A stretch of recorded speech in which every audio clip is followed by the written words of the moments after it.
Welcome back to Pillars of Eternity. Let's get right back into this. We were at the Celestial Sapling. Right here.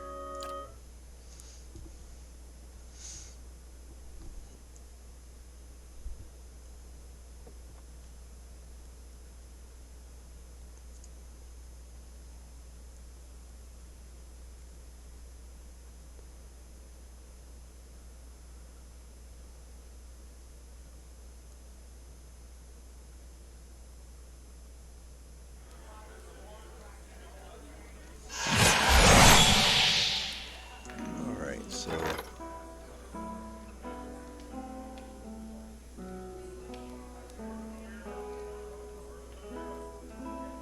Azuro has arrived offering to sell you Gearg's gloves. Okay. 1 plus dexterity. Uh.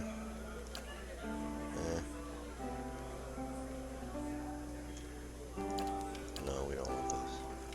And then this is the last one we gotta do.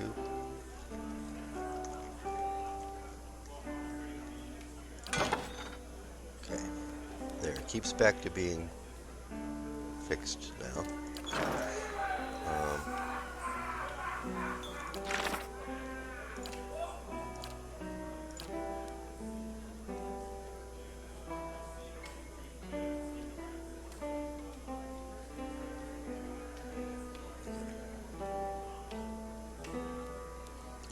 Find him. Let's see here. This is endurance.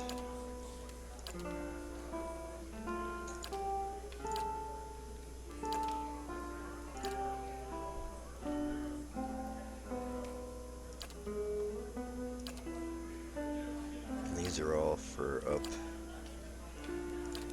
in the White March. So we got no change about here. Gods keep you.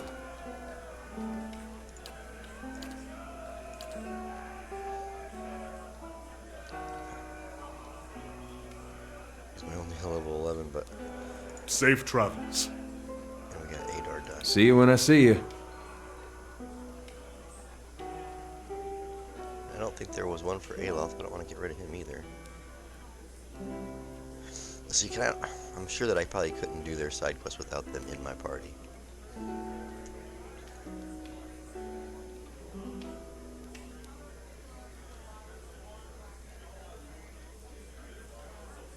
Hey, I'm back in for now for a second.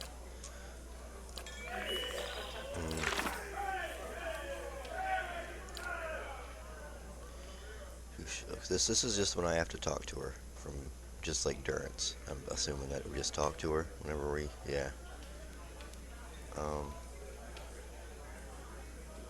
Let's put her on real quick and see if we can't just talk to her.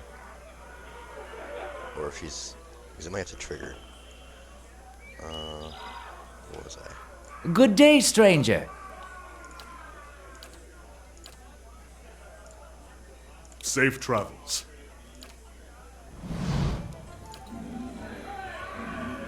Your thoughts must flow deeply indeed. Your mind comes bearing questions, Watcher. Oh, okay. So she's gonna have to, I'm gonna just sub her out for Kana, I guess. But she's only, oh, she's level 10, okay.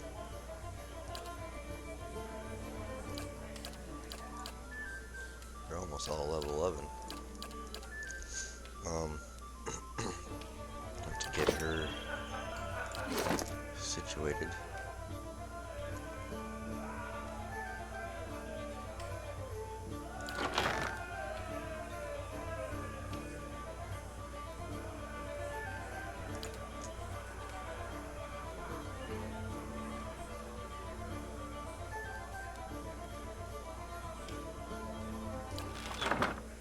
Try her out a little bit just to see. Can't progress that story, so. yeah. Well, they got an antelope in here for. Oh, it's her companion.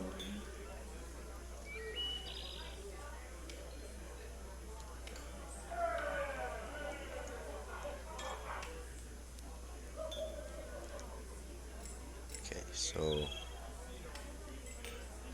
let's leave the bar. Sure.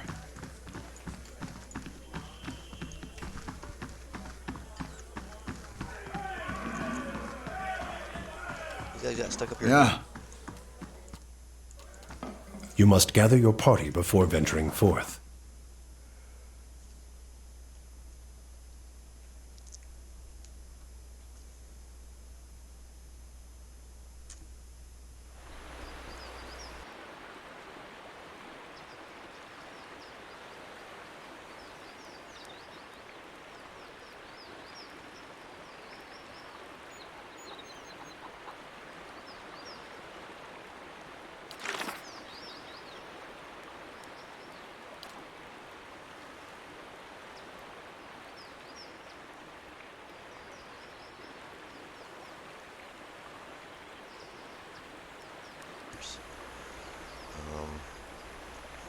So we have to find that vision of a forest and crumbling ruins. I'm only imagining it's going to be somewhere in here. Big tree there.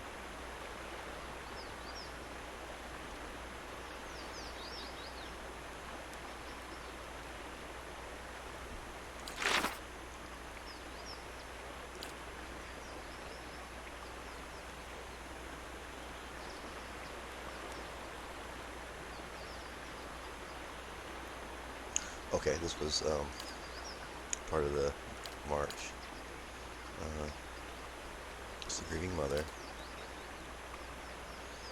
Traveling companion Herveus has indicated a desire to speak with the druids that live in and around Twin Elms. So he wants to talk to the druids.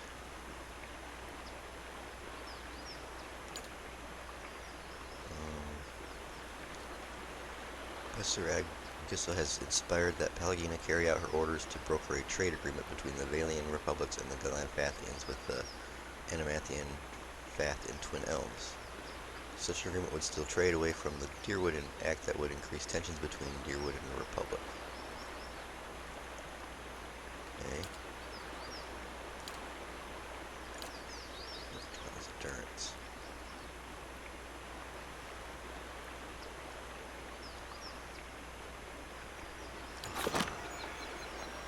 Have to change our party up for this. I'm gonna go ahead. I'm gonna do it. I'm just gonna put all the other ones on and just see if they can progress their quests. So what I'd like to do is if we can get all their quests done, I can come in here and actually hire my own and make a whole new Greetings. party from scratch.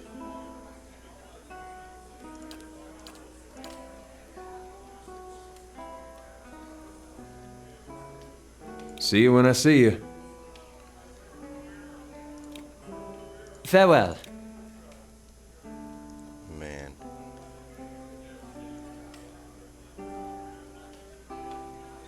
This is gonna not be fun. Okay, but they can level back up though. Yeah, another paladin. She's high athletics, no stealth. Oh, you gotta give her some survival.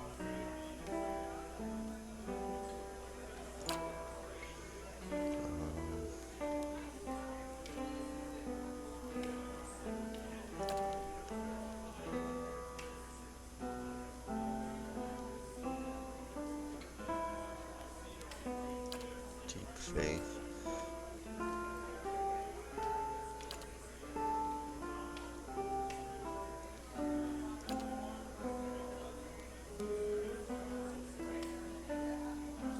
Attack speed.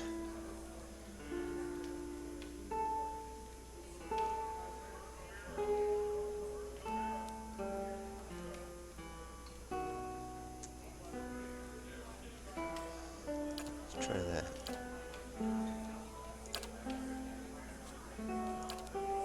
Level 9.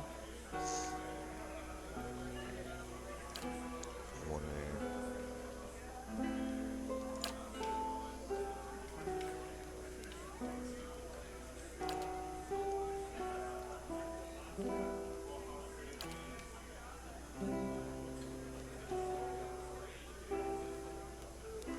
Commands an ally to summon all their strength in order to temporarily ignore existing hostile effects.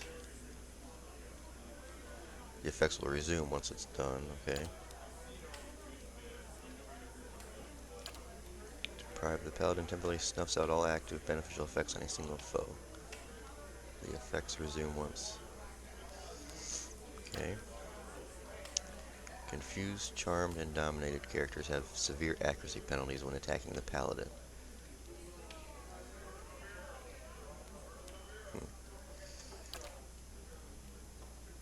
Commands an ally to redouble their efforts, proving their deflection. Increases their damage reduction and converting a portion of incoming hits to grazes. Cannot be active with other zealous auroras. Commands an unconscious ally to get back up. That's the one we have for the other guy. The paladin fights in perfect synergy with the closest ally attacking the same foe, providing the ally with an accuracy bonus. Okay.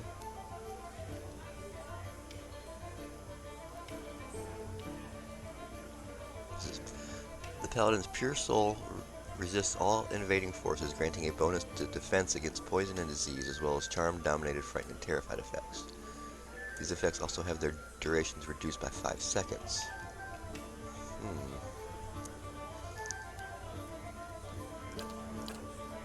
gonna do that. And one more.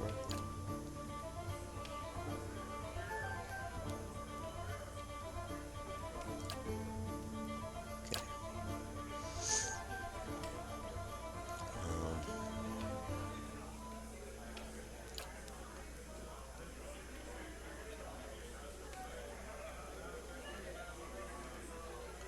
Hold on.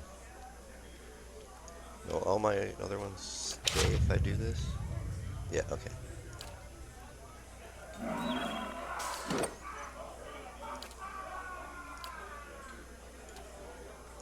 She's a soldier. She has great sword, pike, warhammer. Okay.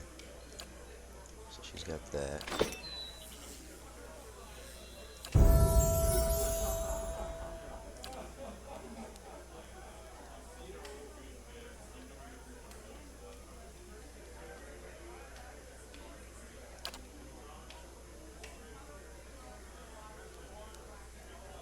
Where'd we end up? Okay.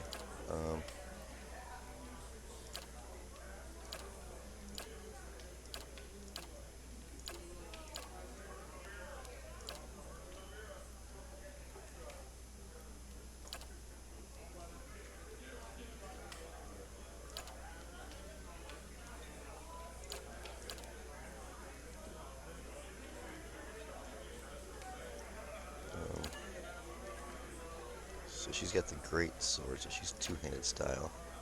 Grants a damage bonus while wielding a two-handed melee weapon. Let's do that. And then we'll be done.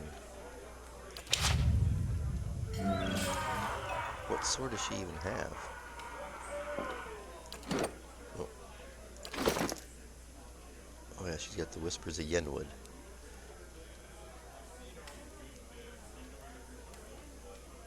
She doesn't have a second weapon.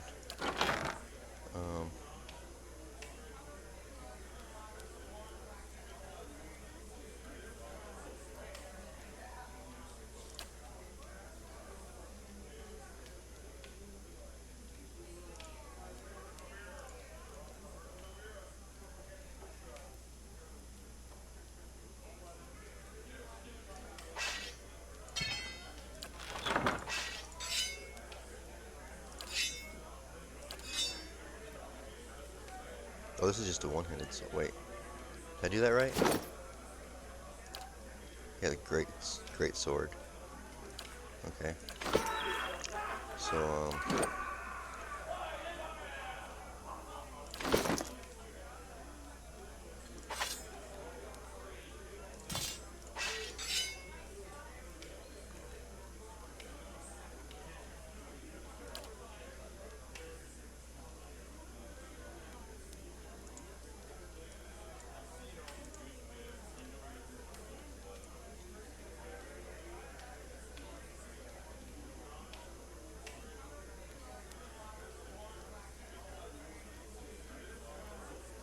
does have...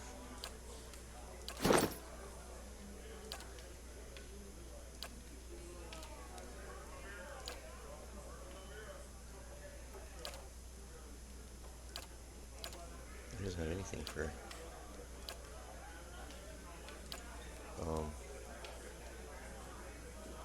Should give him the one-handed sword properties. Okay.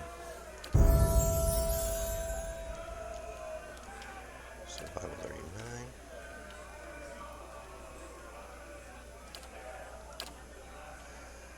Wood Strike Burn. The druid's knowledge of the forces of nature allows her to automatically inflict additional burn damage when spirit shifted.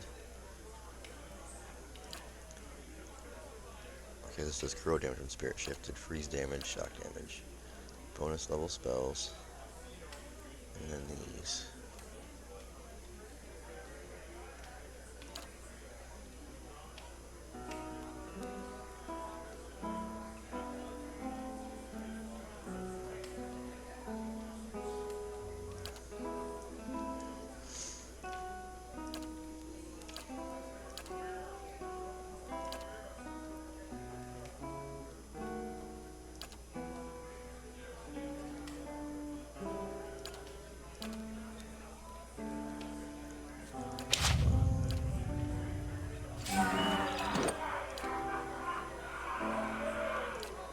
He's a hatchet, spear, quarterstaff, hunting bow, and unarmed.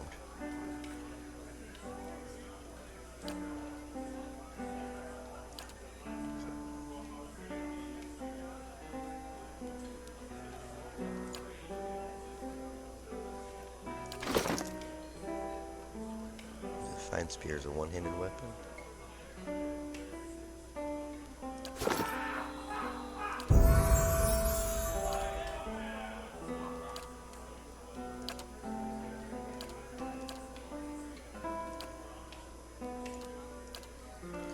Wielding a single one-handed melee weapon. Some of the attacker's hits are converted to crits.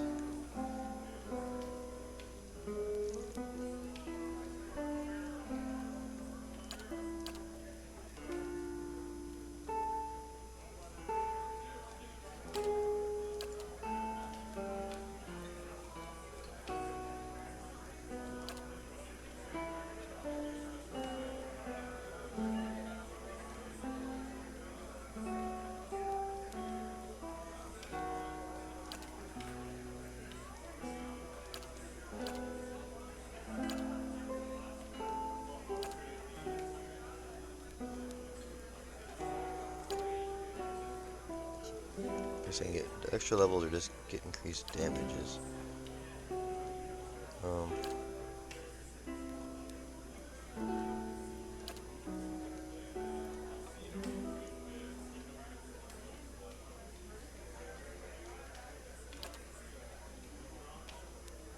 Do the one-handed style.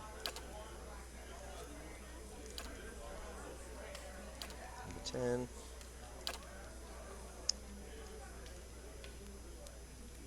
Oh, spell mastery. Okay. Charm beast, dancing bolts, nature's mark.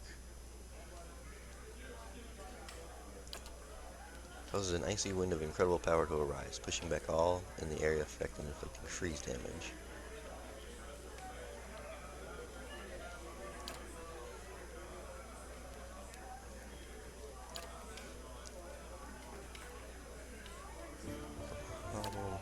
Reach.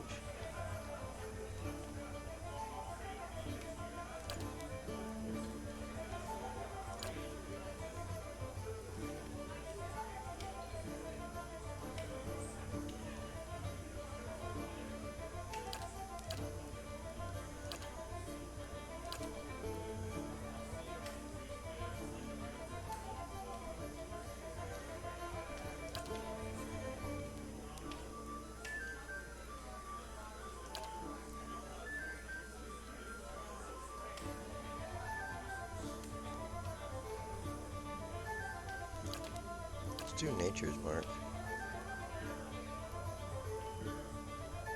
10-meter range, so it's all the effect. All, okay. It'll decrease your deflection and reflexes. Let's do nature's mark.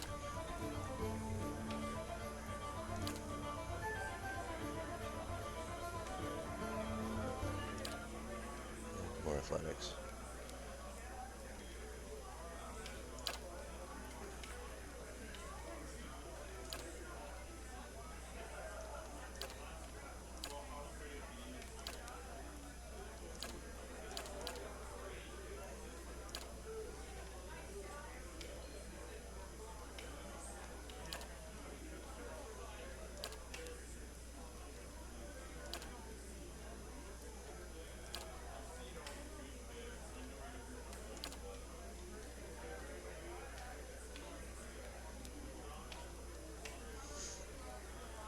Okay, time for that defense against charmed, terrified, frightened, dominated, and confused attacks. Kind of like that. This one's paralyzed, weakened, stunned, sickened, and petrified. Blind, stuck, prone, hobbled, and dazed.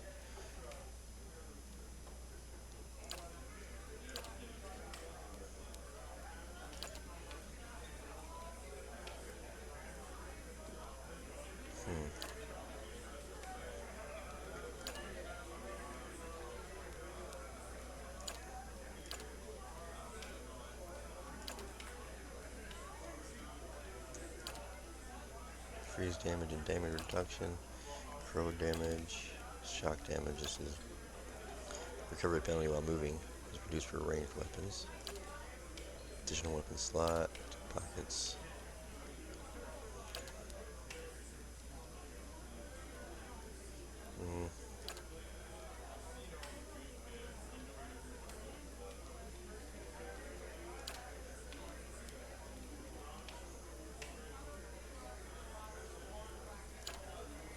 Wands and scepters.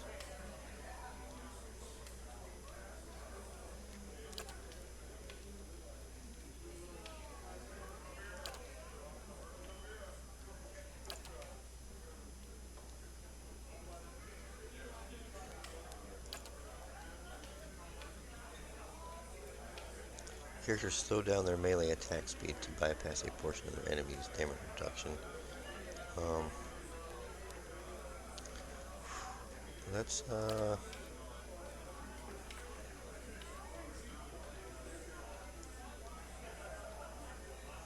just missing one ear.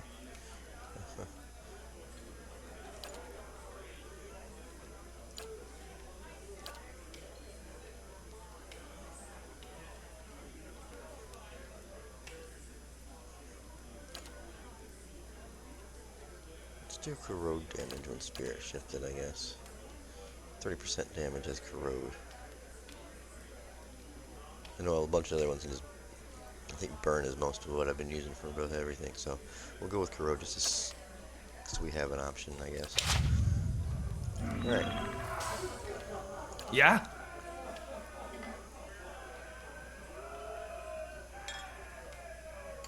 I'm ready.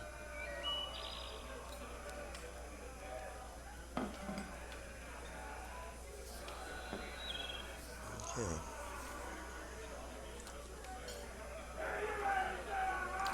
Now, put her here for him.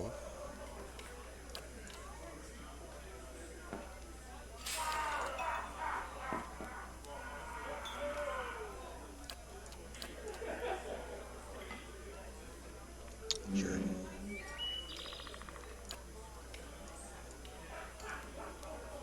Yeah. I could take Sagani. No, I need to have her on for that quest. Alright. Sure.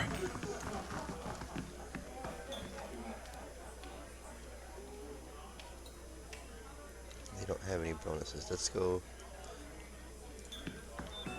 Hello! Into room, please.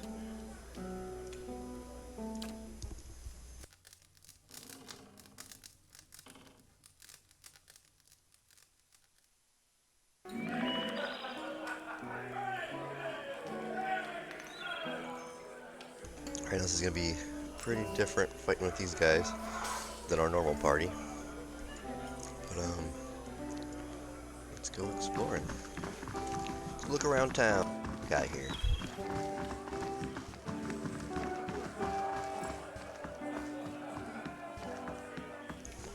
Wait, wasn't there didn't we meet someone who was being attacked by Stelgar and wanted us to do something. I stumbled across a monk in Elm Shore that was attacked by a Stoneward. In his last dying moments, I gave him a sealed missive to deliver on his behalf to the brothers of his order. I deliver the dead monk's missive to members of his order. They should be staying at the Celestial Sapling, an inn located with Twin Elms. Okay,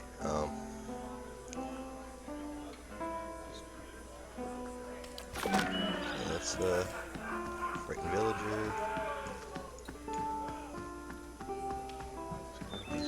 Let's talk to these huntress.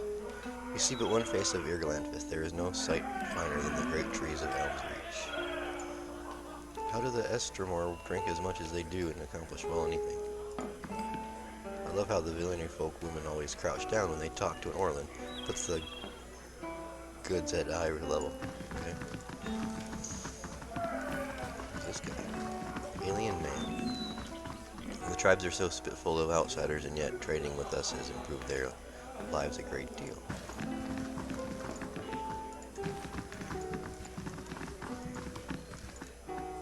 Oh, High Monk. Maybe that's what it is. Monk. These are all the monks up here. Let's talk to the High Monk. Greetings! This room needs a proper door.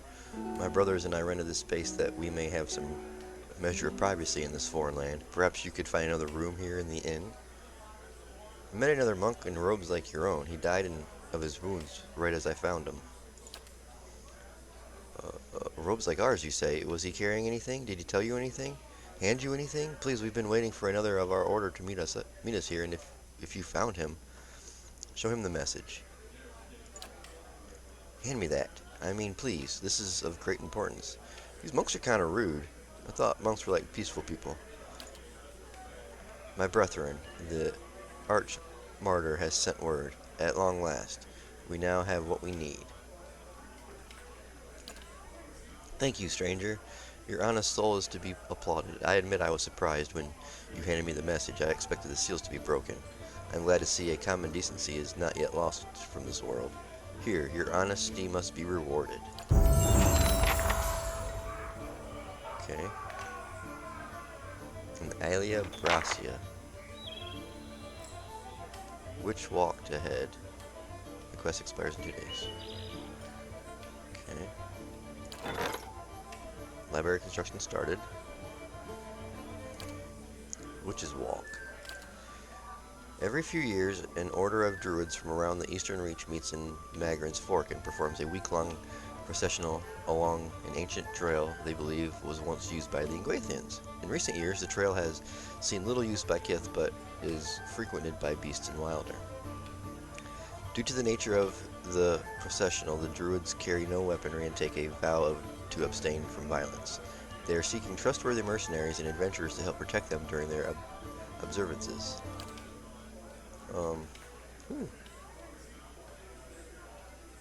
We'll send the paladin, or the monk. No, he looks kind of. We'll send the barbarian. Okay.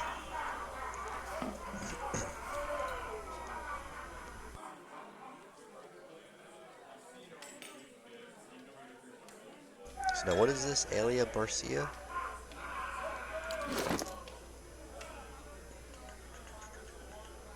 Shield.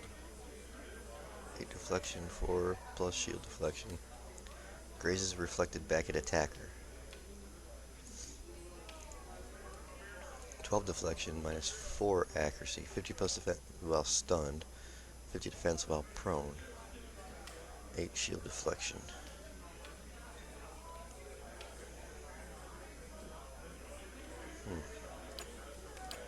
That's what we have.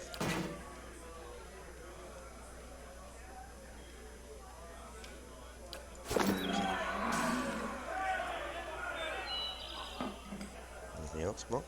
Thank you again for the delivery messages. Our brother was wise to entrust you with completing his final mission. The monk shrugs and gestures toward.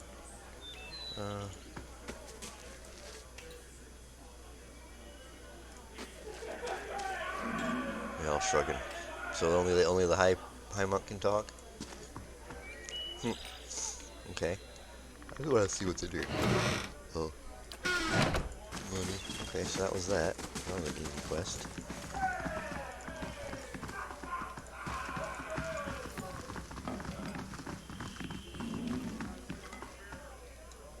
Ogre. Let's talk to the ogre. What does he gotta say? Anything? You see a problem? I throw it over the side. Okay. So you have a moment? I would like a word with you. Hello! It's good to see someone from more civilized lands around here. I'm learning firsthand that many shortcomings of Glenfathen hospitality.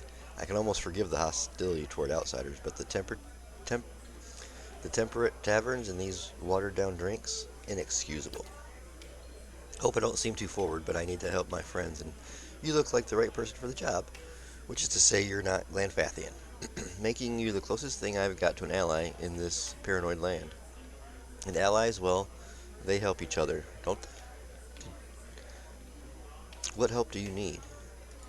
My friends have drawn some unwanted attention. Glenfathian scouts, and not just any mob of local zealots, the Fangs. The Fangs are a brutal, relentless bunch, eager to make an example of troublesome outsiders. As far as for why I need your help, I need someone to warn the expedition that trouble is coming, and I need someone ready to fight, if it comes to that. With any luck, we'll reach my friends before the Fangs do, but if not, the Fangs have a reputation to uphold, so this might require spilling blood.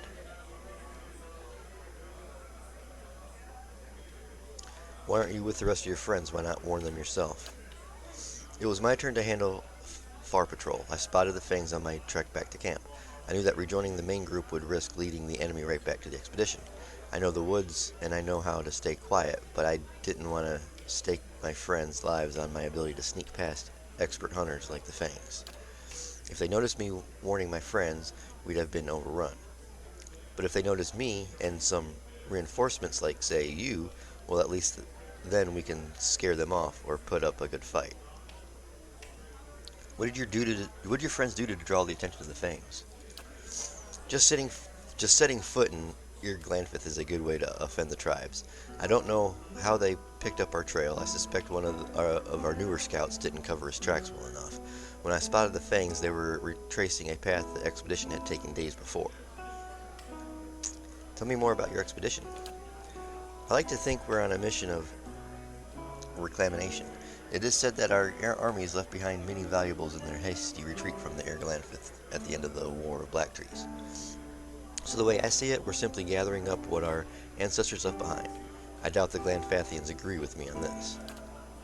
My expedition set out from Defiance Bay, heading directly east to cross into the Glenfathian lands. I split off once we arrived at the Beal, the natural frontier between our nations. The plan was for me to keep my eyes on the Glenfathians while the main groups scoured for the target area. 4 days, we eluded them, but the Fangs got wise to our presence.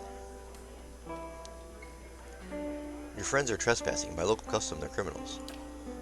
You'll forgive me if I'm not sympathetic with face painters and their barbaric laws. I'm not pretending that what we're doing is noble. I just don't believe trespassing is a crime that warrants execution. I'll help you warn the expedition. Excellent. I knew I could count on you. Assuming the Fangs didn't already get them, my friends should now be at or around the Pilgrim's Trail in the Northweald. The plan was to camp along a trail leading to a temple of Hylia. Find my comrades, warn them that the Fangs are coming, and help them clear out of the forest. I'll head out first on my own to see if I can't lead the Fangs astray and buy us some time. If the gods smile on us, we won't have to draw steel, should it come to that. I'm glad you are on our side.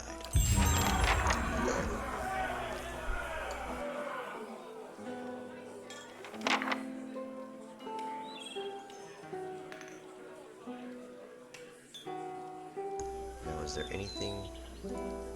A cool breeze whistles through the leaves up in here.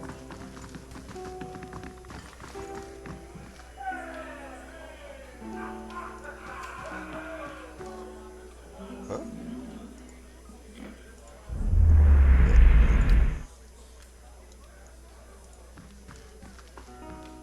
The bed rocks with gentle swaying of the tree. I'll get it open. Finished.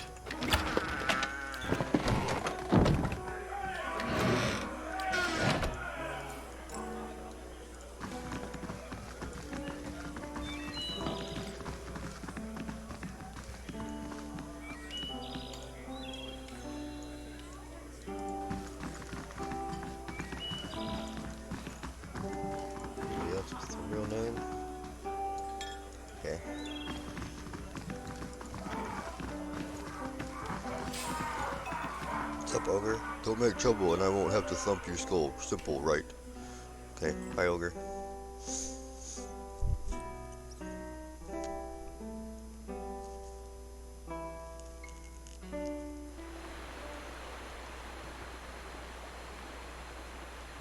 Renato, didn't we talk to him before? Good day, stranger. My friend, welcome back. Have you received my coin? Have you recovered my coin? I am destitute and have but a few meager offerings left to sell. How dreadfully embarrassing. If I can recover my investment from Ellery, I'll have funds to resupply my stores. Until then, you are welcome to take a look at what I still have in stock.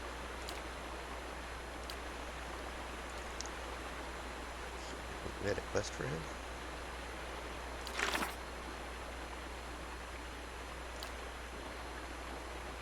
Alright, I met a rather enraged Valian merchant by the name of Renato in Heart Song.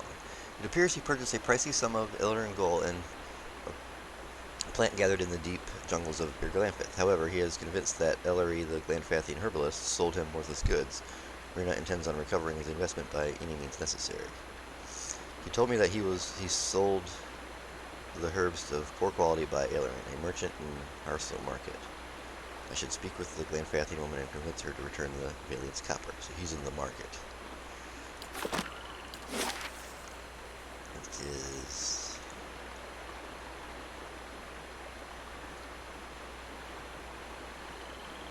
right here, okay. Passage to the 6. So let's head up towards the market then.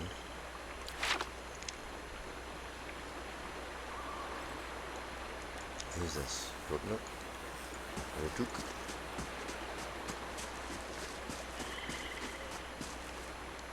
You want up? I pull up. Okay. Protector. Careful, though solves much indeed. Careful thought solves much indeed. Okay. The water is cool and crisp.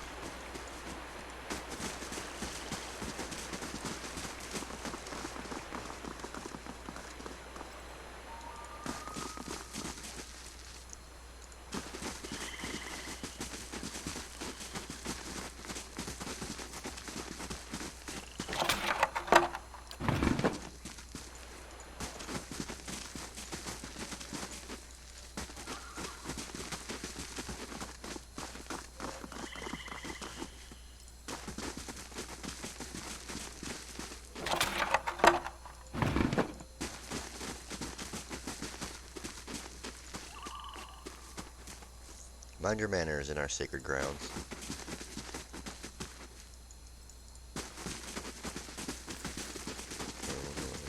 Let's here we up to the market. Another warrior.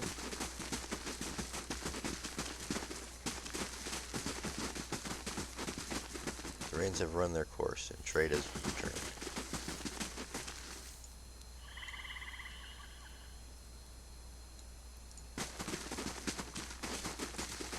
Horse Song Market. Let's enter the market.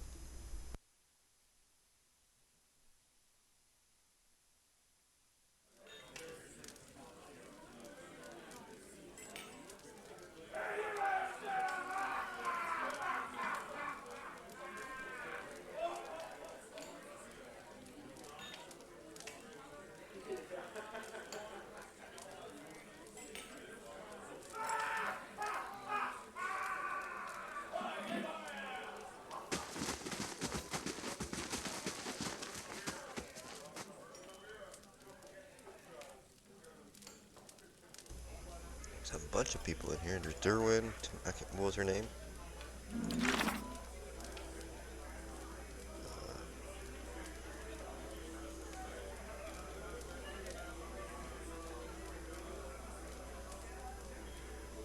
Alari? Gotta find Alari. Let's see her in here. Ewan. Alright, let's just talk to someone, I guess. Talk to Renat. Hail, Estramore. You have the look of a hunter, Estramore. Derwin's weapons may protect the man who seeks out misfortune, but my supplies will help you to survive out in the wilds. May I see your wares? So he's got, blunderbuss, pistol. We need a rifle.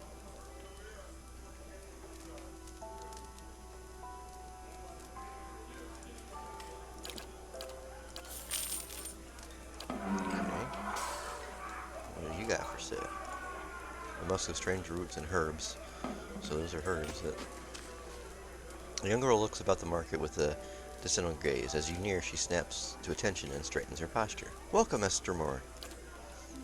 Lori's not here, so I'm running the shop while she's away. If you're looking for herbs, tinctures, oils, or ointments, then I've got everything you'll need. I'm looking for Ellery. Where I might find her? She lives not far from here. Climb up the stairs. At the top, there's a circle of ruins. Do you know it? It's on the north side of her song. Anyway, her house is right there. The door faces those ruins. Show me your wares. Of course, have a look. Potion. Okay.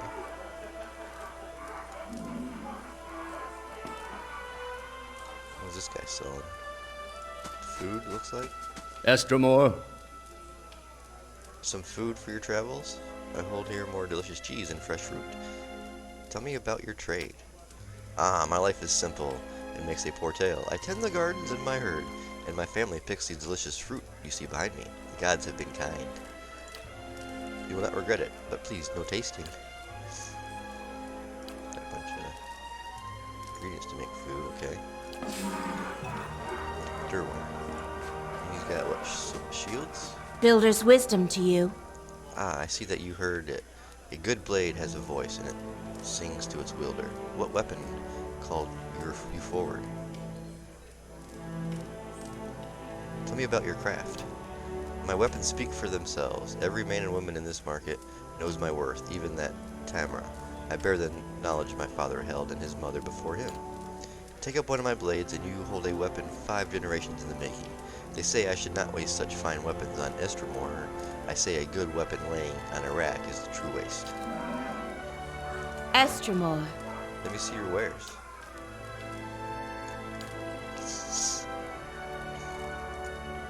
Strike hard warhammer.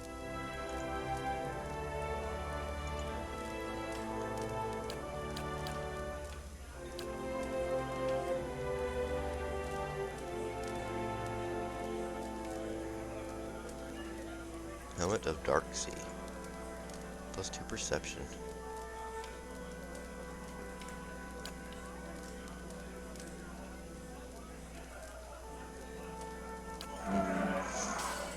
And then Tamra, what does she have?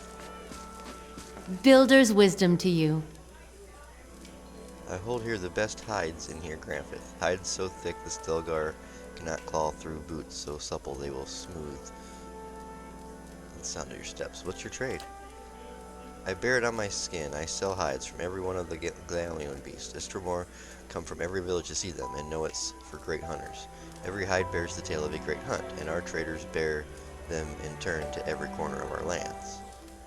I see your wares. Then here, look upon the bounty our hunters have provided us. Okay.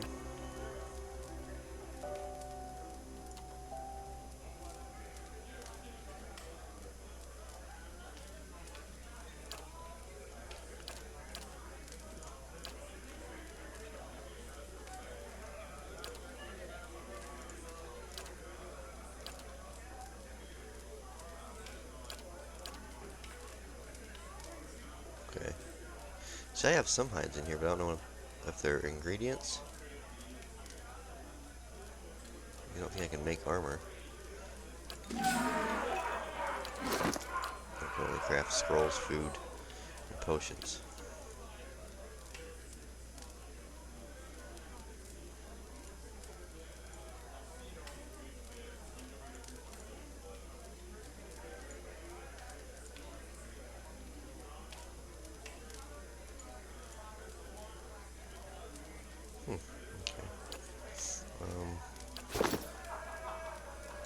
Let's go find her house. You must gather your Laurie's party house? Laurie?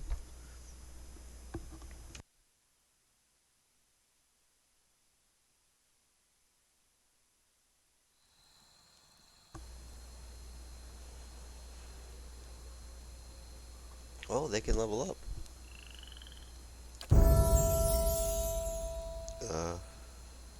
Really? He's only got 3 survival? Oh, it's like I'm putting everything in mechanics, that's why.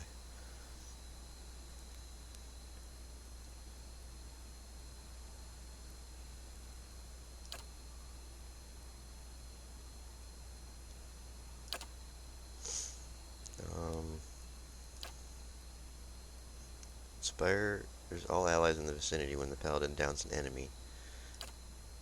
Commands an ally to summon all their strength in order to temporarily ignore existing hostile effects.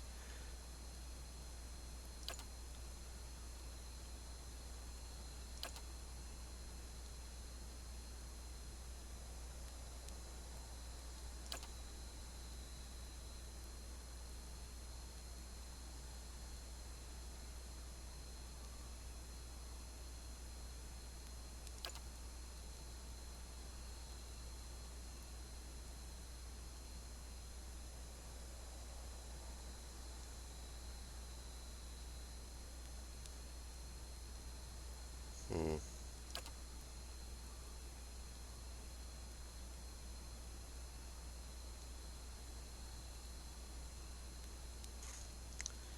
Either coordinated attacks, or I was thinking this one. Because I can improve their deflection, or I can give them better accuracy.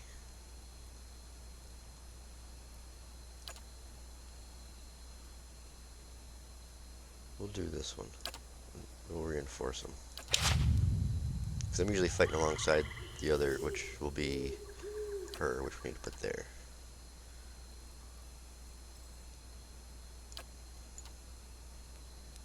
Now let's get endurance.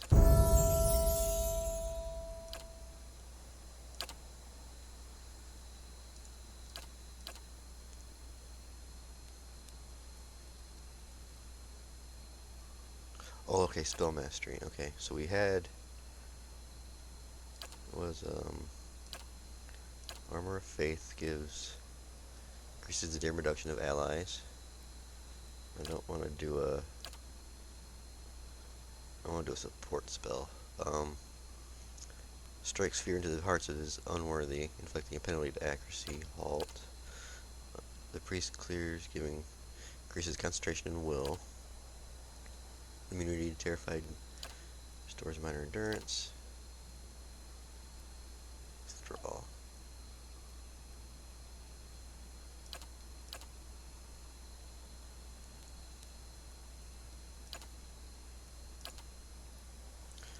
Creates a zone of divine favor, increasing the might and resolve of allies in the area effect. Holy power. Probably gonna go with that one.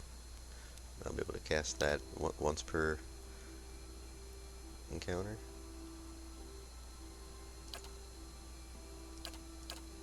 Yeah, holy power. So there, I can do both of those now without using a spell slot.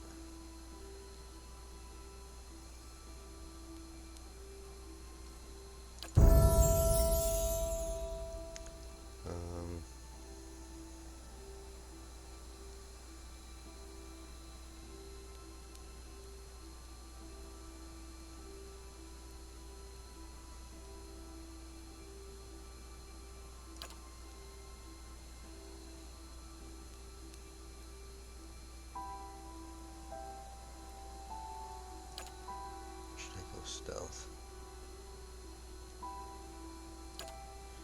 Do that.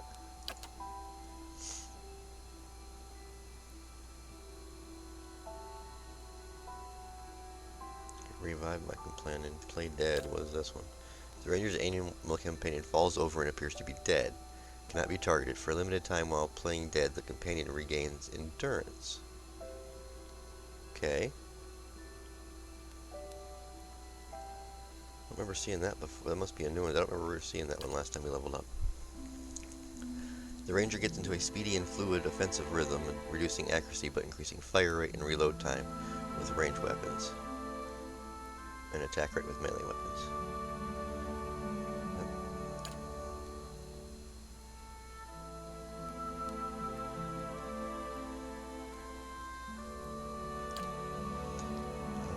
Giving damage bonus on any damage over time effect.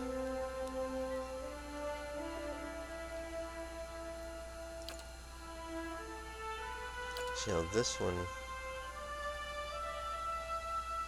didn't we were doing something with, oh no, I wanted to hit exit, oh shoot, dang it. So this saved when we came out, right?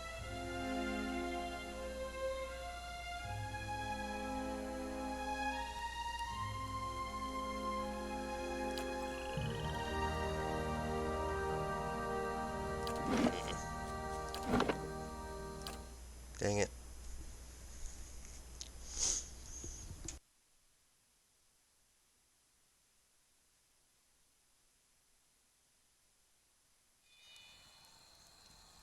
Yeah, okay. I totally screwed that up. Need something? We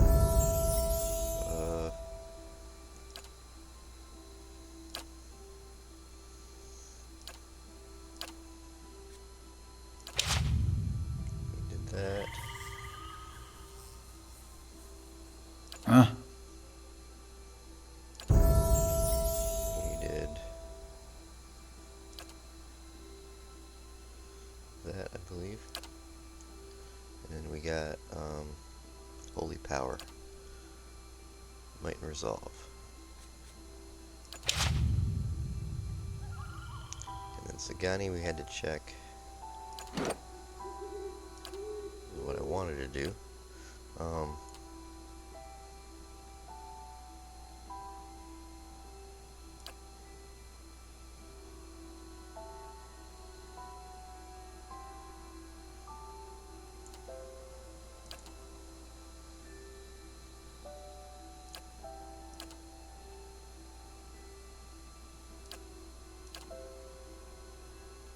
Right here, okay. User, primary attack. 100% damage inflicted over time. Does target, if successful, hobbled for 115 seconds. Accuracy versus... Okay, so that's the damage over time effect. It's hobbled with my wounding shot.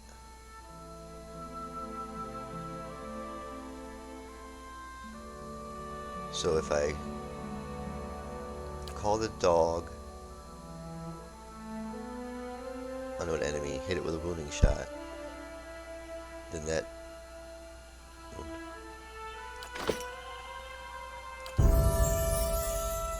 what do we put on stealth?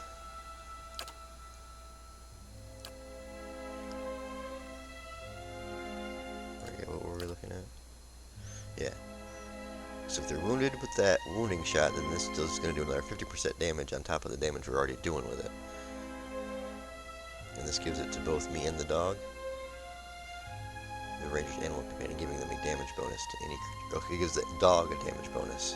Or the wolf. Or not the wolf, but the fox.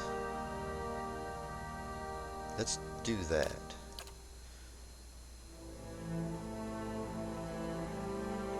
Yeah, okay.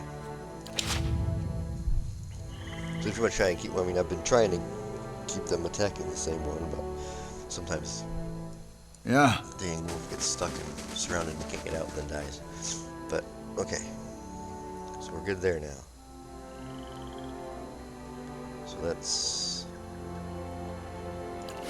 Where'd you say the house was at?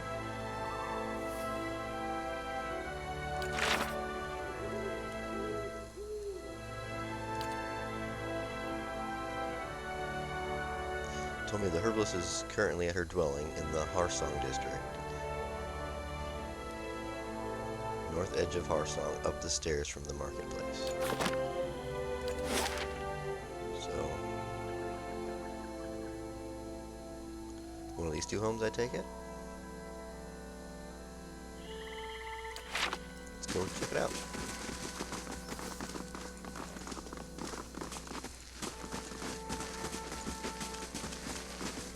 Pumpkin with corn, orange tabby cat.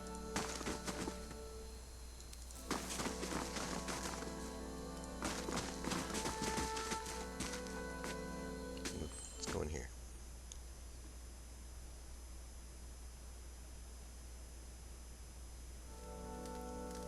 Yeah, there she is.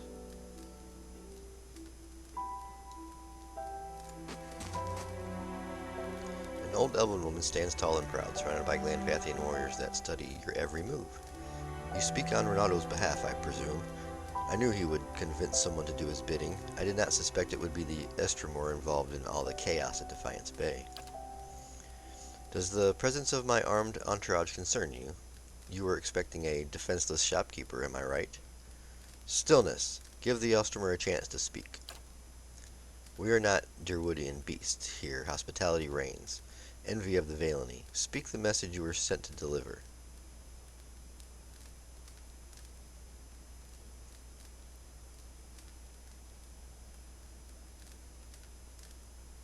I want to hear your side of the story. The first step of any sensible path. Renato did purchase from me several bushes of elder gullo, and for it he paid a high price, but did so willingly, saying it was a bargain right as he handed me his copper. It was after our trade that the Valian spit his venom. Renato accused me of trickery and fraud, claiming I delivered withered likenesses of elder gullo and not the genuine root. Such nerve, for in truth he is beyond the help of the herb. Renault's old bow isn't firm enough for a full draw. No amount of the herb will give him the spear of a young hunter. A fair deal was made, and now Renato objects, angry that his withered family plow is beyond herbal remedies. I have never sold anyone a remedy I knew to be false. If Renato does not silence his slanderous tongue, we will do it for him.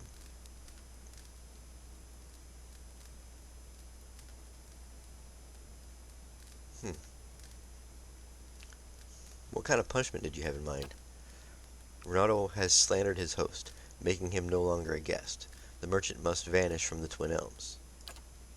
But Glanfathian hospitality must be observed always. He is to be given a chance to leave on his feet before he bleeds on his back. Deliver in our name a warning.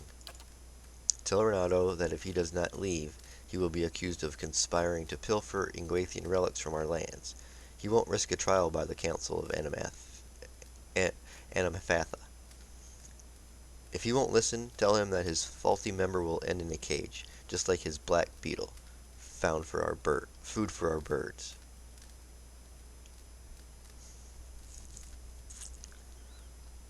Huh.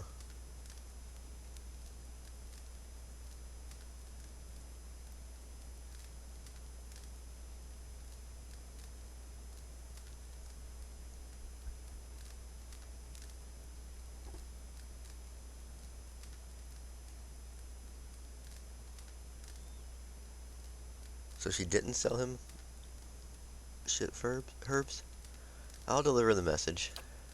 Return to me when the Valian has disappeared from Twin Elms. Spread across a lump pallet of straw, the hide blankets are surprisingly soft. The dried herbs crunch between your fingers, giving off a sweet floral aroma.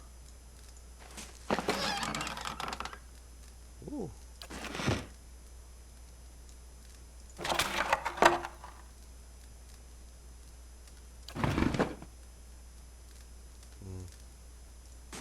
Alright, let's go talk to that guy again.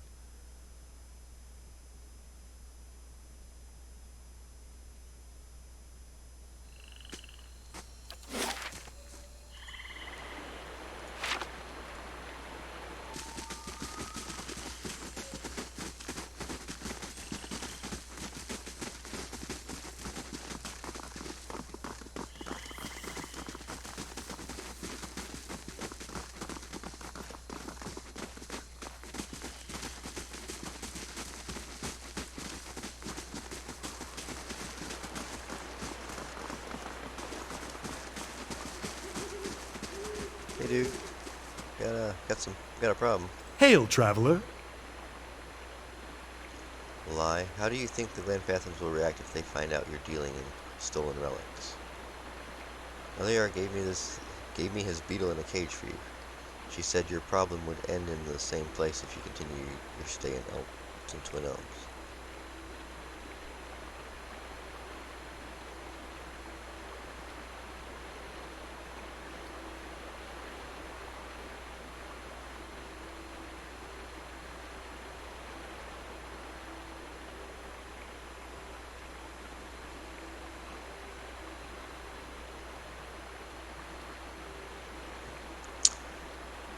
Laurie gave me this beetle in a cage for you. She said your problem would end in the same place if you continue your stay in Twin Elms. Insufferable wench, she can shove the beetle in her fetid maid hole. Her and her face-painting thugs will pay for this insult. He reaches out to strike the cage out from her hand. I wouldn't do that. Renato swings at the cage but strikes your forearm instead. The trapped insect falls harmlessly on the ground. Renato turns to face you, his face flushed with rage.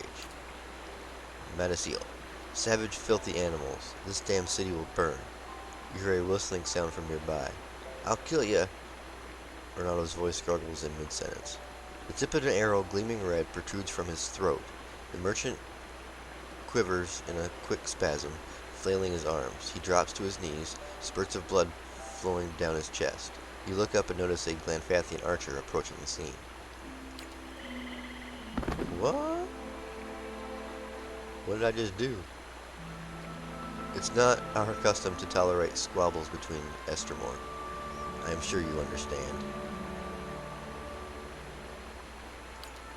Before you can reply, she walks away, moving with confident strides. Renato's arms twitch in a final spasm as the merchant expires, a bloody, crumpled heap. Oh no.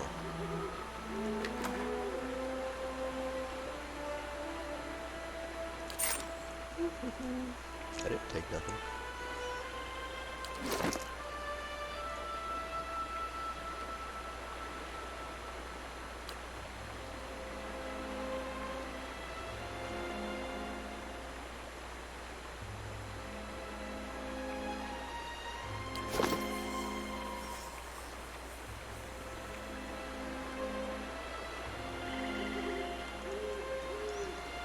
Alright, so, you gotta go back and talk to her again?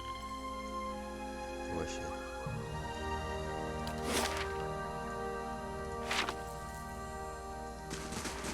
Oops.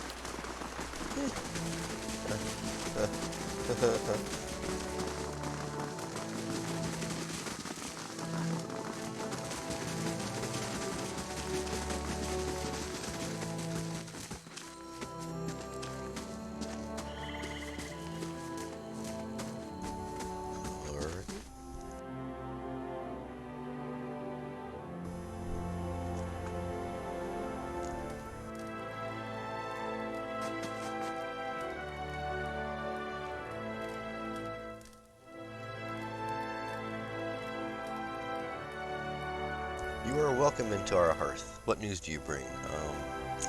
Renato won't trouble you anymore. He's kind of dead.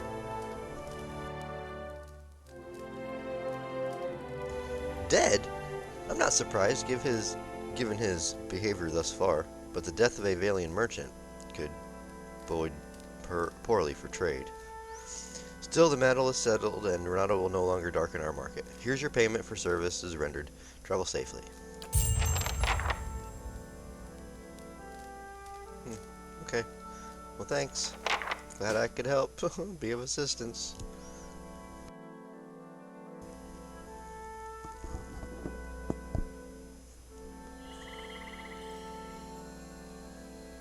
Alright then.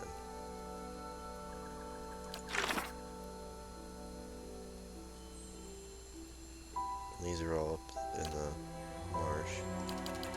march, sorry.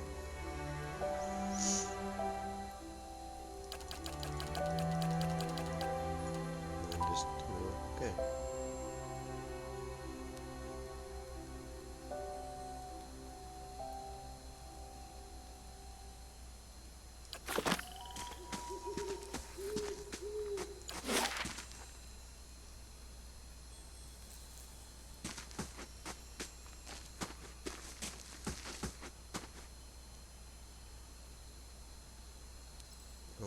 Let's go to Elms Reach.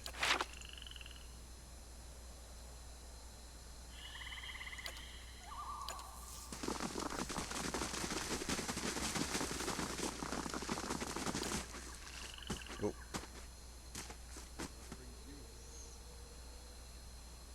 The guard places his spear between you and the path that leads beyond the gates. Still, Estermore, the rest of the city is forbidden except by order of one of the Fathom. Trespassing in Twin Elms is punishable by death. Nice spear, compensating for anything. How do I get permission from one of the Amphatha? He grudgingly points to a long hut in the middle of the district. You can always find one of the Amphatha in the Passage of the Six. Perhaps Animanfath Bethwell will listen, if she can tolerate your barbaric language. Okay.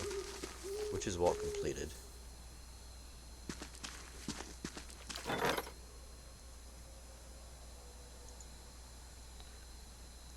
Grants +2 intellect, but grants what does that do?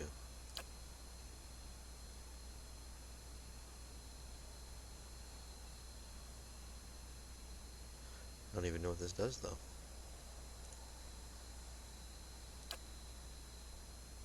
Or does this curse grant 2 intellect, or is it no?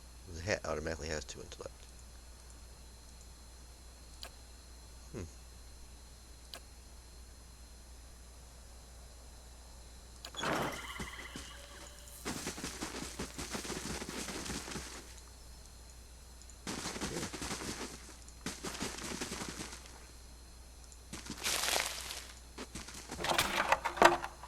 There's no one looking, right? Oh, I have false reputation. And I got out stealing. Oh, okay. So, oh, okay. Maybe the whole time I was up there stealing stuff, but I didn't think anyone was around. They were always looking. Well, I got 200 coin anyway.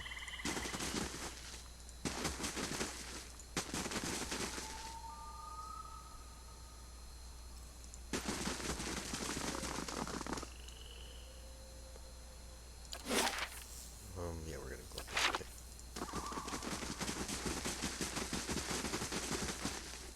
He's gonna tell me the same thing. We're not permitted here. Do not try to my patience, Estimor. You shall not pass without the permission of Infanthia. Nice spear. Compensating for something? I don't like to take insults from your kind, and much less in your clumsy tongue. Another coarse word from you, and I'll show you how the 3-tusked Stalgar are trained with a spear. Sorry. So now, let's go here.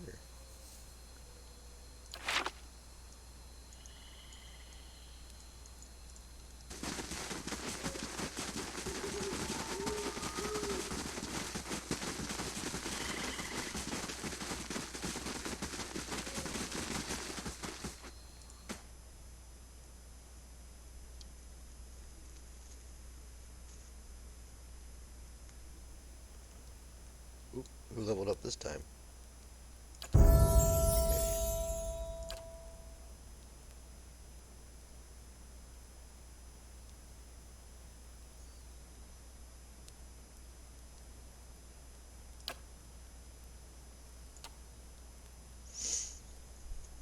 Okay, well, we got him this last time. So let's give her the...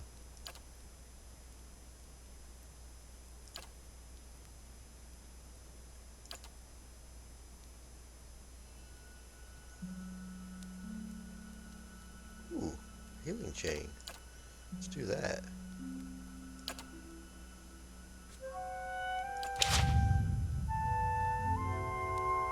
I'm ready.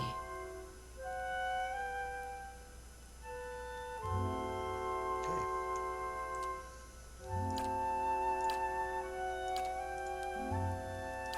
Right.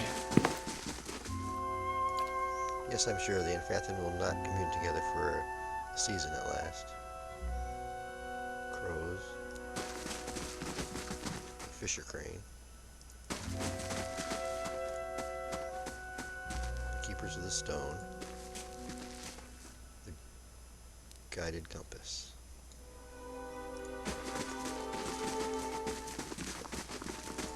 Wait. I don't know if I should go through with this. Make the trade deal with the Anamenfath. If a Valiant deal with the Glanfathens weakens the Deerwood, it could mean war for the Republics in the future.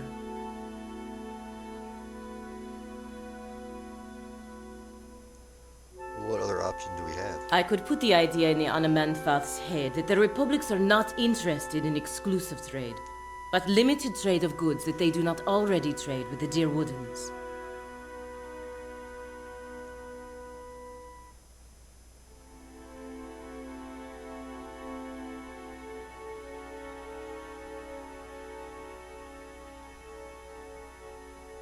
It's the right thing to do. The Deerwoodians are at the mercy of the Republics, and they don't even know it. Your actions today can prevent further suffering. She nods her head resolutely. Okay.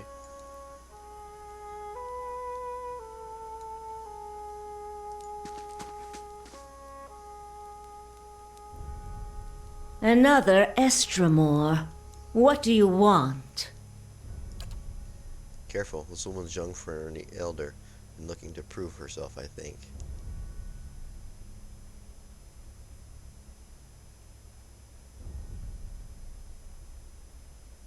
I'm looking for another who passed through the city. Few Estramoran are given the freedom of our sacred city. That you ask for this person is suspicious.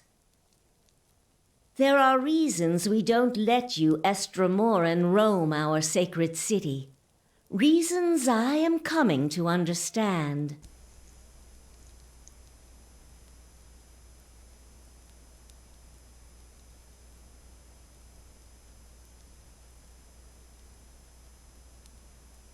Has something happened recently? No more than I care to think about. Looters have grown bolder at the sites of the builders. The people of Defiance Bay set fire to their own city. And every week, the 3 Tusk Stelgar bring news of more desperate settlers pushing at our borders, trying to escape their plague of Anolfane children. Suddenly you feel the presence of someone else in the hall. The Anemphath continues to glare at you, but something has stepped out of her skin. It reaches out to you.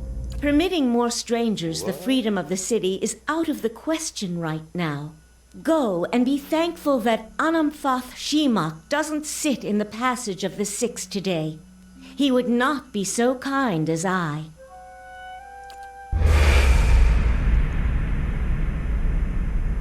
Is she not who she is?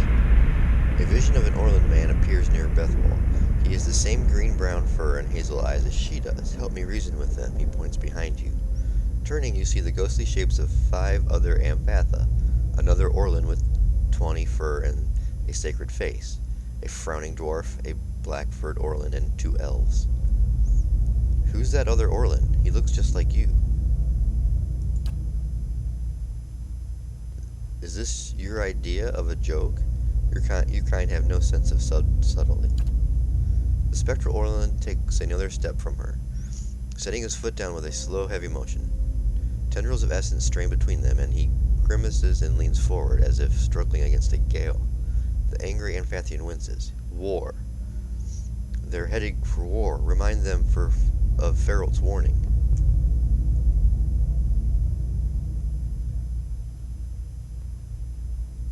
Does Feralt's warning mean anything to you?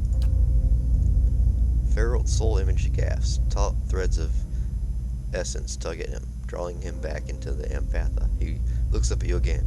I tried to tell them. The Builder's souls have touched even the Estramore. You'd better explain yourself.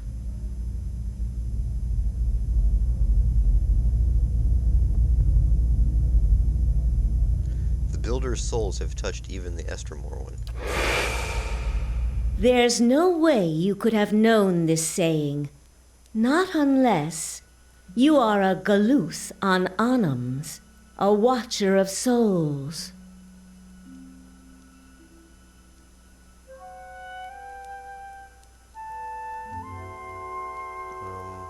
Yes, I'm a watcher. That explains much. Feralt's warning came before the Broken Stone War. Feralt, my ancestor on my mother's side, was Anamfoth of our tribe then. When the Estromoric farmers defiled the builders' monuments, Feralt urged the other Anamfotha to patience, but louder, angrier voices prevailed. Feralt believed that the invaders could be taught to respect the builders as we do. He also believed the builders' souls had spread to all peoples, and that we should avoid needless conflict with others. More practically, he worried that a violent response would only spur further bloodshed across the generations, and you can see where we are today.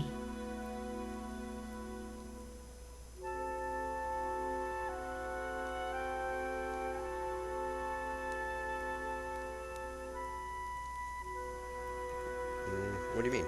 While Feralt's words were shrewd, they were ignored back then. Simply remembering his warning now will not undo the wars and the changes that the years have seen. There is blood on these stones, and that is all anyone remembers now. The image of a polished Adra cube flashes into your mind. There is writing on the sides, but the image is too faint for you to read it. The empath turns away from you and looks at the ground, gnawing a pointed claw. You can't change the past, but your choices now still matter. So give them something else to remember. Sounds like you've got your own problems.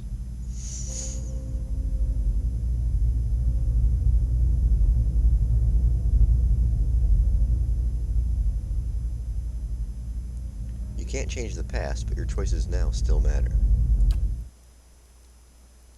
Yes, that is the problem. Another Estromor came through here a few days ago, and, well, letting him through was a mistake.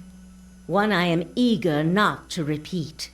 The Guided Compass tribe has a reputation for being too soft with Estromoran, one that will not be improved by my failure to stop this man who has desecrated our most sacred sites.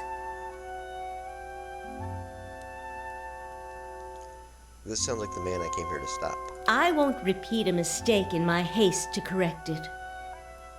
We bar Twin Elms from Estromoran to protect the ancient places that the builders left behind. The builders left this heritage to us to defend, but they alone had access to it. On this much, at least the 6 tribes agree. You again see the polished Adra cornerstone in your mind. This time the image is clearer. Each face of the stone is inscribed with a phrase you know by heart. You feel your lips form words. A gift from the builders of civilization to the guardians of their legacy. May the guardians watch the door while the builders keep the key. These were the words given to the keepers of the stone. I know. So I can enter the rest of the city? What do they mean? They mean that Feralt's words may indeed be true. Very well. The city is yours to explore. Oh, nice. Tell the guard at the gate that you come to see the cornerstone with the blessing of the Guided Compass. If the gods have truly returned one of the builders to us, find the Delimgon of Ter Evron in Elms Reach. If the gods have sent you here with a purpose, the Delimgon will know. Okay, so I gotta find the Delimgon in Ter Evron, which is in Elms Reach. In the meantime, I shall be here to assist you.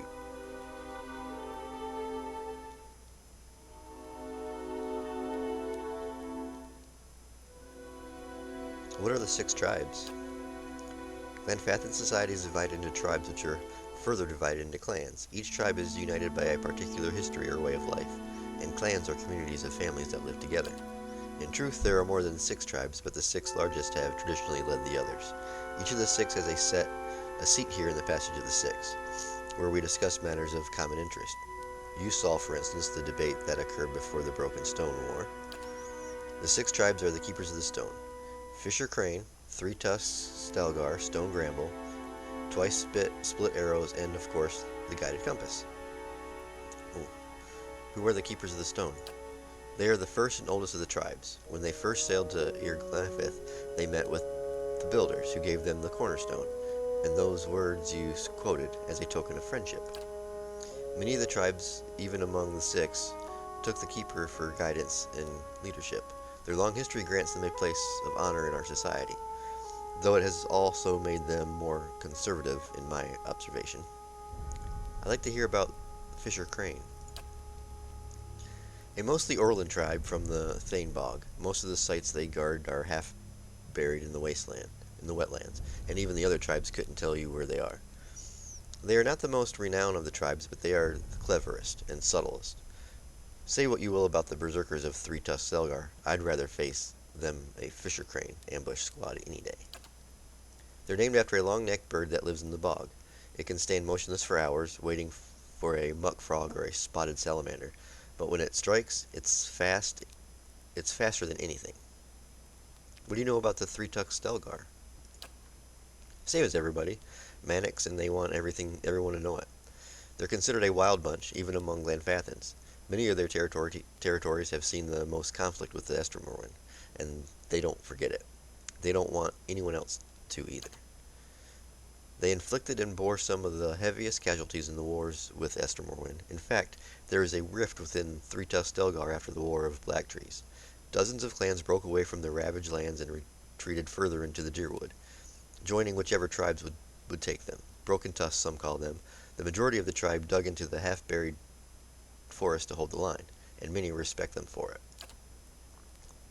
They've more than earned their place among the six, but they advocate more conflict than is wise, and to many others are quick to idolize them for their valor in battle. Tell me about Stone Bramble.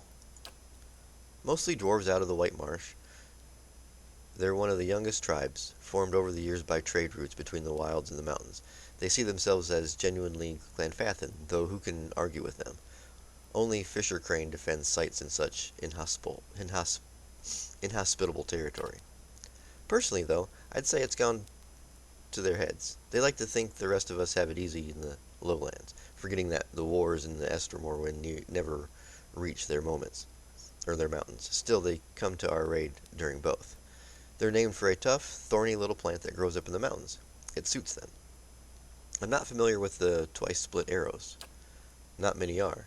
They're traditionally outcasts and exiles of other tribes, probably the least respected tribe of them all, but our ancestors believe that they should have a voice, and so they've got a seat among the six. Most of the other tribes see them as scavengers and bottom feeders, but don't say that to a twist-split arrow. They think themselves survivors, and they are as proud of their tribe as anyone else. They'll accept anyone, and I suppose there's virtue in that. You never know what you're getting with them. Some clans rob you blind, and others slaughter a lamb for the honor of your visit. The Gilded Compass is your tribe, right? Indeed. We're one of the youngest tribes, and not one of the most prestigious. We've tried to keep the peace with the Estermorwen, which has earned us the reputation of appeasers among some of our hard-lined brethren in Three Tusk Stelgar and the Keepers of the Stone. We value our heritage as Glenfathans, but we recognize that the Estermorwen are here to stay. The way we see it, we can better follow our mandate to protect the places of the builders by making peace with our neighbors. I'd like to ask you about another matter.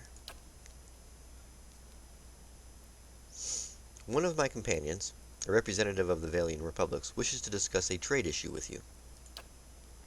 Yes, the Valian godlike, blessed of Hylia. So they say. And diplomat of the Duke's Bells, I understand you were to be sent here with trade assurances from your masters? Revered Ametheth, it is true that I was chosen to convey these assurances, but understand that I was fashioned more for war than etiquette. In these dangerous times, perhaps it is better to send warriors to do diplomat's work. Indeed, Ametheth, regarding the exclusive trade agreements. Nod head, smile warmly, shake head, eyes wide. Nod head, smiling warmly.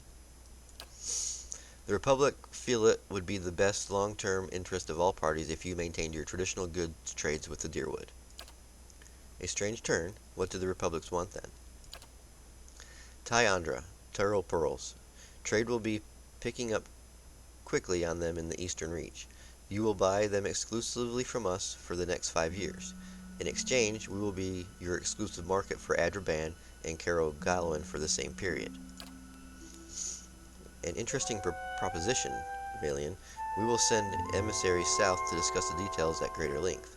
Your appearance here speaks well of your Duke's intentions. Revered Animatfath. That's it. My position in the Brotherhood gone. I can't believe I just made up new trade terms to the Glanfath and Anamenfath. Postinago.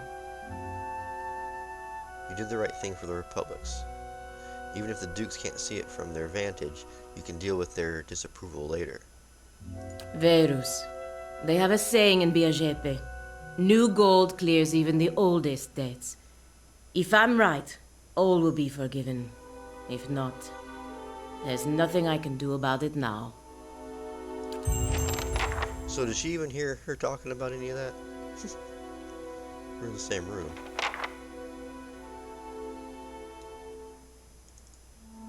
Okay.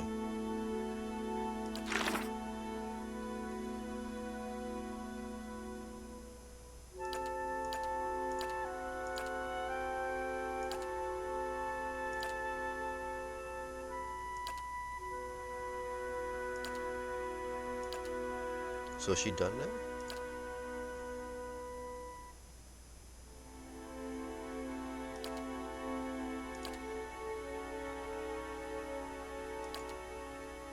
Which one?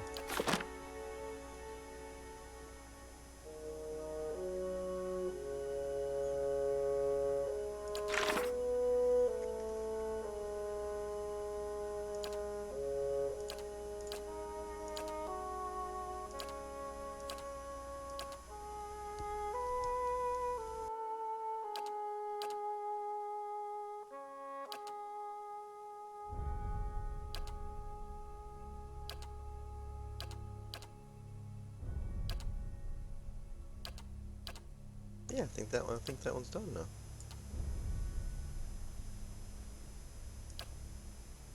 So can we get Adar back now?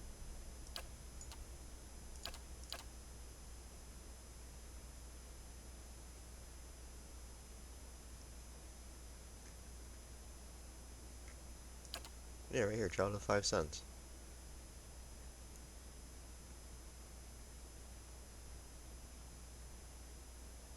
Okay, well, we'll keep her on for a little bit, see.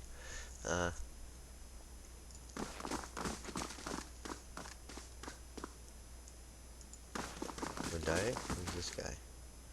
My brother, fleeing in shame. I don't believe any of it. Estremor? What kind of curiosity have you learned in your filthy homeland? We speak of Glanfathian matters. Be gone. Still your heart, Redair. Do not forget where you stand. In the house of our ancestors and the 6 tribes, we commune as one people. The ancestors will forgive me and my brother when I clean the shame away from his name and from the taint it has brought to our tribe. What happened to your brother? My brother? My brother Fiorm is the greatest hunter in our tribe. He set out on a blood hunt, but hasn't returned. And now Arthwin, the puny liar, he claims that my brother Arthwin belongs to another tribe. He is in the hunter that competed against Fiorm during their blood hunt. Arthwin claims that Fiorm has exiled himself, deciding to not return to Twin Elms. Exiled, in shame, for losing to him during the blood hunt? Can you believe this, liar? Even though Arthwin returned with the giant Stelgar's fang as proof, it's hard to believe that Forum would have failed to kill the prey first. But you cannot claim that yet, Radai, not until the Anafath judge the truth. Arthwin's weak, from a lower tribe. He lies. I'll find the truth and clean my brother's name.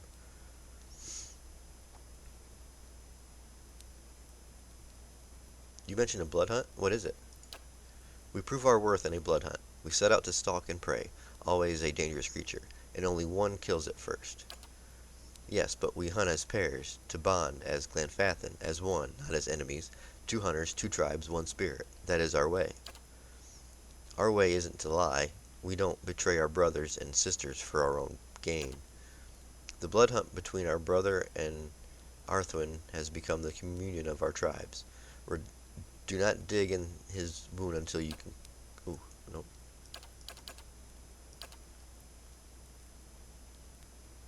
I didn't mean to do that. Do not dig in his wound until you claim the truth. Perhaps our customs appear strange to you, but despite what you now see, we Glanfathians hold our bonds together. We wish you well. Know what you would... Hold on. Talk to him again. Estremor?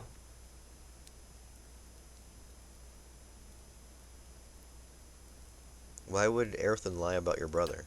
Why? Please still your anger.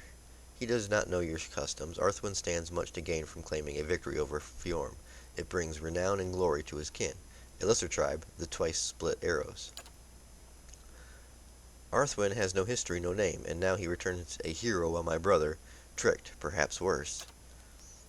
The ancestor will forgive me, and my brother when I clean the shame away from his name, and from the taint it has brought to our tribe. How did you plan on clearing his name? I can't tarry you here while my brother's fate remains unknown. The Anfath must let me go.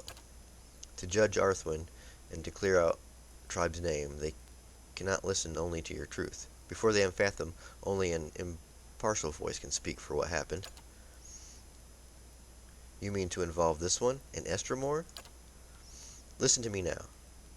Arthwin returned, with proof. Your brother did not even come back. The tribes are split. Something must be done, and this one is known to speak the truth.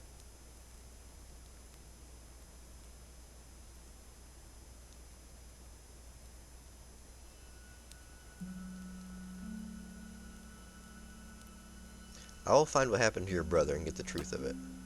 You speak with the spirit of a Glanfathian hunter. The Anfatha would agree to listen. There's no reunion between you and our tribes. Fjorm and Arthwin went to the Northwood Forest, beyond the Old Song Pass, to hunt a giant Stelgar.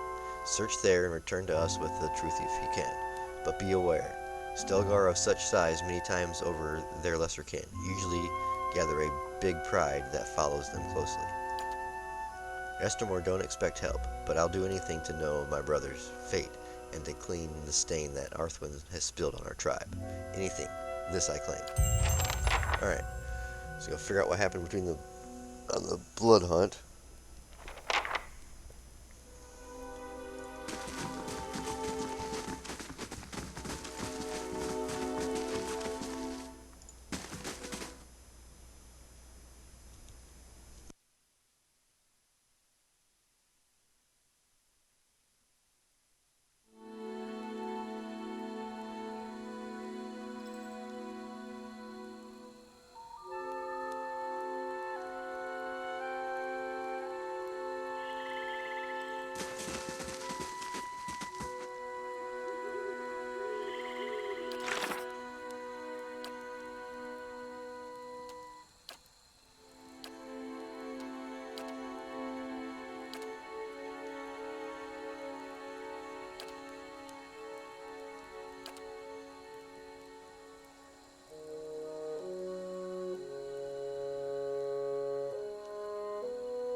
No, I should be able to pass.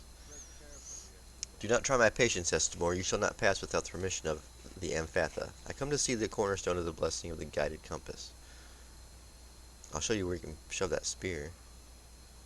I've come to see the cornerstone with the blessing of the guided compass. Always too cozy with the Astromore. Go then, and mind your step around the sacred stones. Okay. Let's go to to Elms Reach.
Alright, we're gonna go back up here instead. And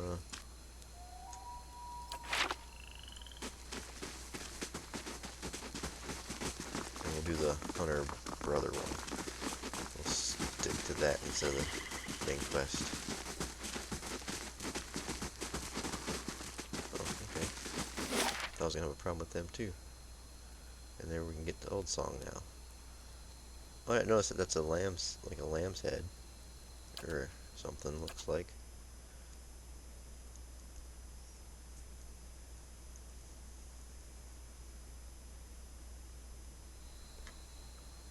Zero leaves the stronghold. Yep, you can take your goods somewhere else.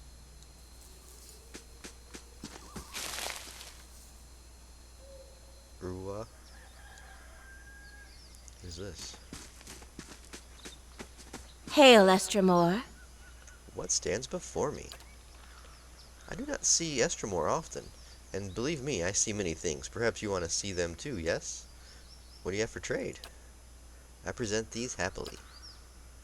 Scroll of Maelstrom, Scroll of Paralysis, ingredients, some drugs. Okay.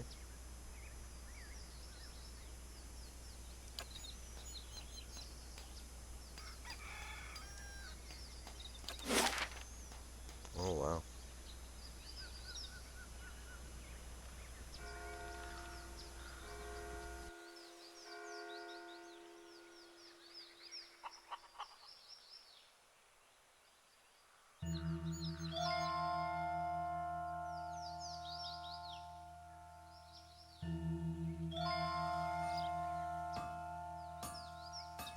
Alright. Where were they at now? Beyond the mountain pass of Old Son District. So, will that be this way? Old Songs Pass?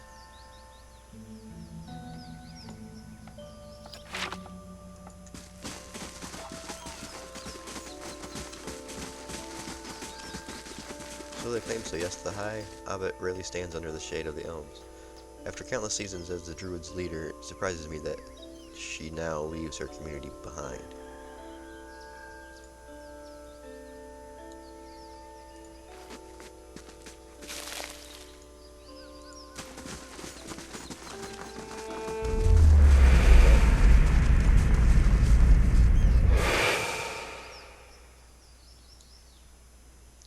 people on stakes right there?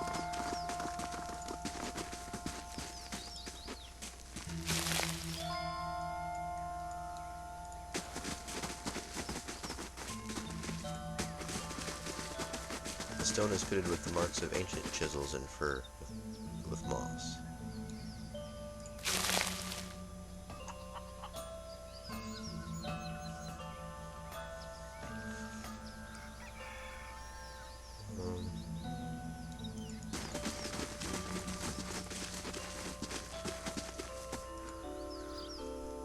Solid iron bars block a dark passage. They don't budge, and there doesn't appear to be any mechanism for raising them from the outside. Casfith? Ooh. Two wood elves, a man and a woman, wear colorful robes embroidered with a matching emblem, a winged egg. Apart from their clothing, they couldn't be more different. She folds her arms and continually scowls at the broken walls around them. He, on the other hand, mutters prayers, and his shade-dappled face is tranquil as a cloudless sky. Just how are we supposed to worship the Sky Mother from among the weeds, This is a disgrace. Calm yourself. We should be grateful that she protected us from the winged terror. Besides, even here we have a visitor.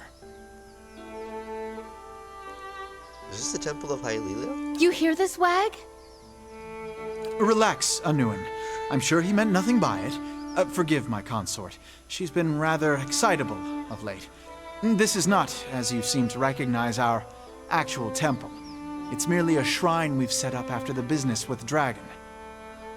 Excitable? Of course I'm excitable. I am livid, and you should be too, Cosfath. There's a dragon in our goddess's sanctuary. If you'd listened to me in the first place, we could have called on the Fangs and sent them after the beast.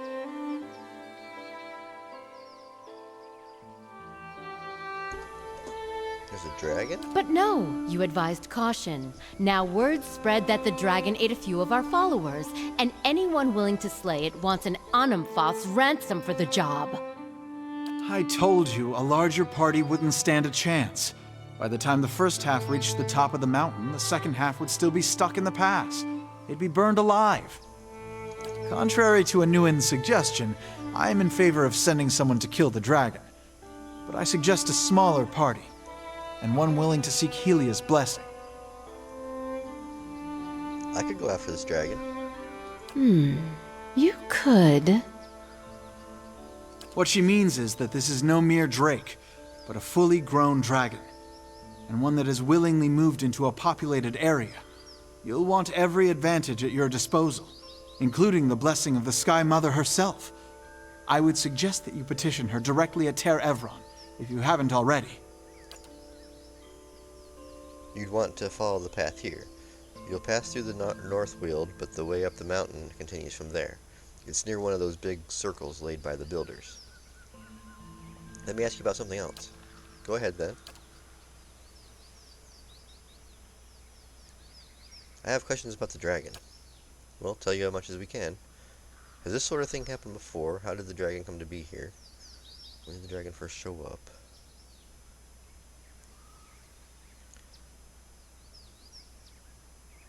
When did the dragon first show up? It was several weeks ago. The creature cloaked the sky like a thundercloud and descended upon us all at once. There was no warning. How did the dragon come to be here? With a great beating of the wings and a fiery roar, he knows why these beasts come and go. It's here, and that's what matters. If you're asking why this has happened, only the gods know. I suspect it's a test of faith from Helia herself, but who can say? Well said. These two have a little bit of whale in them. This is a mystical playground controlled by unknown deities. There are so many other things to worry about than how and why of, well, anything. Has this sort of thing happened before? Never. Our order would have started to resemble the Fangs a long time ago. Perhaps there's a reason this has happened now. Let us be clear. You suggest that there's some misdeed in our midst? That we've committed a crime against our goddess or some other received our just punishment? Owen, please. I don't know why these things happen, why our own mother goddess allowed scores of her followers to perish among the flames. And if you ever discovered why, I invite you to come back and tell the rest of us. you tell me anything else about the dragon? Nothing. We truly wish we could tell you more, but we, like the rest of the Helios faithful, were running for our lives, and we were more fortunate than most. That's all I wanted to know about the dragon. Language is also scared to our goddess. Something else you wish to speak of? I'd like to know more about Hylia. Why, she's the goddess of song, art, the sky, and maternity. She's gentle and brilliant, speaking to her followers in dreams, inspiration, and birdsong. It is said that she wears a cloak adorned with a feather from every bird known to kith or wilder, and that she manifests in the flocks themselves. Aye, and in the screams of childbearing, which I can assure you is not so beauteous a thing.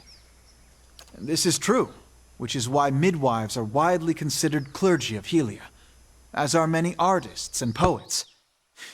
In any case, those of us who follow her feel closest to her splendor in a place where we might share light, song, and a view of the blessed sky. Goodbye. So looks like we gotta fight a dragon. Oh, okay.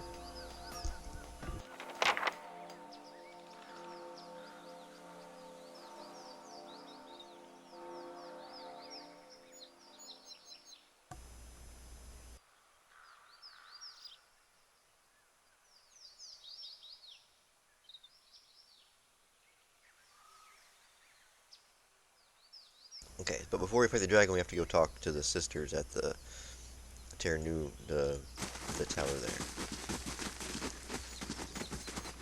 Okay. But for now, we will head northward.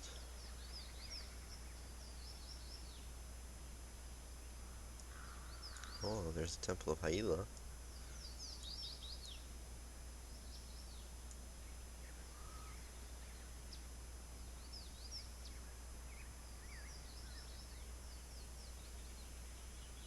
We're going to Northfield.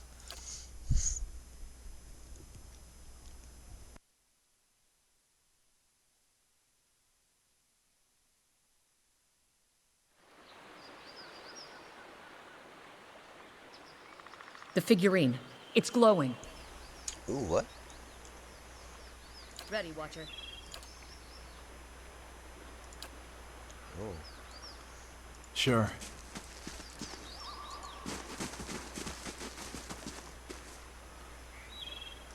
So hold on. The long hunt. We found the Adra Arch in Elm Shore. He was with a group of Lampathian hunters. Oh yeah, in the... Okay. In the forest surrounded by black trees, crumbled ruins. So we're in a forest. So maybe there's some ruins around here. Apparently it's not those ruins. Let's go, oh. Nice little river.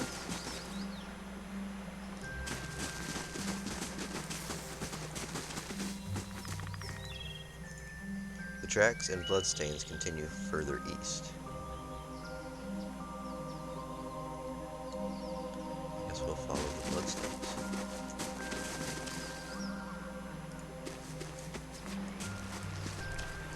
The spear, broken in half, has ornate Landfathian etchings along the two halves of the shaft. The wet wood shows dents stained green with moss, probably from the impacts against the river rocks.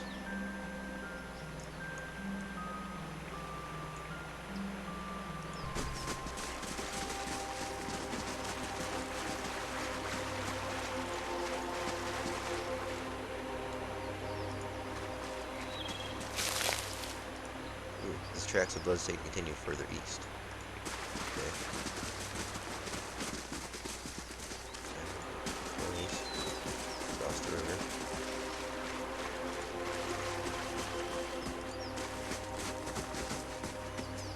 Over here, hurry.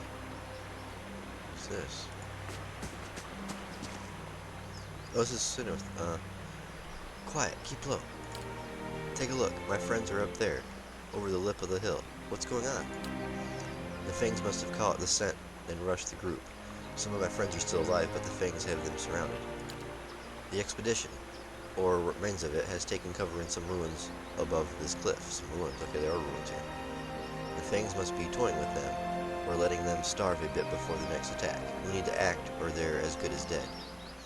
Is she Persoc? How did the fangs get here? I cut a decoy path, set false campfires, and dusted it over every footprint I could find. I didn't slow them much. I'll see what I can do. Maybe you can find a way around the fangs? There's got to be another way up to that ridge. You aren't dressed like my men. Perhaps you could try talking to the fangs. They might not think you're with us. Please help. I've already have enough friends to bury. Okay. I'm on the trail.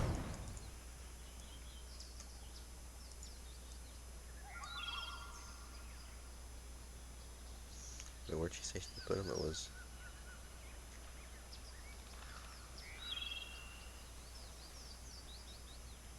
above these cliffs. Probably have to head north then, but I'll keep going over this way. These are the cliffs they're talking about?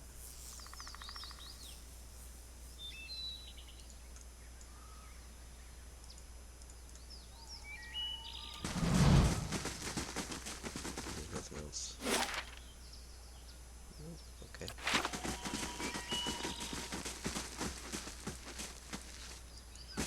My thoughts will be as silent as my feet. Okay, these are the fangs. First blade, Wilderman.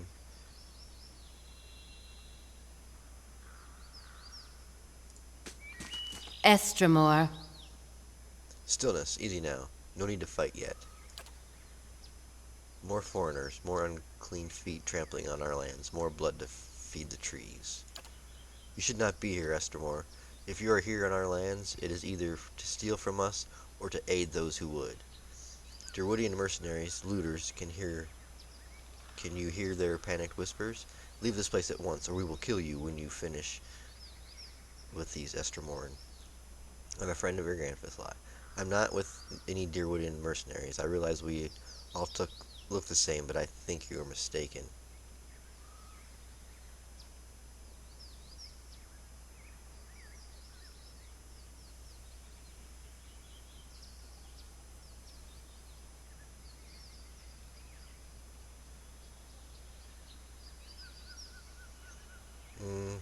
I'm a friend of Glanfathis.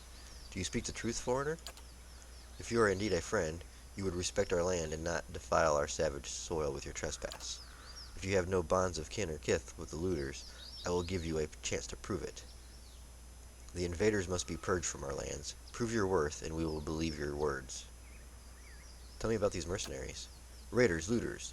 Some as all the other Derwoodian thieves that pillage our lands. We tracked the Derwoodians from their first step beyond the Great River, and waited for them to err. Then they always do. We claimed half their pack in our first assault.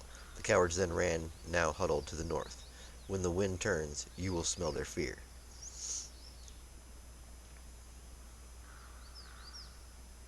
If they surrender, will you let them live? Softness such as yours will not bring them to heel. Their greed knows no bounds. Their memory honors no history.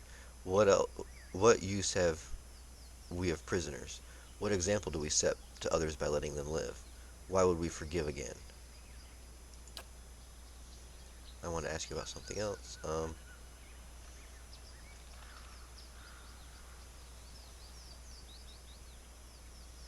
I'll see what I can do. Gentle Strong, we wait here to welcome you back as warrior and friend. Okay. Got past these guys.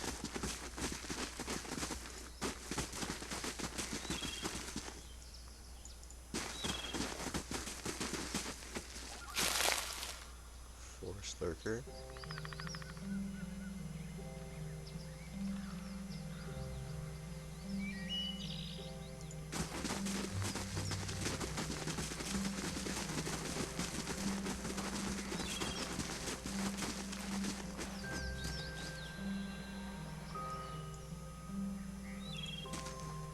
Stop, friend or foe. You're not Glanfathian. By migrant friend or foe, I said. Calm down, I'm a friend. A rare and welcome sight, friends this far from home. Look at you, look at us hiding in the rocks and holding in our guns. The fangs. They've bloodied us and now we're trapped. Winston sent me. What happened? Resourceful girl. We assume the Glanfathians killed her before coming upon us. I'm relieved she's alive. Doubtly relieved she brought help. The tribesmen ambushed us just as we made camp. The fight was a lopsided slaughter.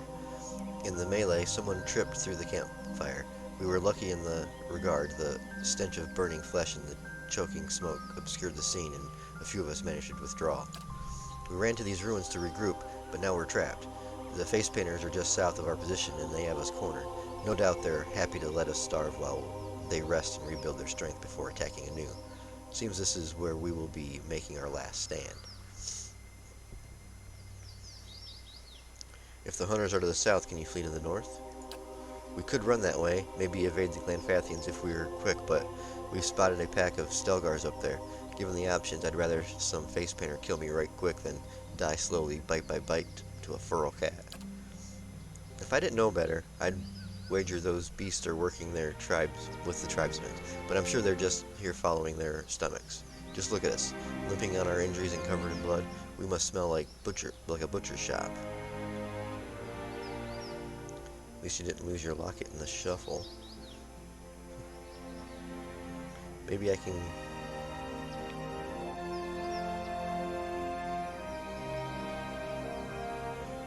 At least you didn't lose your locket in the scuffle. Focus on the positive. This is for my son, for when he's old enough to be trusted with such things. Born a few months ago, not hollow, Halia be praised. Told my beloved the child would want for something. Probably she would have always promised her I wouldn't throw my life away treasure hunting in near Glanfith. Here's hoping the boy gets his smarts from the mother's side of the family. Maybe I can help you get out of here alive. We'll take any help we can get. We're pinned between the Stelgars to the north and the Fangs to the south. If you can scatter either group, that'll clear an escape route for us. Gents, gather up your gear and lace up your boots. Looks like we have a chance to going home. When the path is clear, north or south, give us word, and we'll beat a hasty retreat back to the Deerwood. But we have to deal with the Stelgar anyway. So let's just go up there and deal with them, and then have them go north. Huh?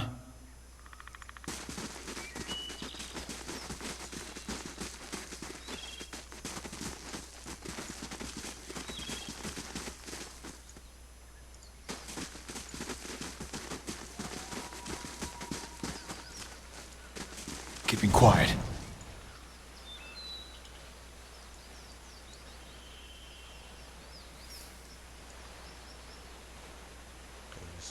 Spotted Stelgar. Oh. Okay. So now we got new people for fighting with, so this might not end well. We'll see how it goes. We're gonna do a quick save.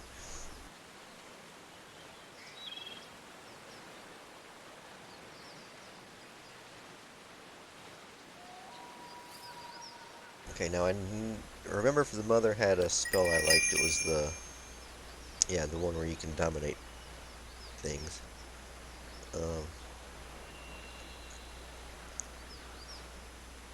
Mental bind enemy stuck. And then Need something? he's got a lot that I don't even know what half of them are.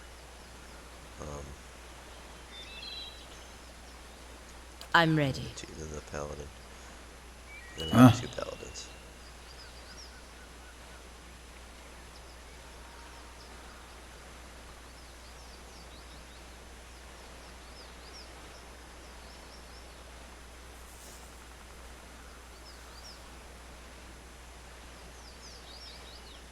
Okay.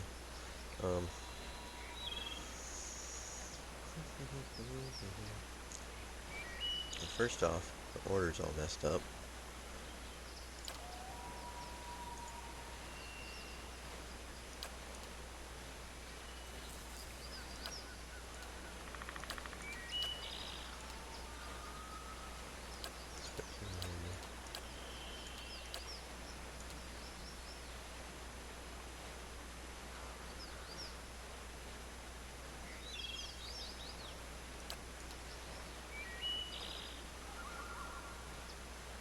Sure.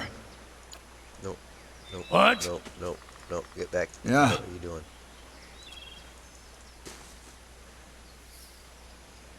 Okay, let's come back down here real quick and get them relined up.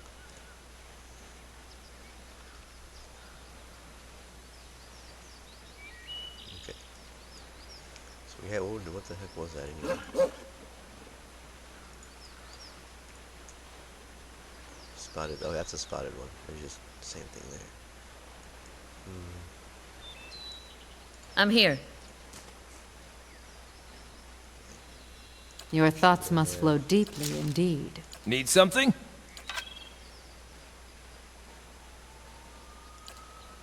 Hold on. I had. I kept that one. Yeah.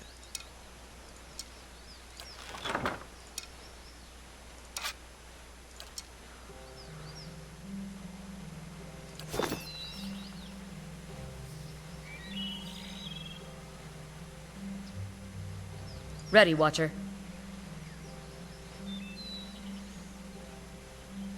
Sure. So we'll try to get them two on the same target. I'm ready.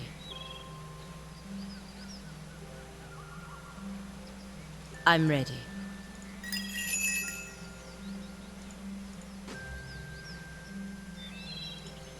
Yeah? Guess we just go after him, huh? That's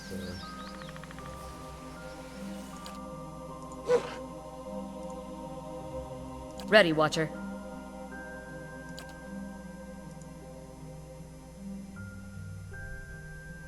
I'm ready. Yeah.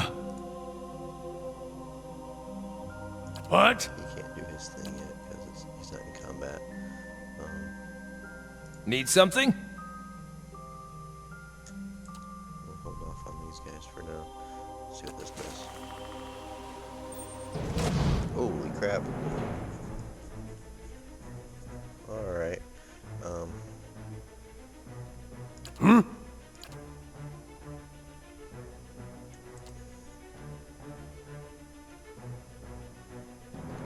What? Up here a little bit.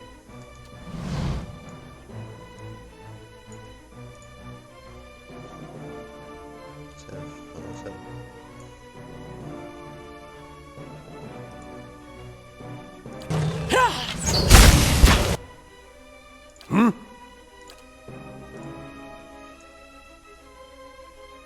Ready, Watcher. Mow it. I'm ready. She's on the ground. What's he got?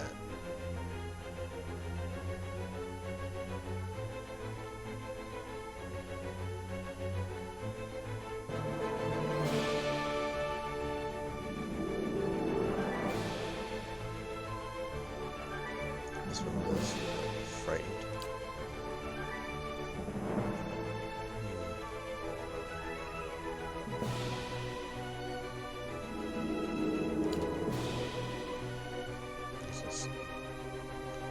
Actually, no, he's gonna keep swinging away.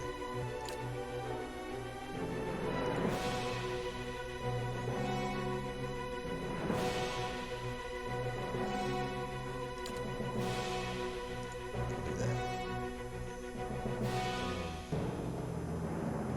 Yeah?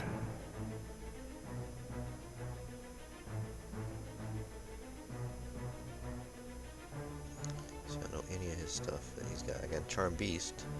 Is it just one area of effect? Let's try to charm these guys. And then she's gonna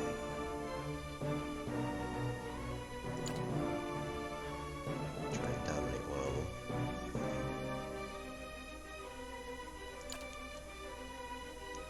She needs to get to her feet. Otherwise she's gonna die.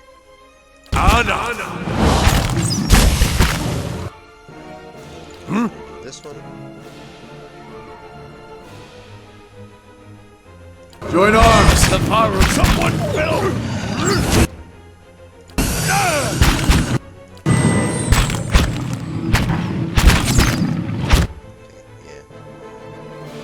Yeah.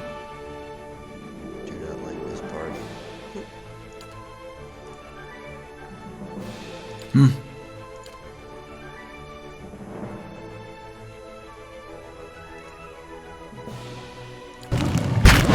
Faru. Arabius is out! What?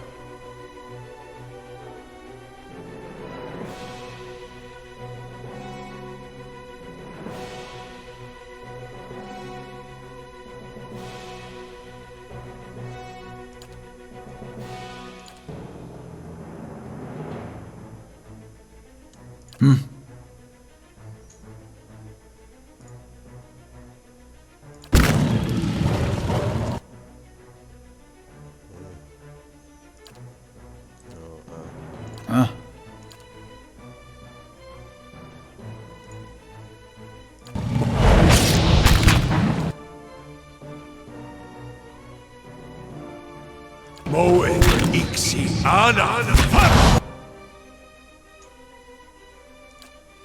He's gonna die.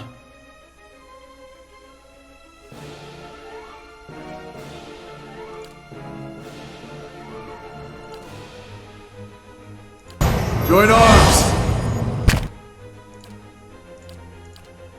What? I'm ready.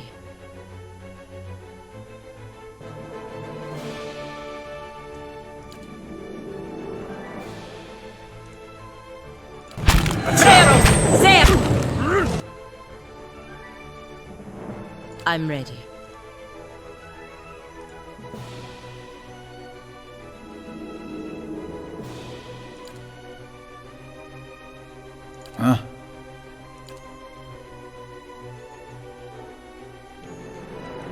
So I wish I had Adar's knockback. So I could knock everyone back.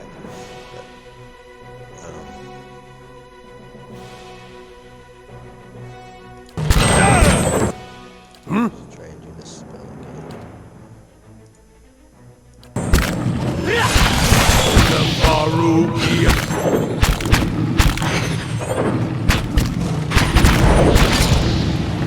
Yeah. Let's go!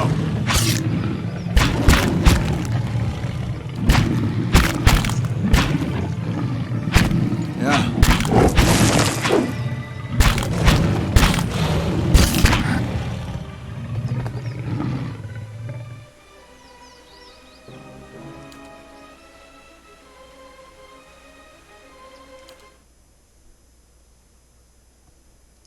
So new plan.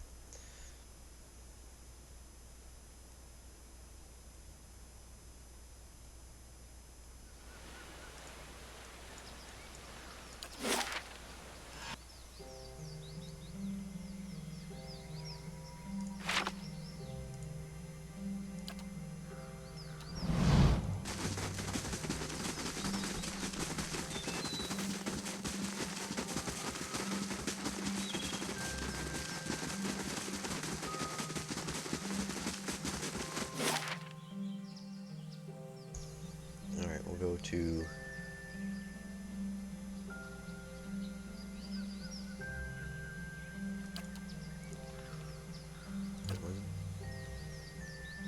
oh, was there an in an old song? No, there was an in here.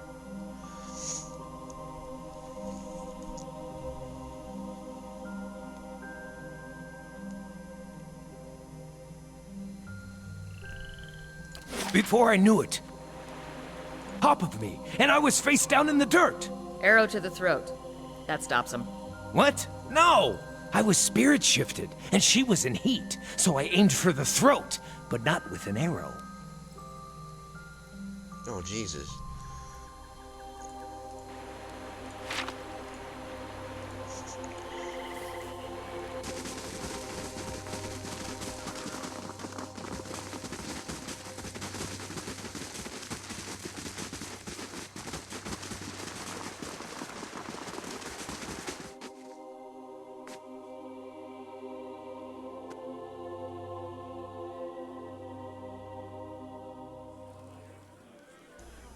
Alright, talk to the barkeep. Hail and well met. Who are you? Let's talk to him a little bit. My name is Eltherian. They call me Haggard's Shoes for all the walking I used to do and all the boots I wore down. But those days are well behind me. My eyes have seen a great deal, and now my ears get their fill from the travelers who come through here.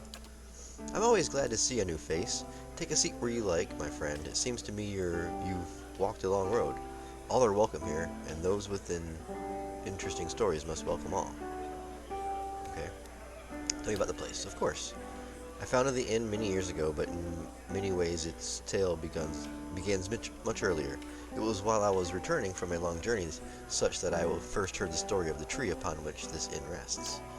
Hundreds of years ago, a strange event occurred. The sky was troubled that night, with many stars falling across the sky, and one of those same stars began to plummet instead towards Arrow.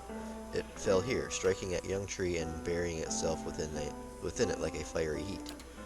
But the tree survived, and over the years it grew and grew and grew, twice as big as its fellows in half the time, until it reached the size you see now, and grew no more. Hearing the tale, I knew I must find the truth, and you see it there.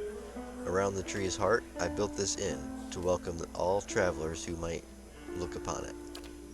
I am always glad to see a new face. Take a seat where you like, my friend. It seems to me you've walked a long road. All are welcome here, and those with interesting stories most welcome of all.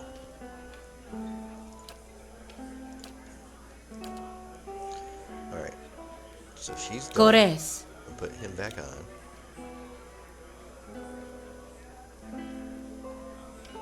Farewell.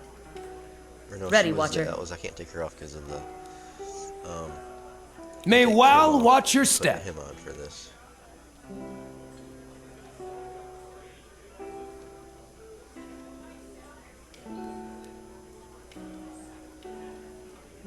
I will wait in the place of your strength. Back to my original party. Or should I get rid of? I can't get rid of her because that's where we're going.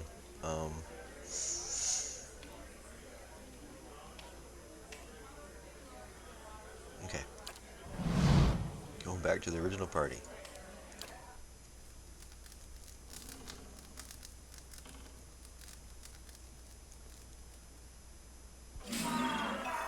Oh. Tar is leveled up.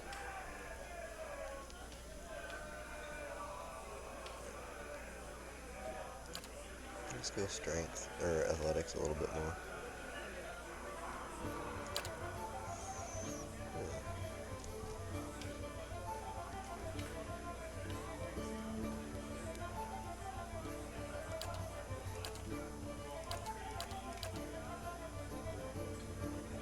Was he a knight? I can't remember. What's armored grace? Fighters perfectly suited to wear even bulky and restrictive suits of armor, lowering their recovery penalty significantly. 20% armor speed penalty. Okay, so that's...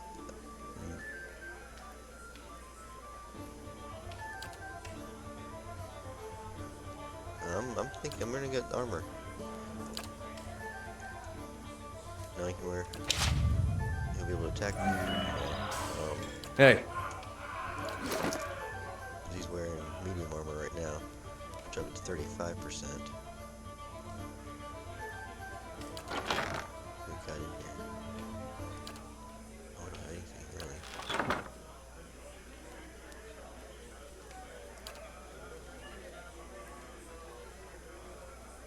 That's right, he'll be able to attack faster now.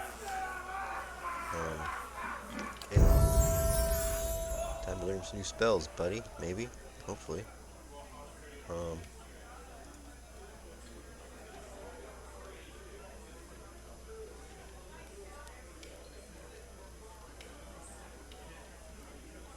gonna save our points. Ooh, level 6 spells. Chain lightning. The caster calls forth the tremendous bolt of electricity that arcs directly to a single target and then jumps between up to 6 nearby enemies. Others in the area of effect are not harmed by the arcane lightning. Okay. I'm liking that one. More of the missile ones. Creates a burst of deadly force around the caster, causing any enemies in the immediate vicinity to take piercing damage. bypassing their damage reduction.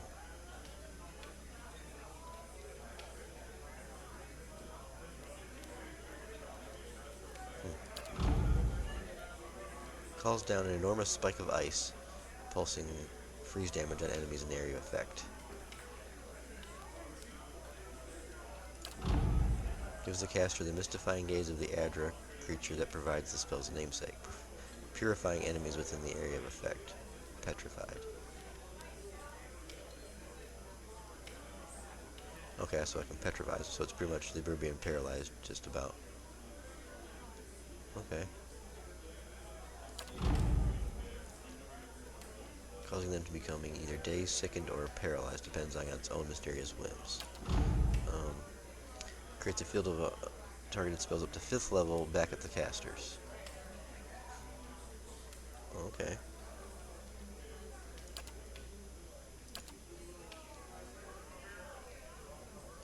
This 8-meter area affected too. Okay, I'm gonna get these two. And then the spell mastery. Ooh,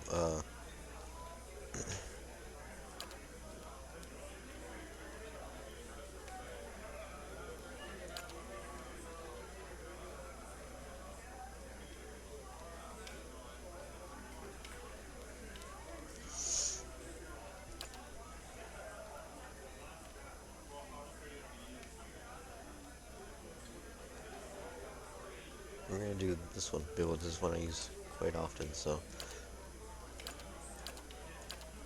there we have it. Alright.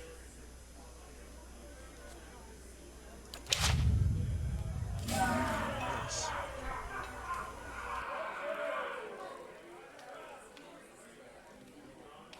Alright, now let's go deal with these Stelgar. Now that we got our party back. And they keep getting stuck on that same thing. Idiots. You must gather your party before venturing Higher forth. Perception? Do I need to upgrade their perception so they can get around that pillar?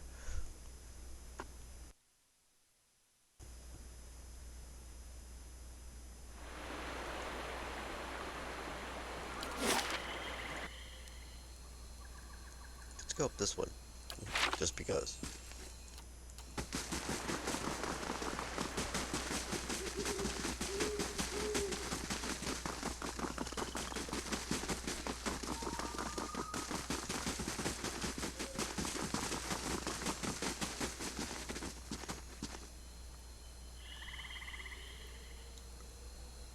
Huh, okay.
Alright.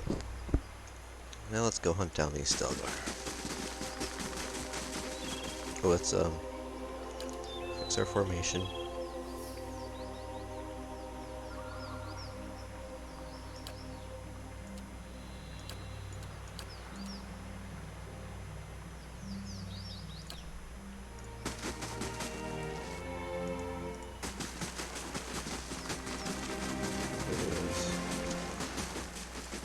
Over here.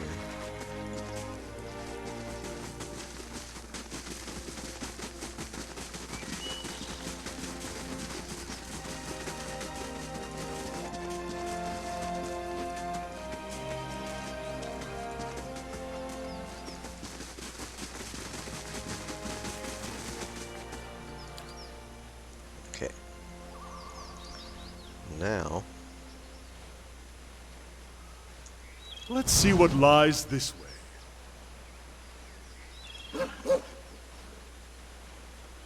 Hey,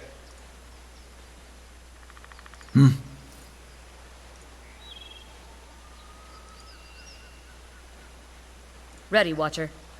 up here. aye? Following your lead. What?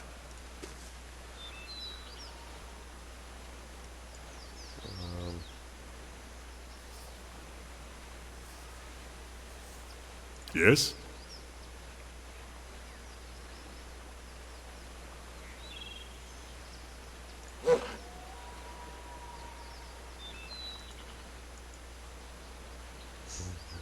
Ready, Watcher.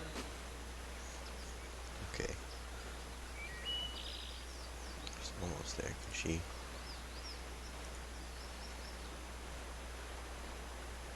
She can get it from there.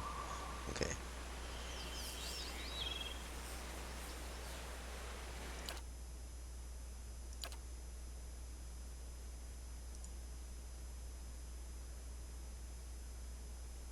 Kind of want a hunter's mark, but I want to get the attack in. It's gonna take too long to hunter's mark, but you know what? Let's hunter mark instead. And I haven't quite figured out how to quo attack. You're supposed to hold down shift, next attack, and they'll do it in order, but it hasn't been able to. And then you're gonna attack him. Huh?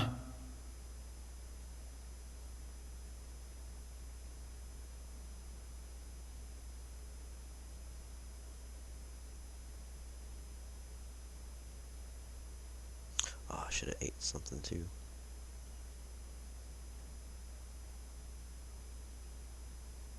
Can I still do that? Is it gonna cancel everything? I'll eat first. Ooh. Ready, Watcher.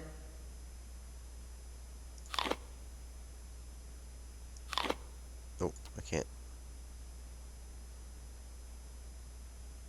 Well, I didn't need anything. Hey. Yes? Yes?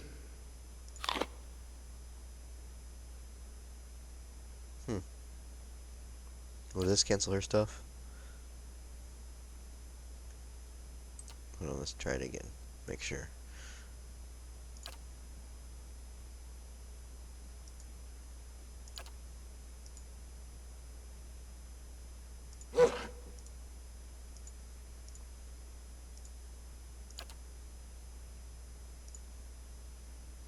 Following your lead.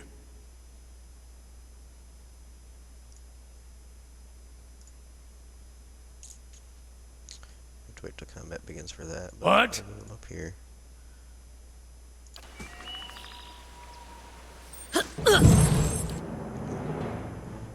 Aye? Um,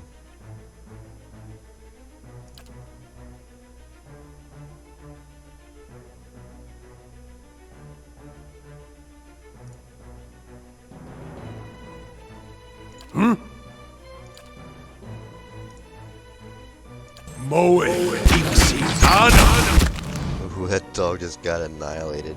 The wolf. That's my bad.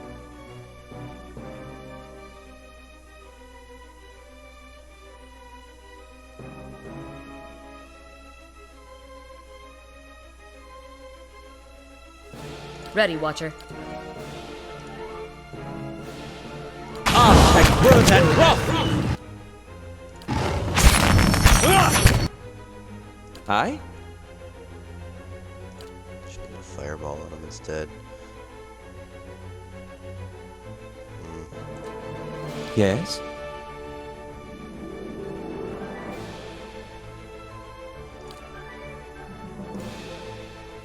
Yes?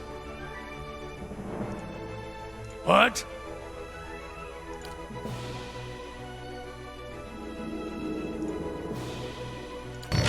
Levaru!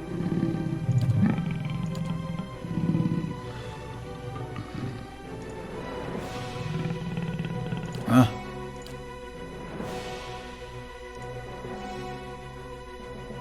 Following your lead. Okay. Beyond seek! Beyond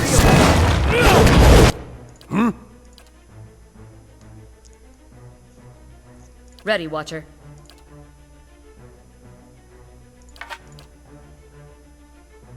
Um.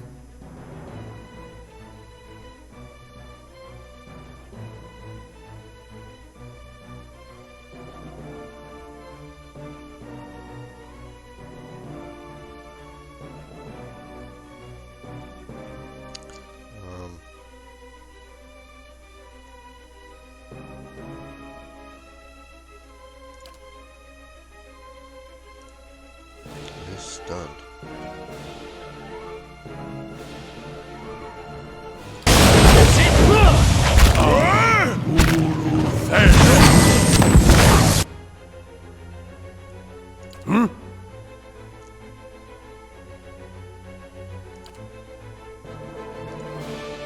Following your lead.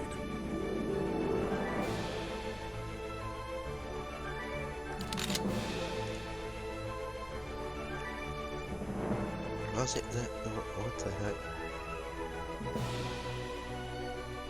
Hey. Aye?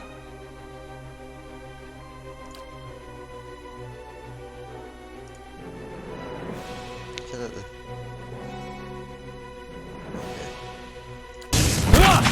Aspect worth that Levaru beyond seek! Let's go!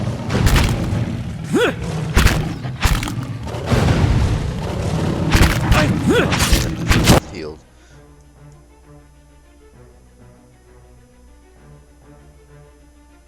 Aye? Try it again. For some reason, he wasn't singing, and I looked Yes? at it, and I could have swore it was going off, but so he didn't get any of his spells. Actually, Huh? Hey.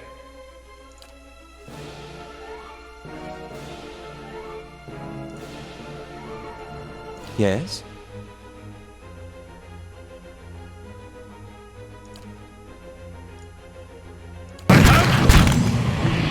Oh, God damn it! Gotta take better care of that.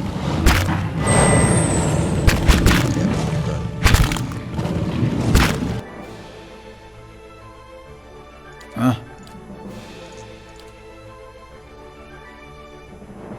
Hey.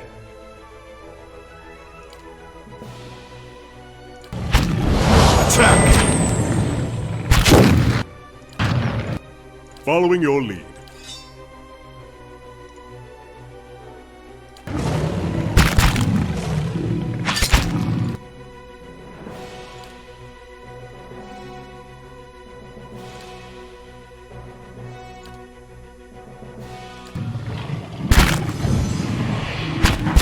Attack!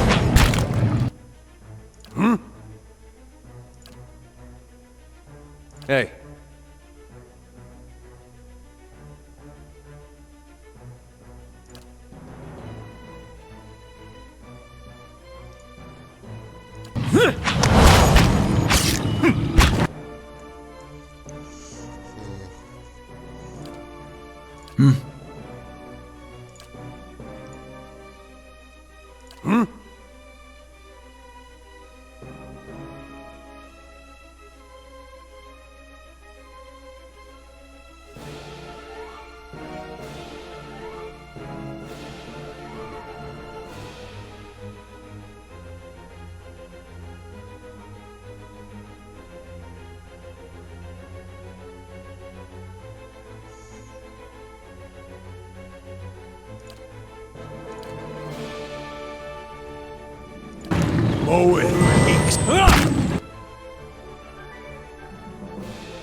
Hey. Attacking them.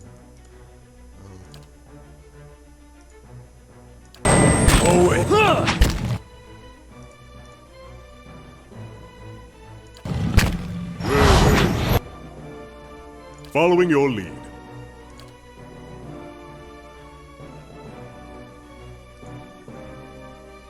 What?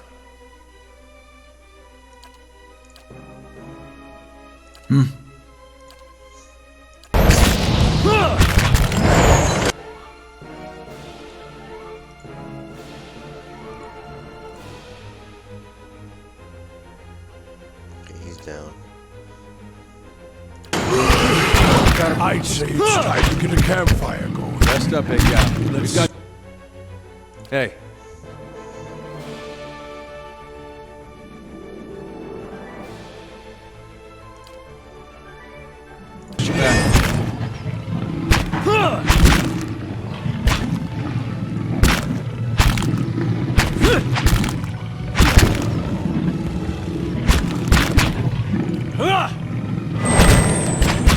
Gotta be more careful.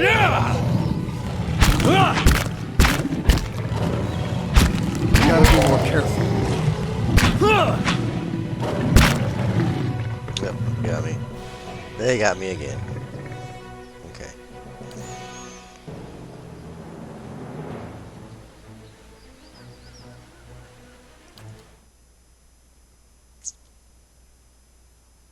It wasn't really set up either. For some reason, kind of chanting stopped.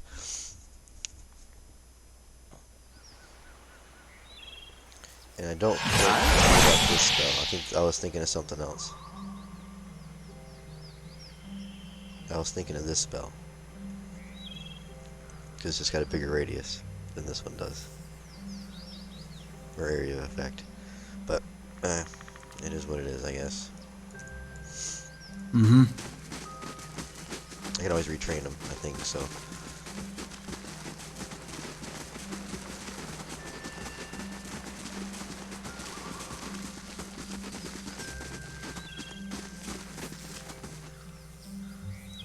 And what does the flame reveal? We're not even going the right way, are we?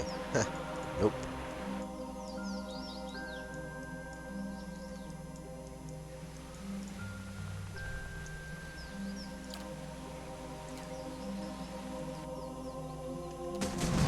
Why are they going that way?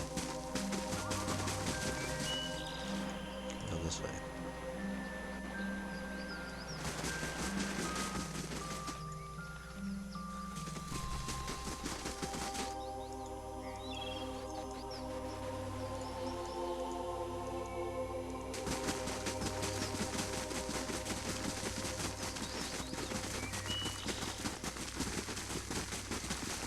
There you go.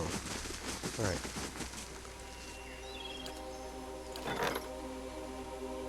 Over construction completed, okay. So now we're all back to being good. Alright, now. Ready, Watcher. I'm not guessing the dog in this time. What? Hey. Hi? Yes? Huh?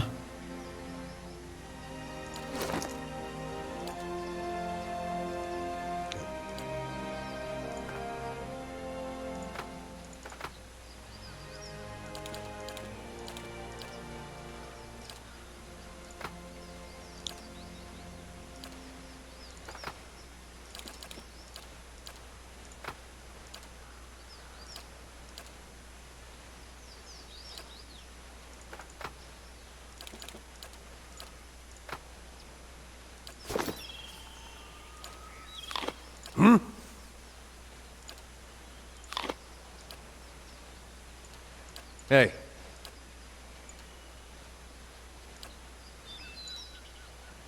Yes? Hey.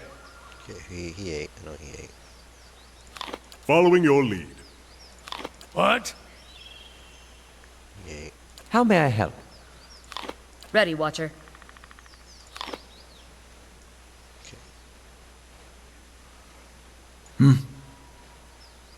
Let's go! Okay. Ready, Watcher.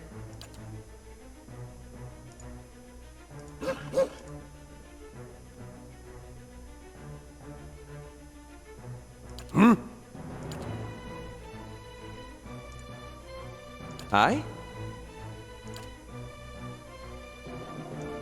So let's do.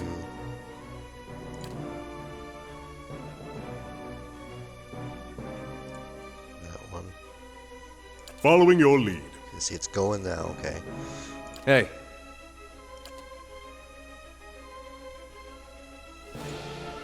Huh?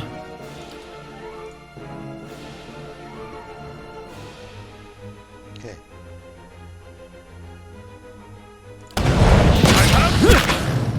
Aspect worth and rock!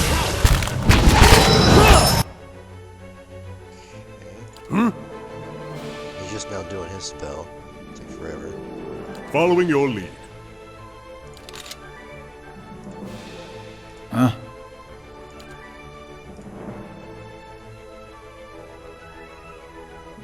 Hey.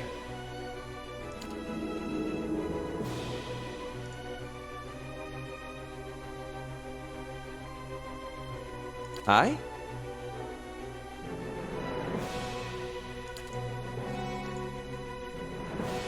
Ready, Watcher.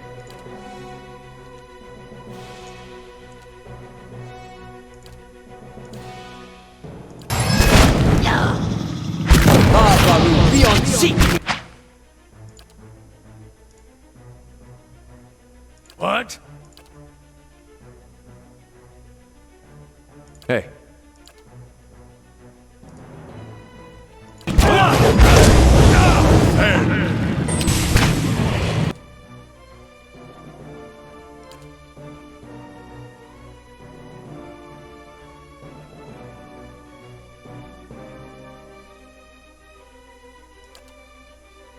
Ready, Watcher.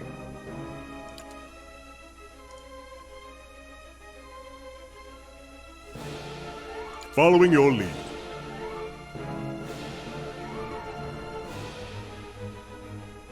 Yeah, you're fine. Just keep doing what you're doing. Hey. Aye?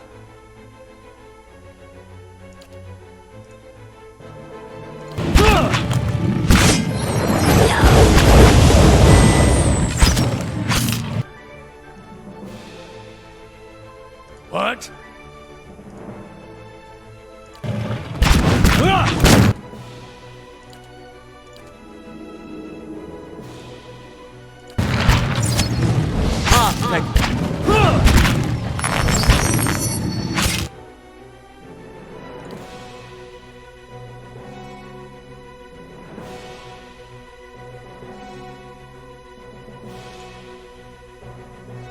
What?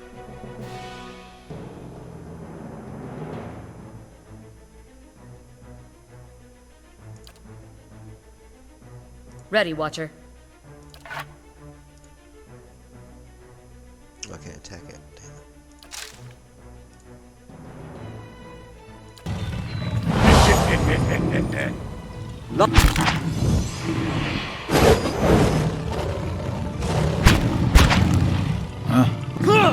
That's it!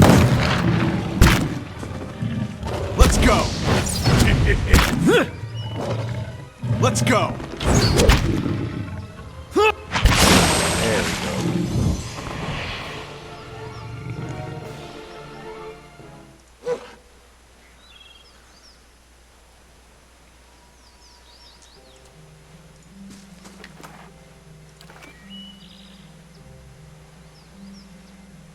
Right.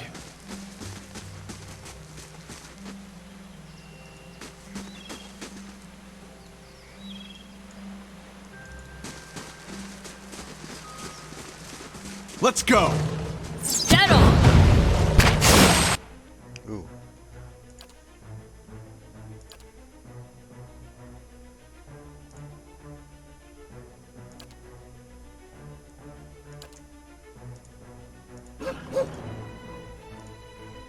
Huh?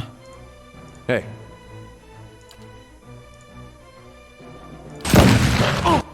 He's done. Ready, Watcher.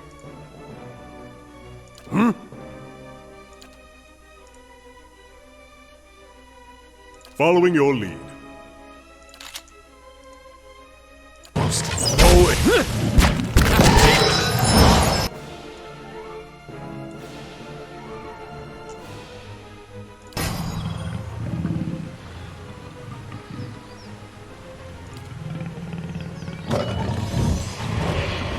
Lava. Yeah. Let's go! Dead on! Let's go!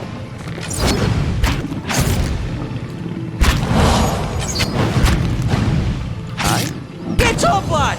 Architect, worth and rough! Get up, lad! Let's go!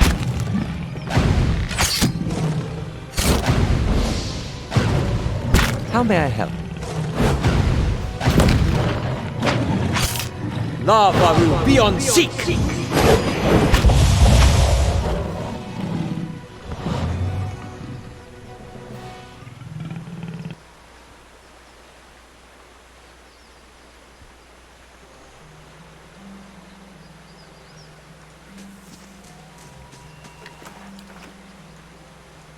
Yeah. Ooh, what is this?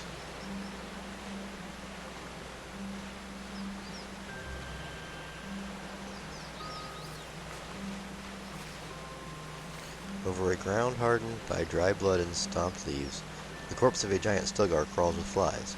Its flesh has been pierced and cut, and as if stabbed in spears and slashed by swords. You touch the dead Stilgar's flank, a cloud of flies stirs into the air, and suddenly you feel the creature's remaining essence. The world around fades away. The pack rests, rocks sheltered the young, full bellies. You turn away and look beyond the trees. The moon breaks over their swaying canopy. A scent in the air stings a tingling in your mouth. You slide into the shadows, a taste of hunt filling your nostrils. Light shines on the stones by the water that falls, prey down below. Two-legged, hair like dry grass. It moves near the water that flows. Thin legs, slow, noisy, unaware. It holds a sharp stick. Two-legged hunter, weak hunter, prey. Closer, prey. Bright moon prey, into the dark. Pain on your side. A sharp stick pokes out of your flank. You roar and shake it. It snaps, breaking into stones. Wet stones, your blood. Leaves rustle, you look. Another two-legged, another hunter. Thick legs, silent steps. Striped face, strong hunter. Enemy. You leap, aiming at its neck. It moves fast. Your claws find flesh, ripping it deep, ripping it down. Wet leaves. Two-legged blood. It howls. It fights back. Long claws cut through the air. They slash at your flesh. More pain. Sharp pain. You strike. It strikes. Hot blood on your claws. Hot cuts on your chest. The world grows red. Your strength fails. You can't breathe. The two-legged hunter looks down. Wet ground or blood. Sharp stick above its head. Bright moon above its head. Strong hunter. The world goes dark.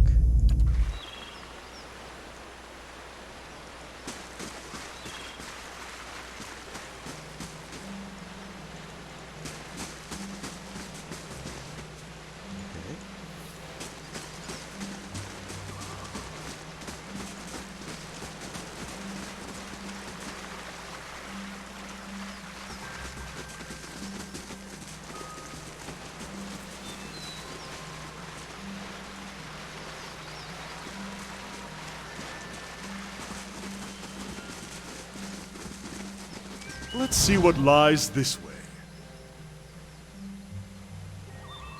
Yes?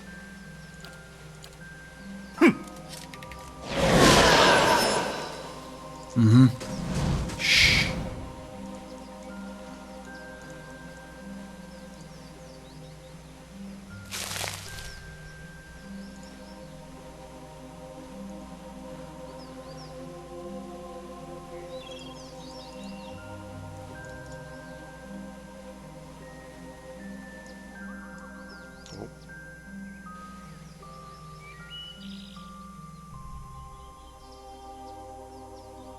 These are the two-legged hunters. You come upon a clearing and see a group of Glenfathans standing in a circle. Sagani glances from the Adra statue to the hunters, looking for a connection. Meanwhile, the hunters turn to notice you. Their brows are drawn. What are you doing here? Does the name Persock sound familiar to anyone of you? Does the name Persock sound familiar to anyone of you? What kind of Estromor foolishness is this? They step aside and turn to you, and as they do, you see something on the ground behind them. Laying amidst the ferns is a white stag. Dark blood mars its brilliant coat, and its sides tremble with quick, shallow breaths. You feel a presence in the beast, something ancient and familiar, before you can speak.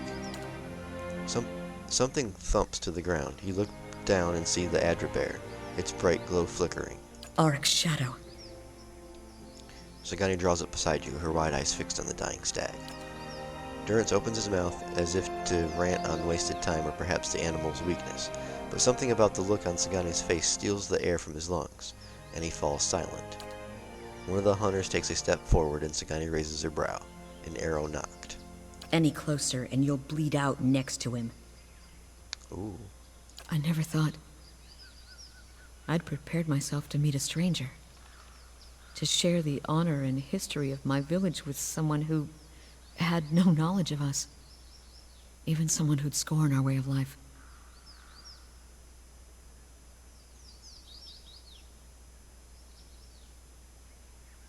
If you're gonna do this, you gotta hurry. I was going to tell him about the years of abundance in Masuk.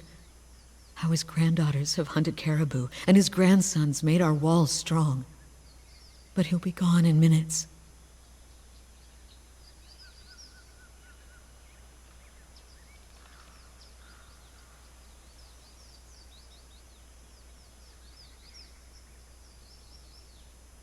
Remind him of his impact on Masuk. She kneels by the fallen stag. Placing her hand on his head, she begins speaking. She tells Persock of prosperous decades of the grain trade that was sustained them through the long winters. She recites the stories told about him and speaks of the new elders who have followed in his footsteps. The stag takes a final shuddering breath and falls still. If you've finished your chanting, we need to get to work before the meat spoils. Oh, they're not eating this one. Have you no respect? A great soul inhabited this body. And it's gone now. What's left is our kill.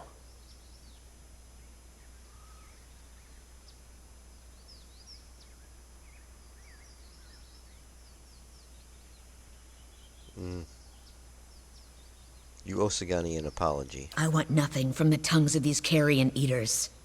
Coming from people who revere stones and long-dead Audra. She slanders the builders.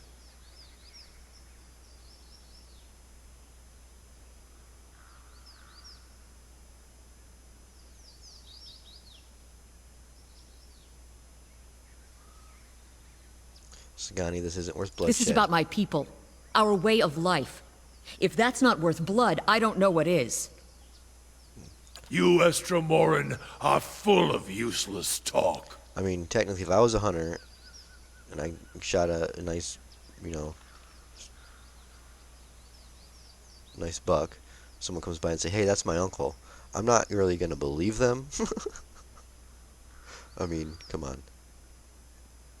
No. Well, this is gonna happen. Well. Ready, Watcher.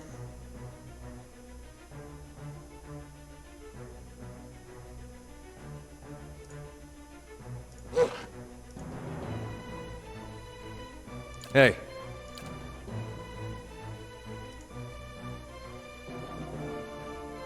How may I help?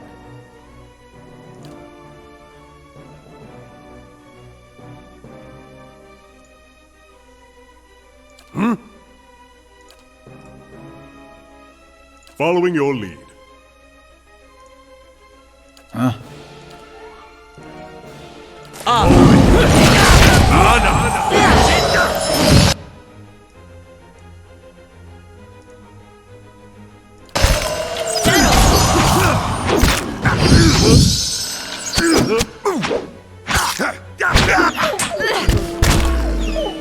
Let's go.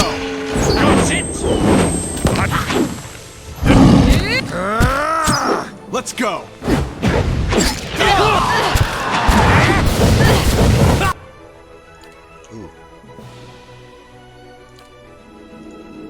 Ooh.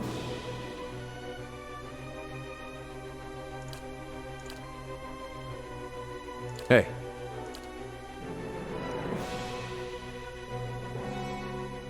Ready, Watcher.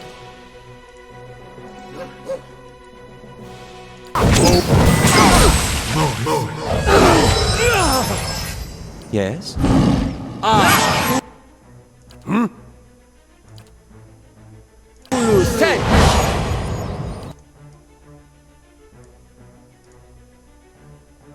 Can't we attack any of these? Thick, worth, and rock. Let's go!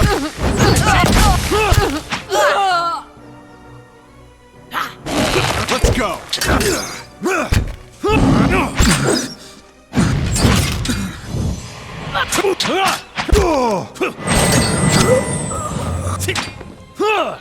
Let's go!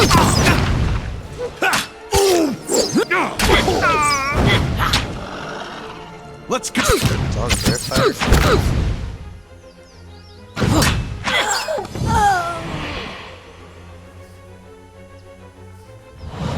Sure.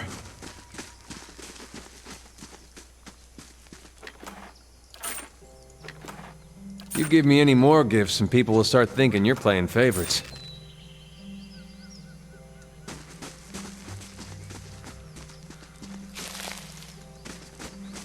Cave here.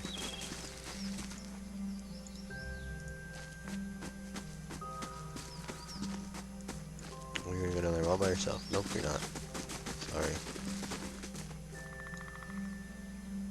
I'm here. A deer in the middle of Air Glonfoth.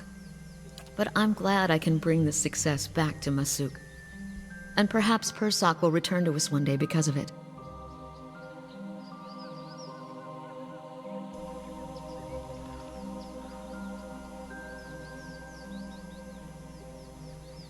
I'm certain he will. To be honest, the biggest relief is knowing that my journey was worthwhile. That finding Persak and carrying our village's story to him will strengthen our community and return his soul to us. I'm looking forward to being back in Masuk among my family and my people. But more than anything, I'm glad to finally understand the purpose behind these last 5 years. What do you think? Do you feel as though you understand the purpose behind your hunt for Theos?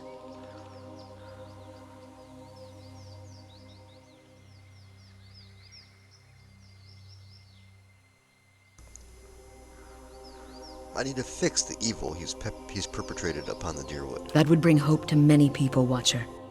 I hope you're able to accomplish it. Anyway, Theos isn't getting any closer. I suppose we'd best keep after him. Okay, I think her quest is now done too.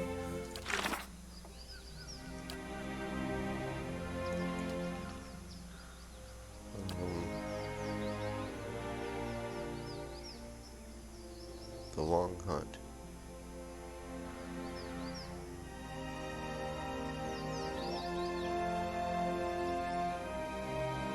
Right there. Okay. Yep, it's done. All right. Well, let's camp for the night. Cannot camp with enemies in sight. Oh, okay. Excuse me. Sure. Let's go this way. Into the cave.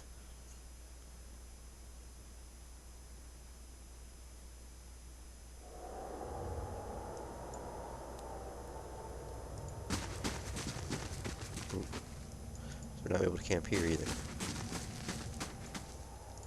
Come back here, and we'll come back to the cave here in a minute.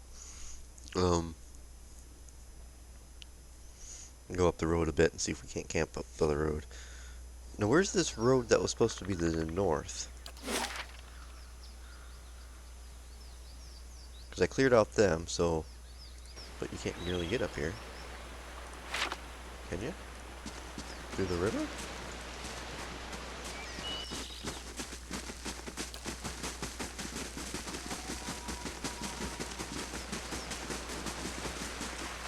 Oh, you can't. Let's go. Let's camp real quick right here. Should be able to. Right? Oh yeah. We'll rest. And then we're gonna go talk to those guys down there and see if the path is clear or if I gotta go do something else. Ooh, half asleep, a tide of defaming whispers assails you, chipping away at your senses, at your mind's understanding itself. The roar is louder with each passing night. Their attacks more brazen, less confined in your subconscious. A familiar voice fights its way through the din, calling out to you. Hey! Hey! You gotta stop it with that. Just about punched you to snap you out of it. You were saying things, but they weren't any words I ever heard. You were shaking so hard I thought you'd crack your spine.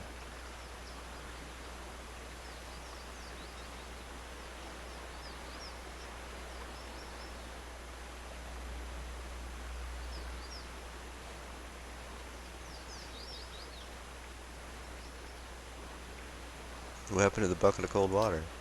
Edgar shrugs and looks away, concealing his smile poorly. Things haven't improved. My mind may be going. Yeah, so I noticed. I've woken you sooner, but I thought it'd be nice for you to be able to close your eyes a bit. Folks don't last long without sleep. You're twitchy these days. Reminds me of Meyerwald more than I'd like. Anything I can do, you just let me know. We're close on this one. Hang on a little longer. We'll get you fixed up. Thanks, Eddar. Let's go down here.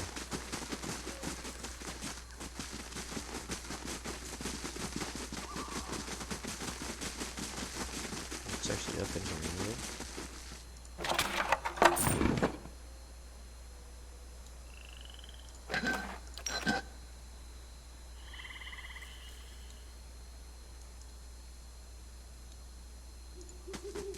Good day to you.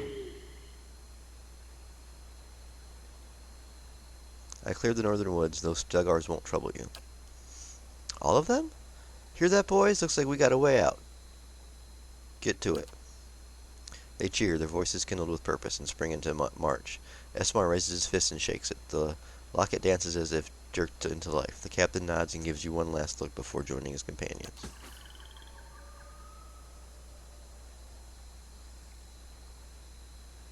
Okay.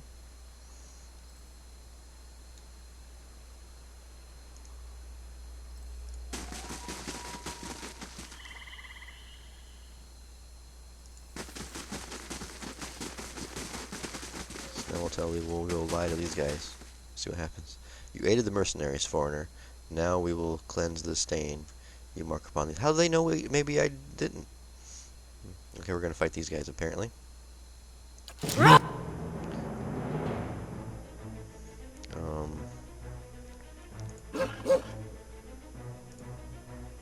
See which animal is gonna.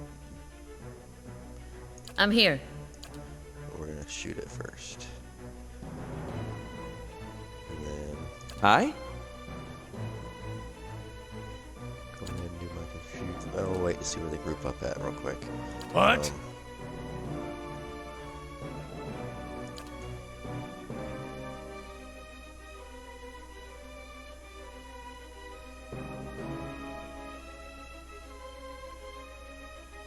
Let's do that.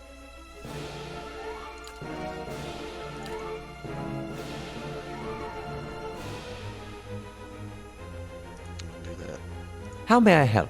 Oh, he's way up here? Oh my god. That's not where he needs to be. Hey.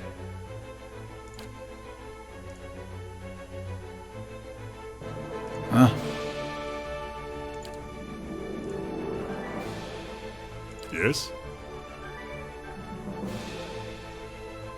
Actually, I'll have him shoot now.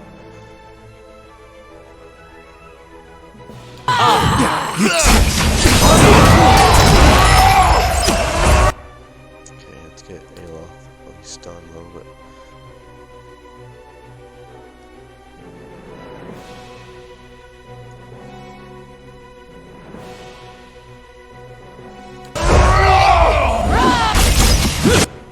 Ready, Watcher.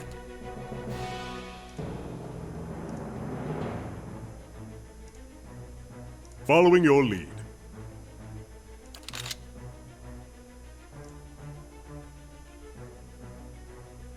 What? He's stunned.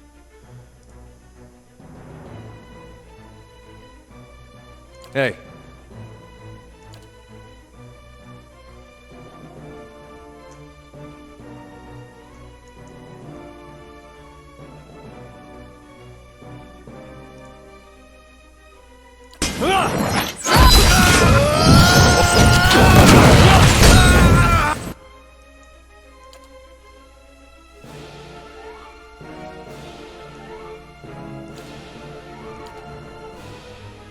Yes?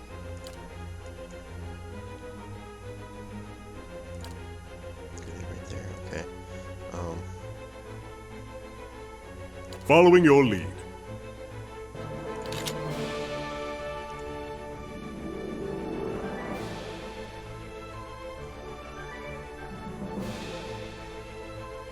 Ready, Watcher. Huh?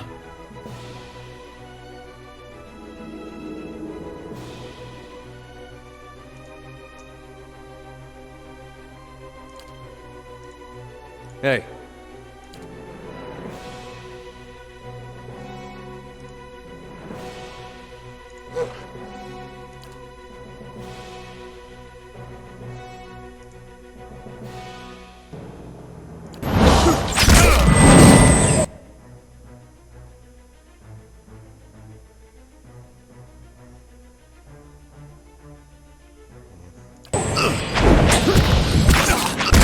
My bow's ready. Hmm?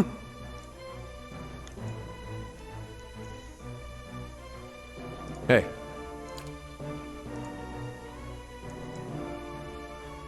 Hi?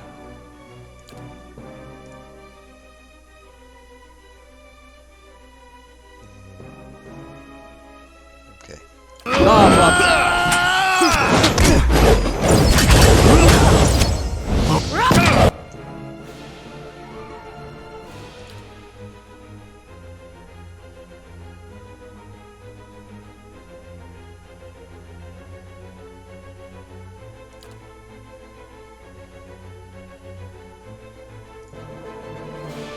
Ready, Watcher.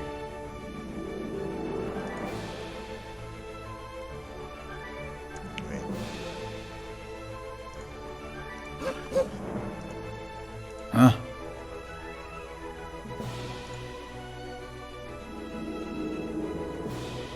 Following your lead. Are you ready to show? That one's knocked out.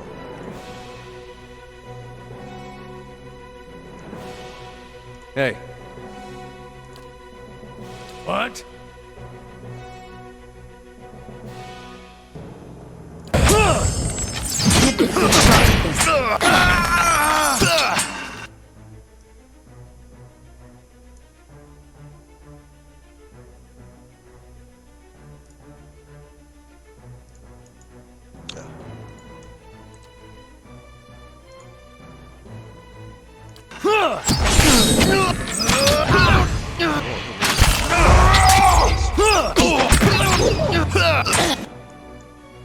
What? Can you do any?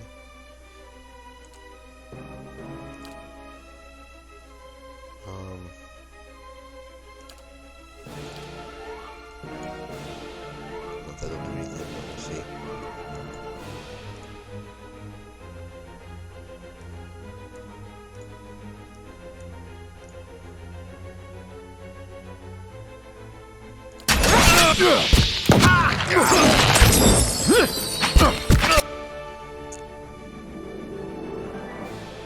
Yes?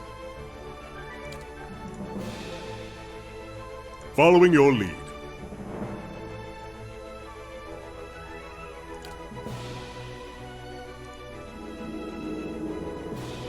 What?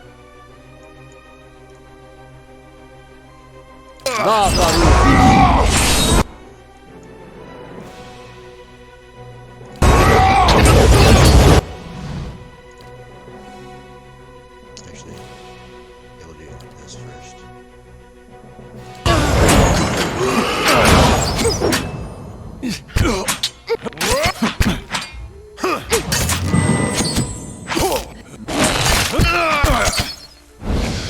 Your tail!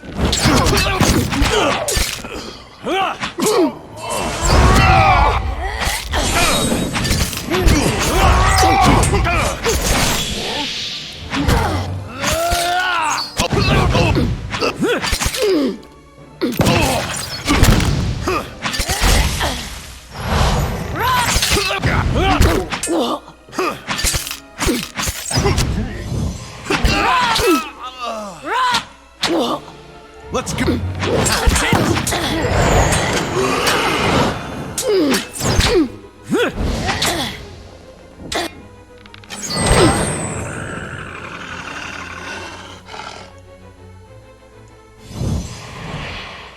All right.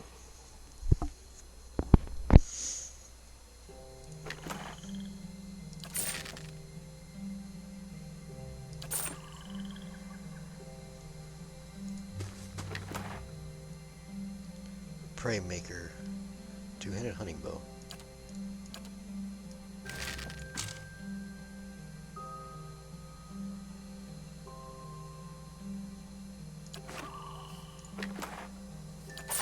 Wait, what was that other thing?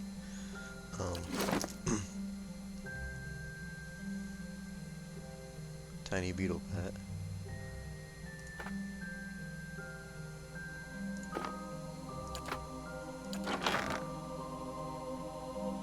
I thought I saw something else.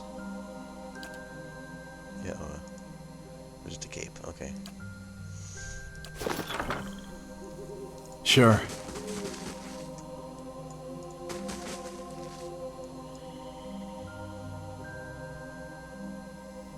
Concussion.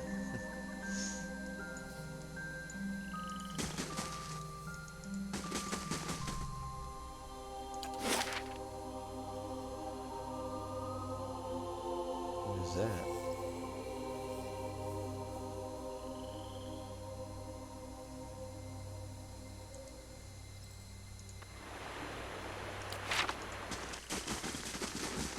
Is there anything up this way?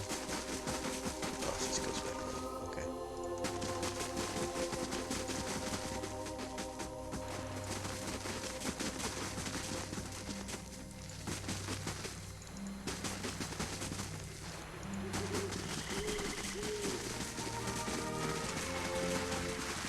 Keeping an eye out. The leather pack, its belongings washed down the current of the river, gleaming like a wet rock.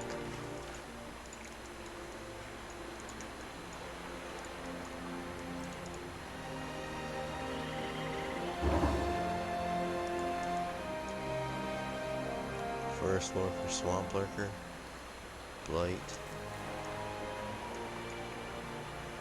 I'm gonna save.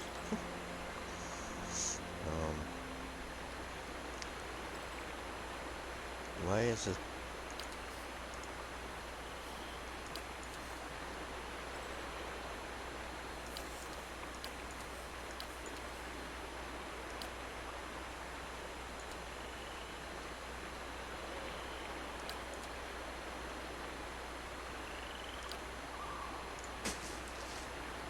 Let's reset. Okay.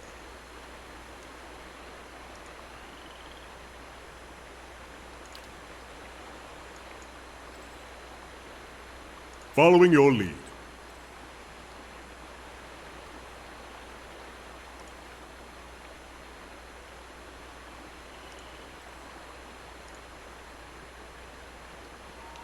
I need to get it right. I need to find it. Okay, hold on.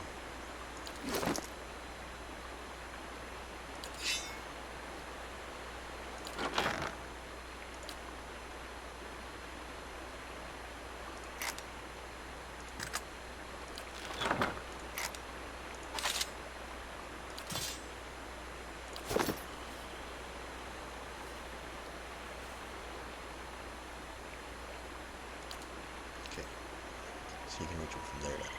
I need to get a good one of those. And then I also need to retrain him so that he's actually proficient with it.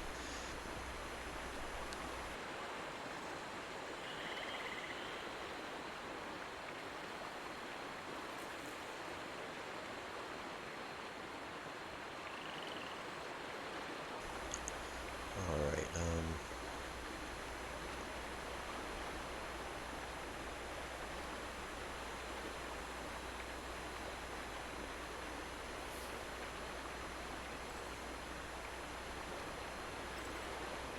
I'm here.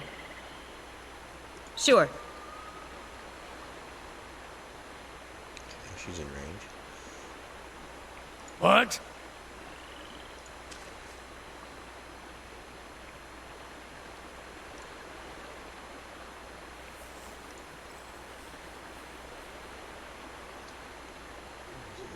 Yes?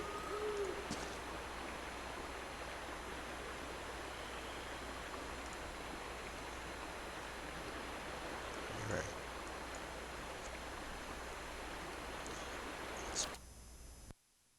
Let's pause this, and then we're gonna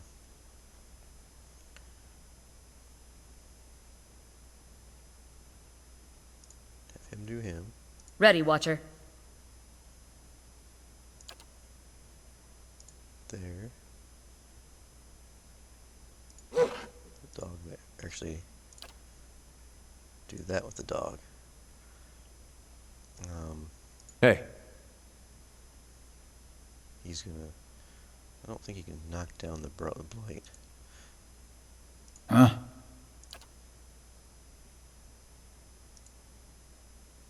Following your lead. Okay.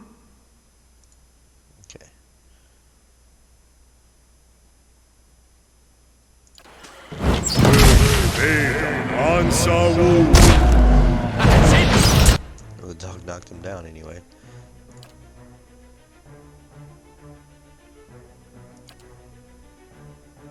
Wait, can they even...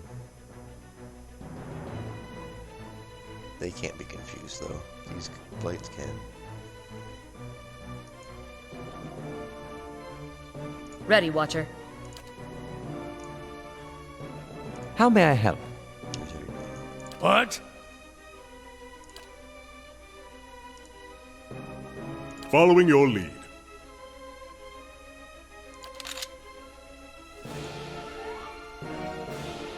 Hey.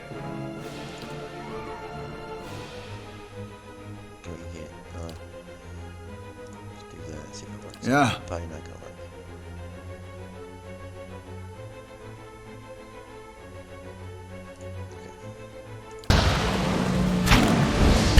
Mow it. Good shot.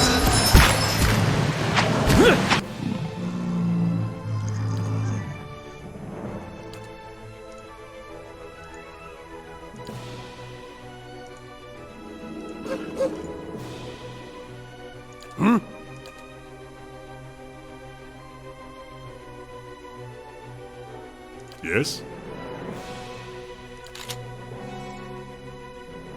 Hey. Yeah.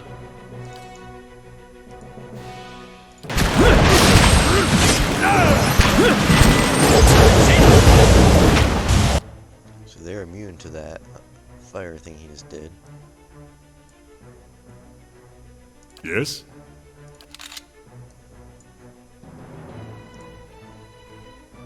Ready, Watcher. Aye?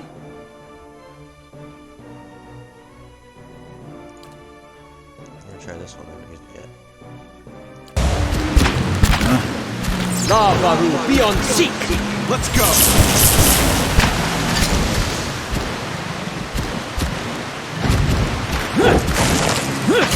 Your tail ends here!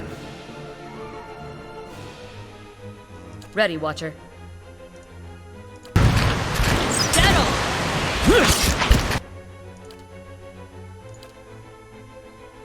What?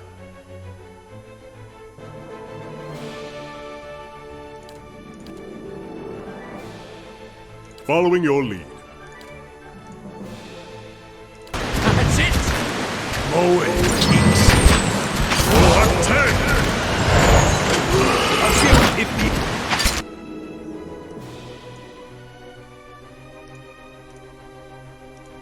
Okay, you guys fight him. Priest is gonna miss this. Following your lead.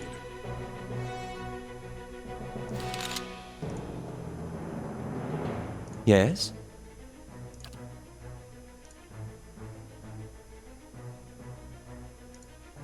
Ready, Watcher.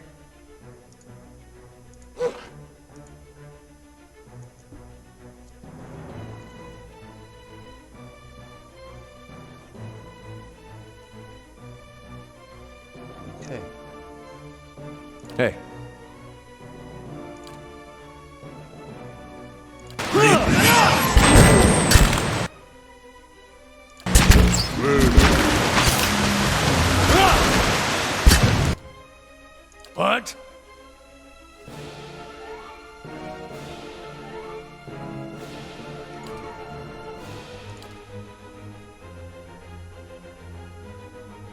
I'm here. Actually,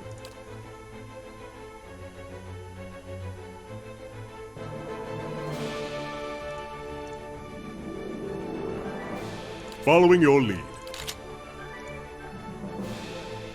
Oh, yikes! Following your lead. That's it! Ready, Watcher. This isn't working. Hey, Let's go!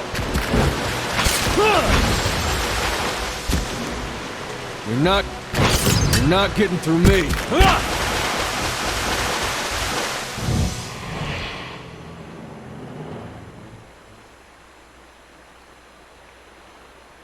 alright.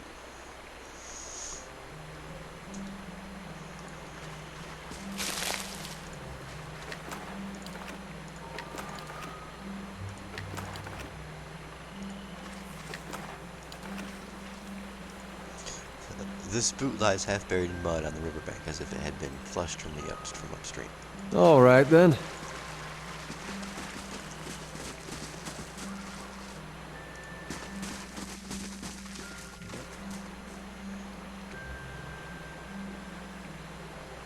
Camp again. That's a good spot to camp, right on the river.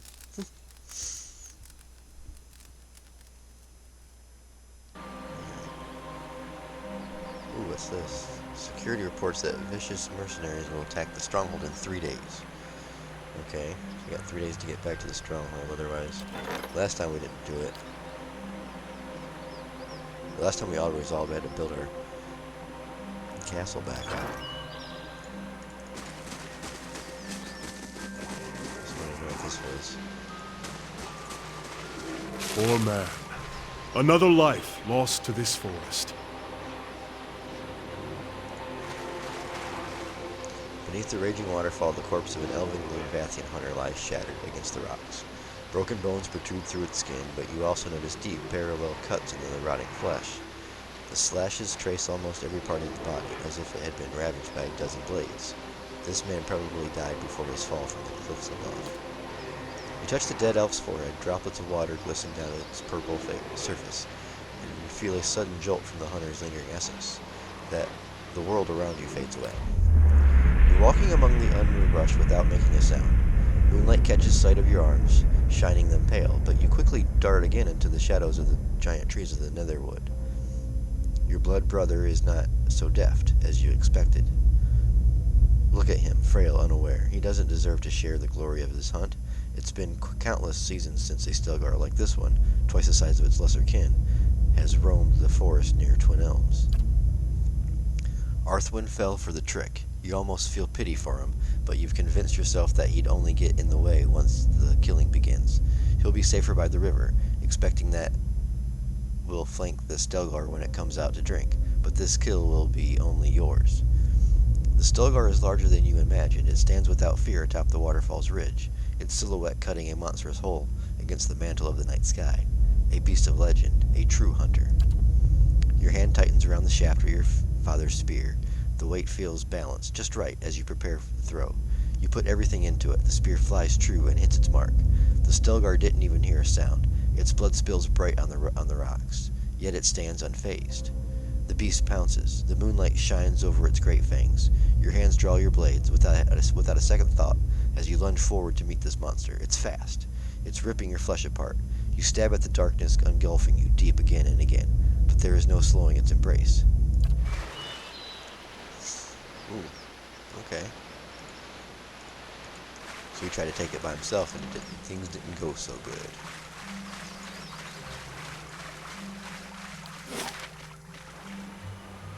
There's so much to do here.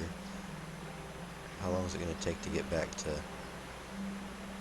the keep?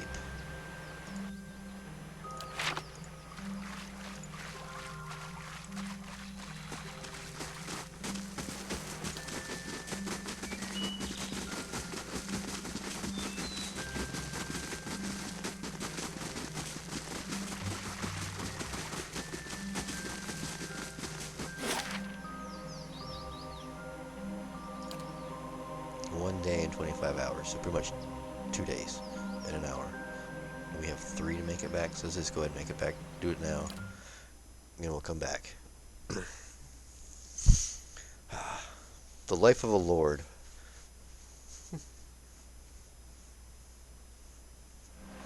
So were these things coming from the? You could fit a whole village in here. Wait, from the dungeons down below, or is this some different attack? A vicious mercenaries are marching to your gates. Okay. Manual resolve. We're here. Oh shoot! We should have rested. Oh no. Oh no! Did we rest by the? But we had a battle with. Oh, that's alright. We got our army here though with us. We got Korgrak, whatever his name is. Hey. Knock him down. Yeah. Over here. Do that to him. Following your lead. Shoot him. How may I help?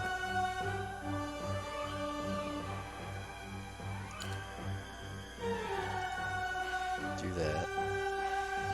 Hmm? Do that. Do that. Ready, Watcher. Do that. Be on scene! Now do that.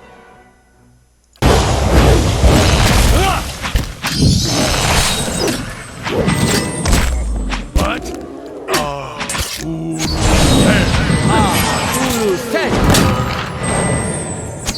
Yeah. Let's go. Yes? Let's unmix!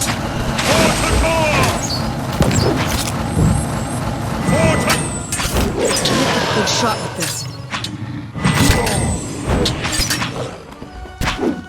Got an arrow for this one. Dead on! Hey, you're not getting through me.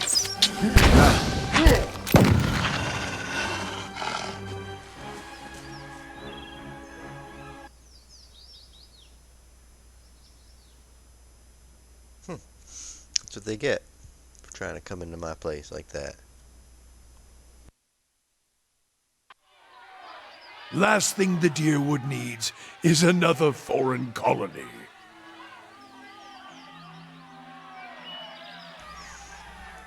Alright.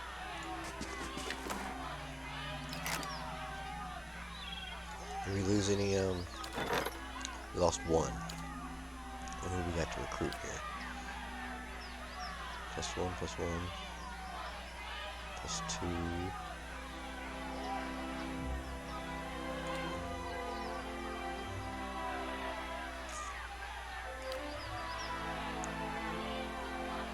So I can get him for +2 prestige.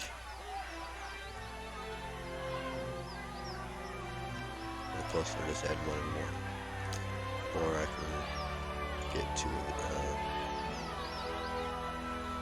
We'll get prestige.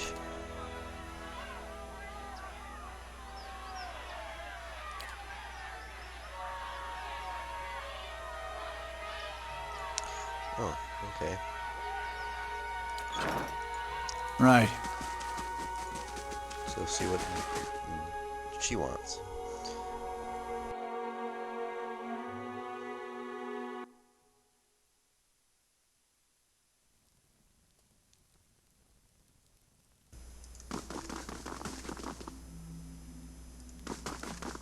Judea?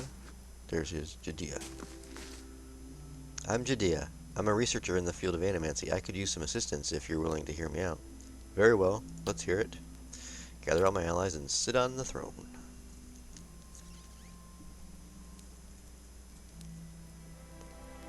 I'm looking into the Beowick problem. That is, forces that can unhouse souls from their vessels. I'm trying to develop some kind of defense to protect people against these forces.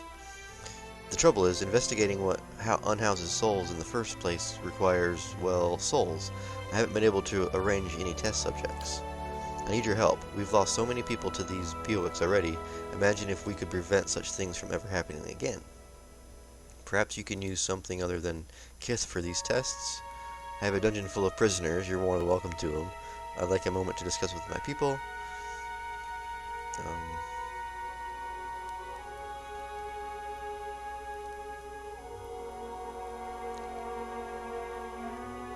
Perhaps you can use something other than Kith for these tests? I'll be willing to try using alternate subjects if you have a suggestion. There are vessels in the Eastern Ward, can't you use them? There are vessels all over Heritage Hill. I'm sure the people of Defiance Bay would appreciate you thinning them out a little. Animals will work just as well. Try Magrin's Fork or the Black Meadow.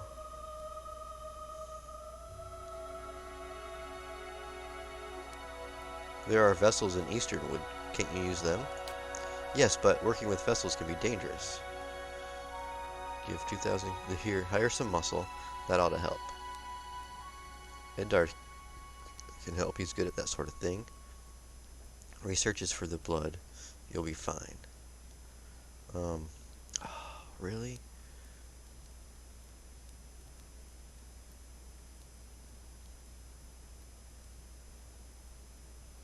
If I send him, I know it's probably going to go well. Most likely. But then I'll lose him for a while.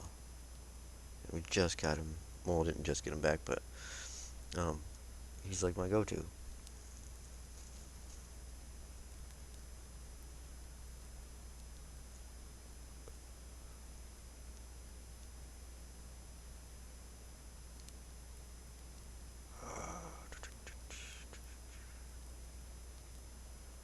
We'll send him. Okay, he's only been gone for 4 days. That's not too bad. Because the one I sent down was like she was gone for 10 days. Excellent. With your help, I'm sure we'll be on track to develop a cure in no time. Thank you so much for this. Okay. So let's put the barbarian in instead.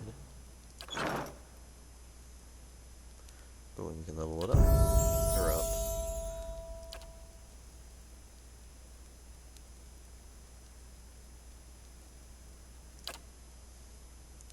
Frenzy.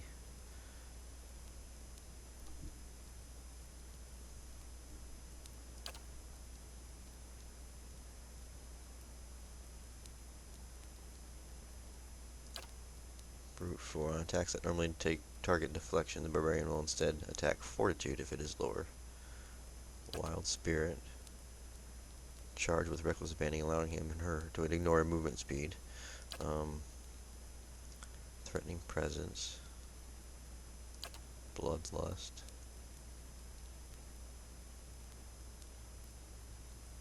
Okay, you have to kill 2 enemies to get that. What? Exacts a final revenge when the barbarian reduced to 0 endurance, causing him or her to perform instant carnage full attacks at everyone in range.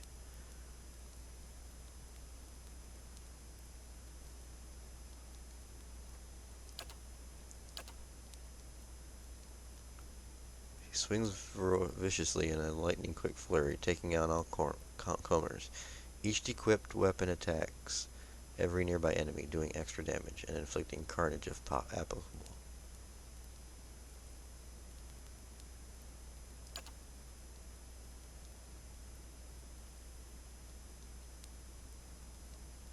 Okay.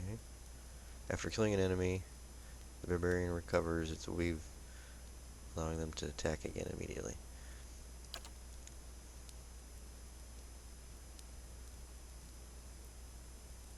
Is she a two-handed fighter?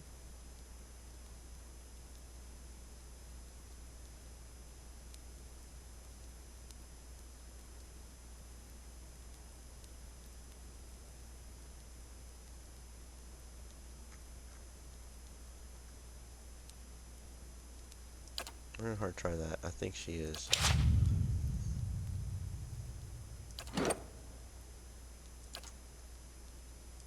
Or maybe not.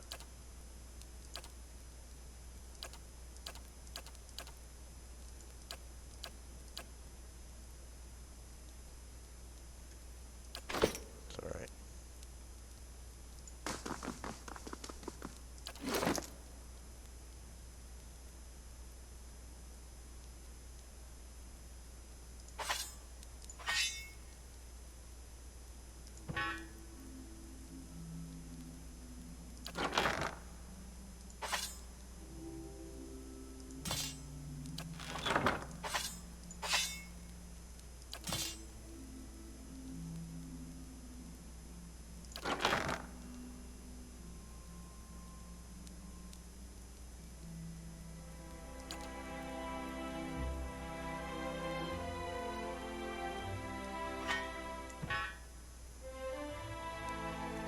Spear, okay.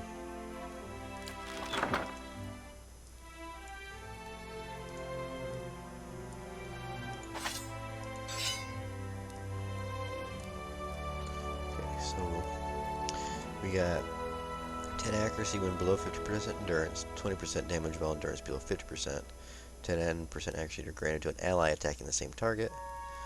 Okay,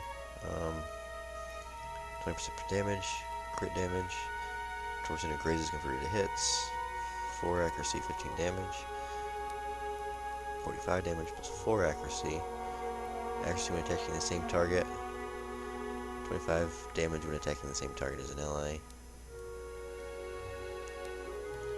Hold on.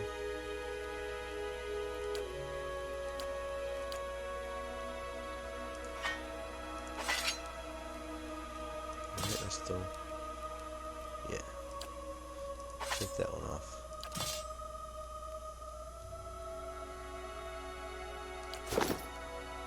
And then we'll put her.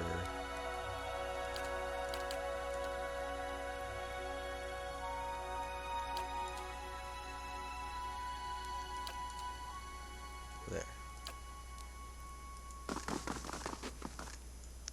She'll take Idar's place while he's gone.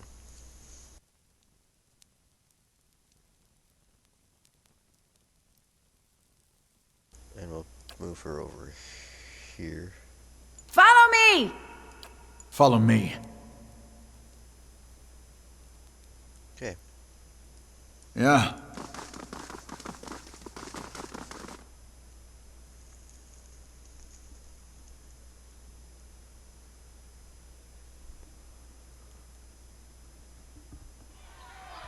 Amazing. You could fit a whole village in here.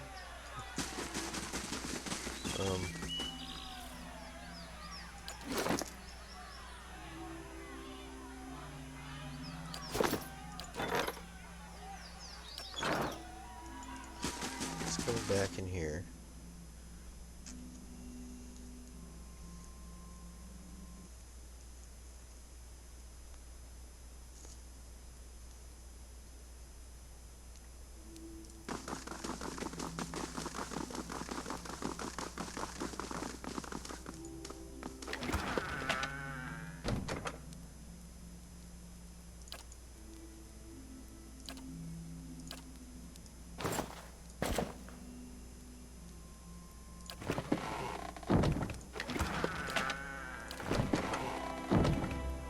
Just throw something on the. Oh, that's the pet. Hello. If it can be used to hurt or heal someone, I have it for sale. And she wears.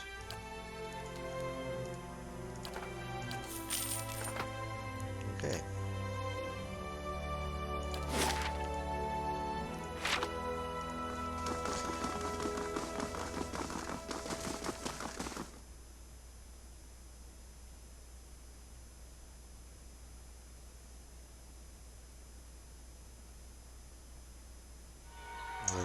I must say, I'm impressed.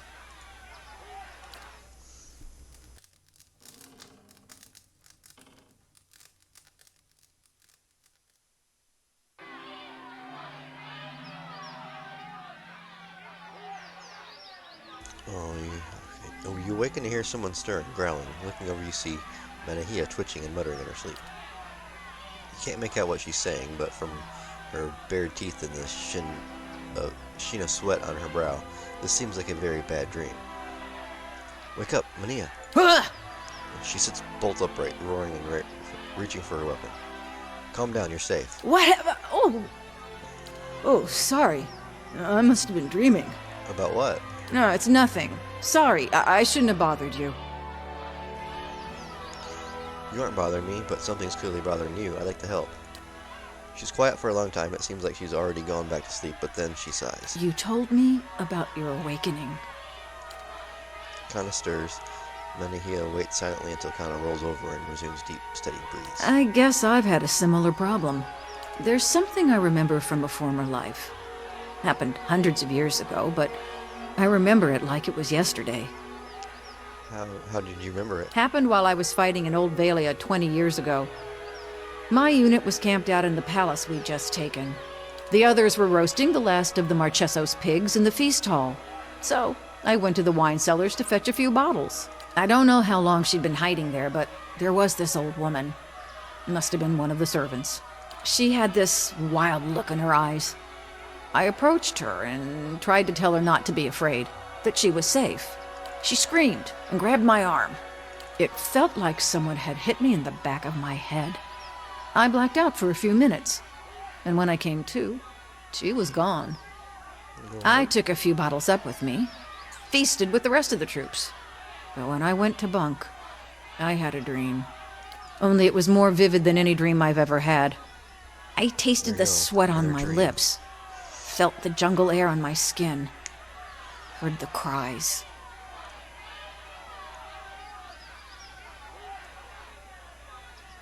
This dream, this was a memory? Like when you hear a song you know you've heard before. Anyway, I laid off the drink for several days, but I kept having the dream. After a few weeks, I thought a change of scenery might do me good. Since then, I've been a pirate in the Deadfire, a pilgrim in the White that Wends, an adventurer in the Living Lands, and a gift bearer in Ashamadal. What's next then? I told you I was looking for the Abbey of the Fallen Moon so I could leave something behind. There's a pool there, the Salt Well. It's where gift bearers leave the heaviest burdens. It's said that a person can enter it and leave their own memories behind.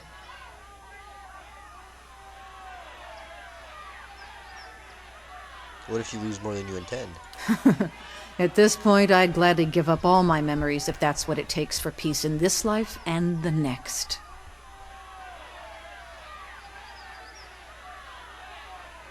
You would just leave this haunting memory in Saltwell? That's the plan. I want to ask you something else.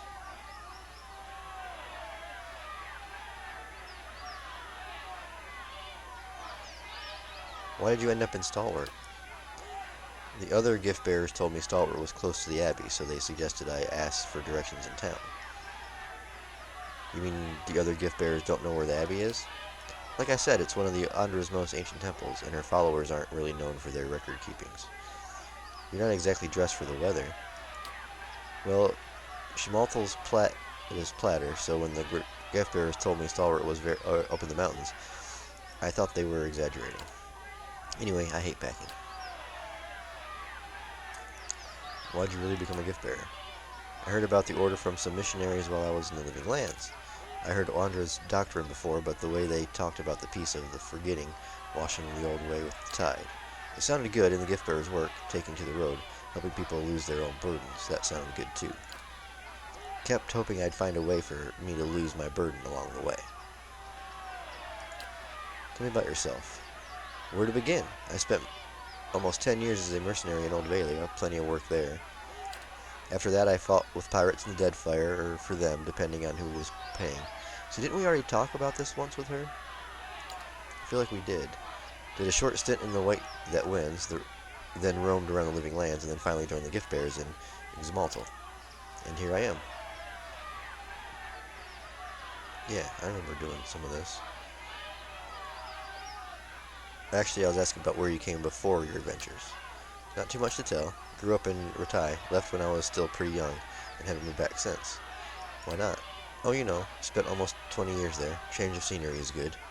I see. Better to look forward than back, that's what I always say. Why so much travel? Guess staying in one place never much suited me. And you gave up soldiering, piracy, and adventuring to join Andra's gift bearers. Still plenty of adventures, just different circumstances. I have questions about some of the lands you visited. What was Old Valia like? Grand. A skirmish every day and a feast at another's kumite or mursak's keep every night. Those were good, carefree days. Tell me about Deadfire Archipelago. Dangerous. You got pirates and sea monsters, and don't even get me started on the merchants. I had a good run there, but I got tired of trying to keep track of who had a knife pointed at my back. What were your experiences in the White that Wins? Short, that place is too cold for anything but living. I'm curious about the Living Lands. Most folk are, even after 10 years there. I feels like I just saw the edges of the place. You can start the day in a desert and find yourself in the middle of the jungle by nightfall. Everything there is just a little wilder. Goes for the folk as well as the creatures. Part of me misses it still, but you wake up every day knowing it might be your last. I stayed lucky longer than anyone has a right to expect. That's all I wanted to know. That's it, all for now. I must say, I'm impressed. Yeah. Okay, so we rested.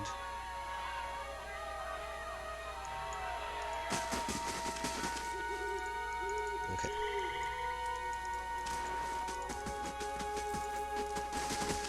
Let's head on back up there.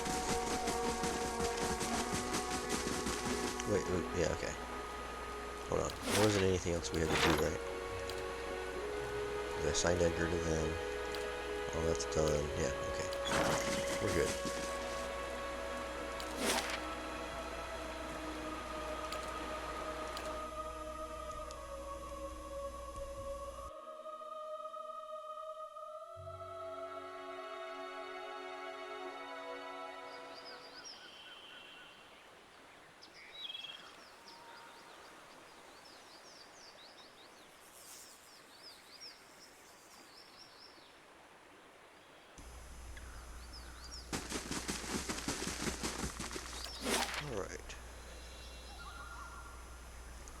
We pretty much did what we needed to do up here. We found out what happened to him, and we released and freed them people. Let's just see what's up over through here, and then I'll kind of check out this cave too.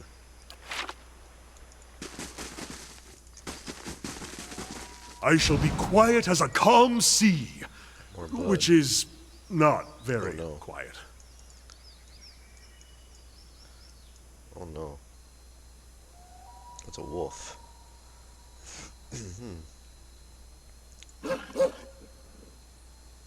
Let's get these guys turned around.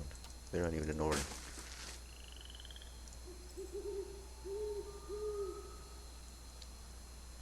Why is she up here? What's going on?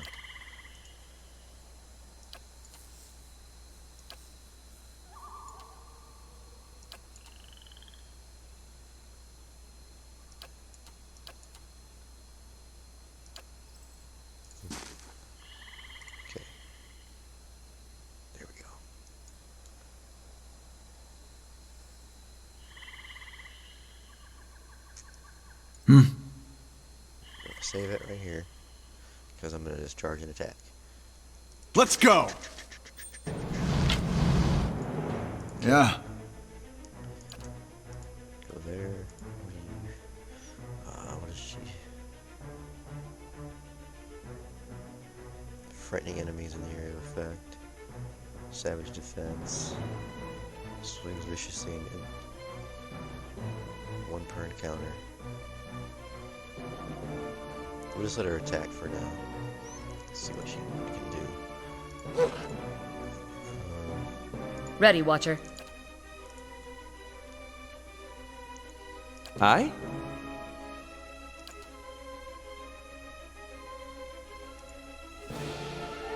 What? Yes?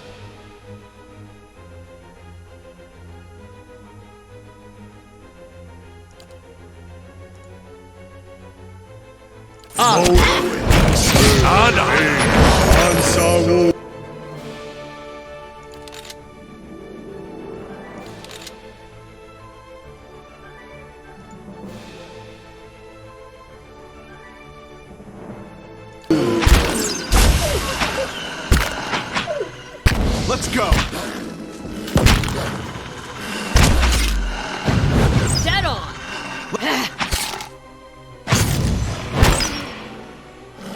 Let's go!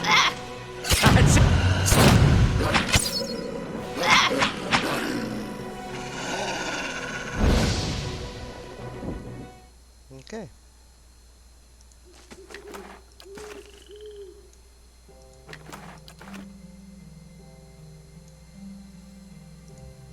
Arrows crude and fletched with bright feathers protrude from the corpse. So he wasn't killed by the wolves then. Right. He was one of the ones that was killed by the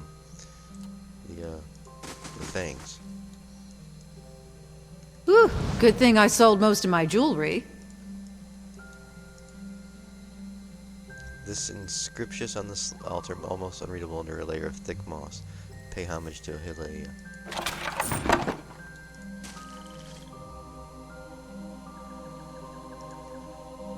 Worth a look. Potion of major endurance.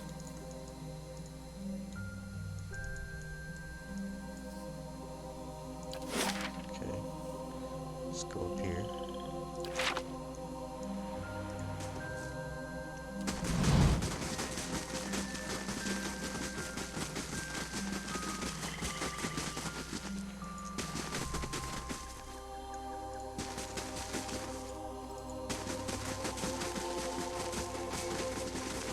Will evade on Ansawu.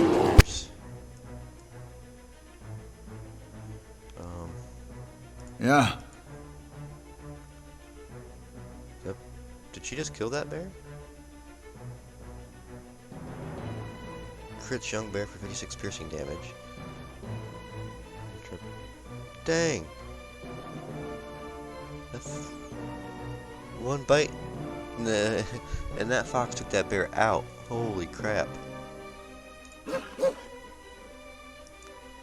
Lead the way.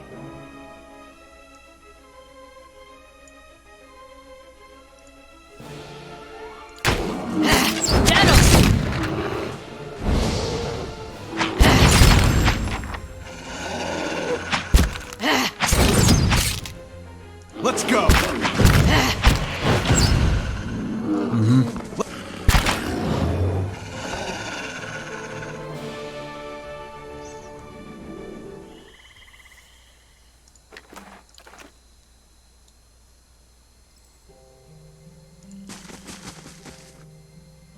I'll see what I can find.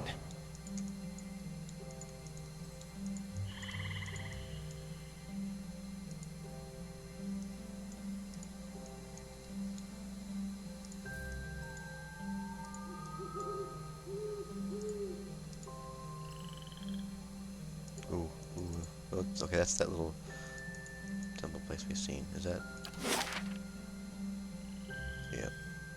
And then whatever is back in this way.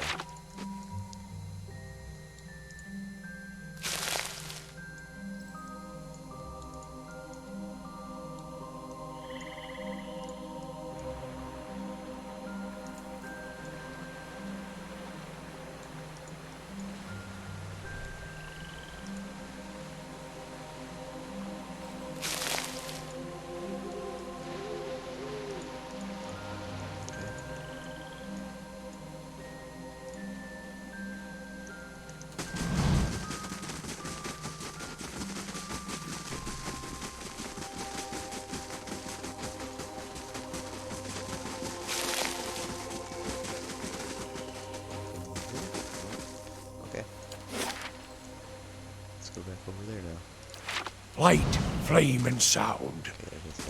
Keep to ourselves.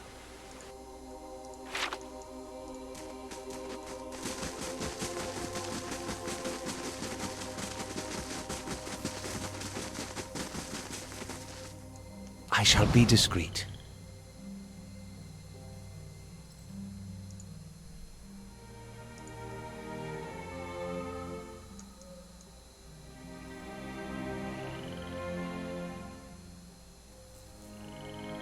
Aye?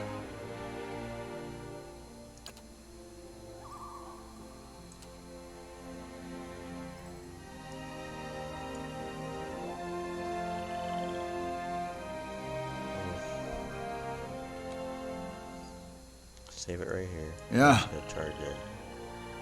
Let's go.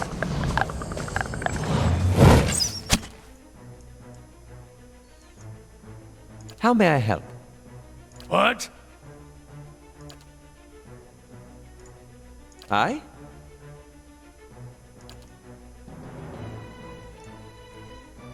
Ready, Watcher.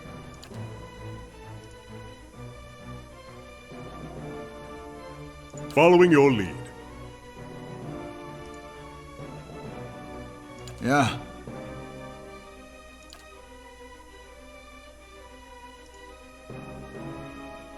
Tell me,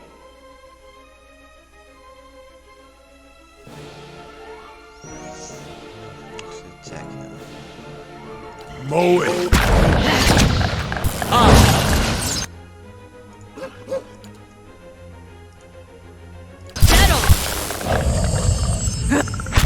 Following your tail ends here! Yes? Gotcha! Dead on! I'm here.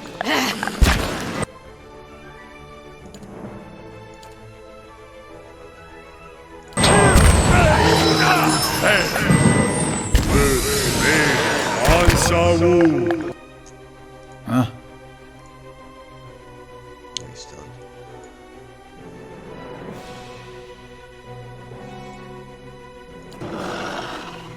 That's not very helpful. This is getting nowhere.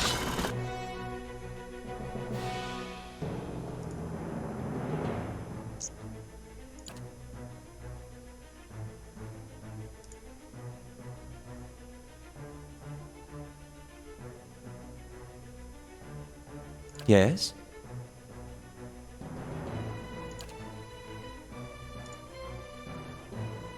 That's... No, I don't want to do that.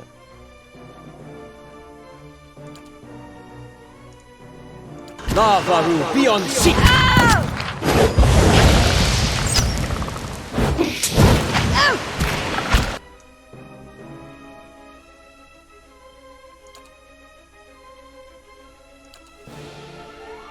Following your lead. Yeah.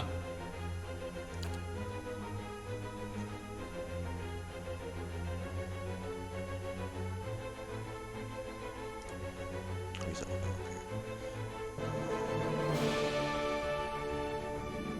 Yes?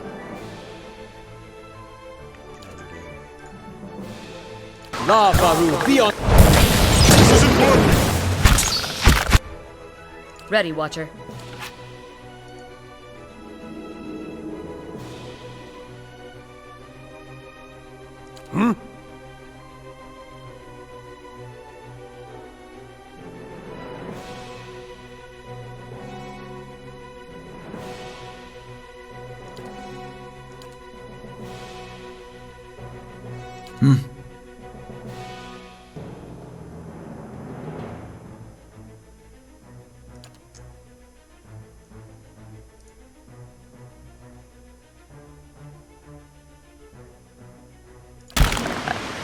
Mow it.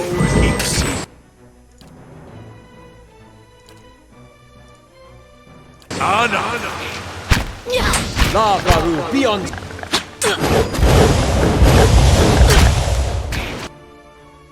He's just being demolished up over here.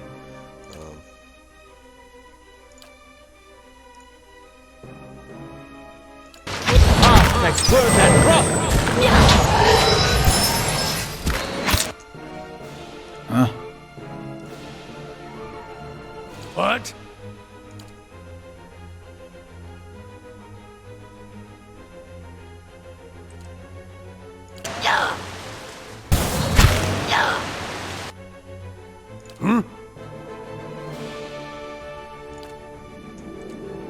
What?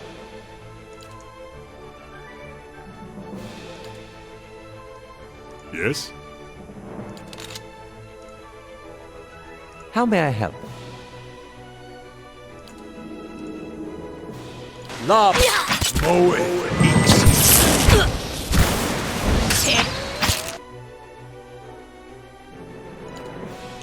Let's see what she's got here.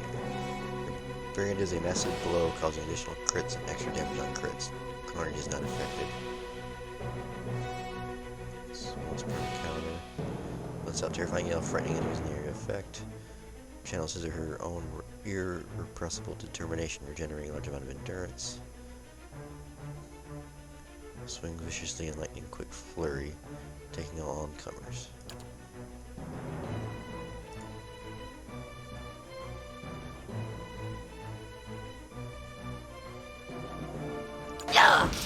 That's it. She can't.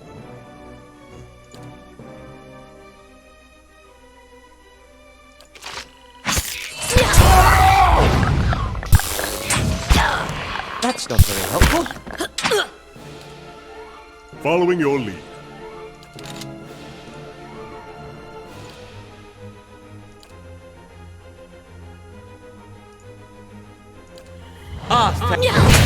Take that! Yeah.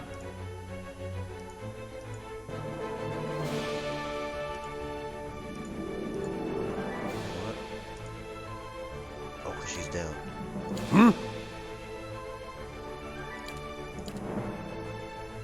Ready, Watcher. Aye?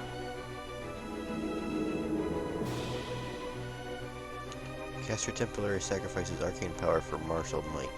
Wizard gains bonuses to deflection, accuracy, might, and stun. Okay.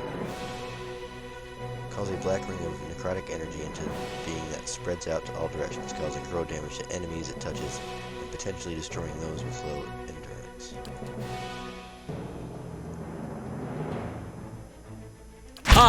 Where that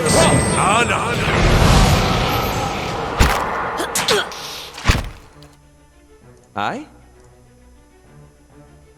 What?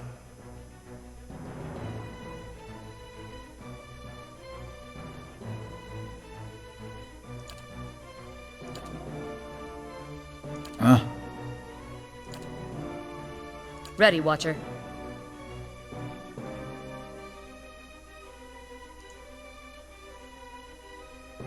Mo.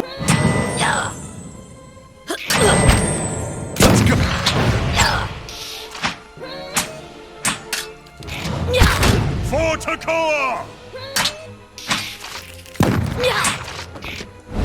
Let's...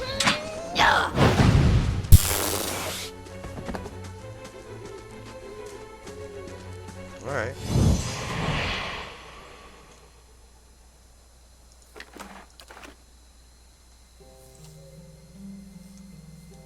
Mm-hmm.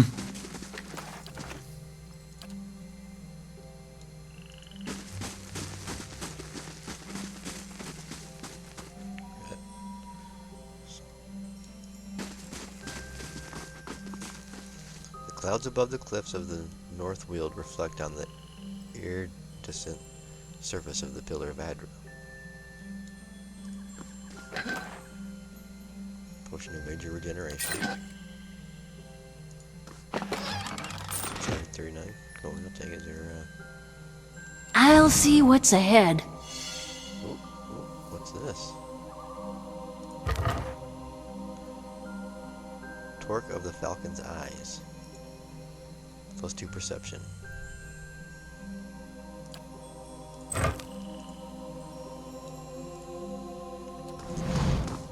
What's in here?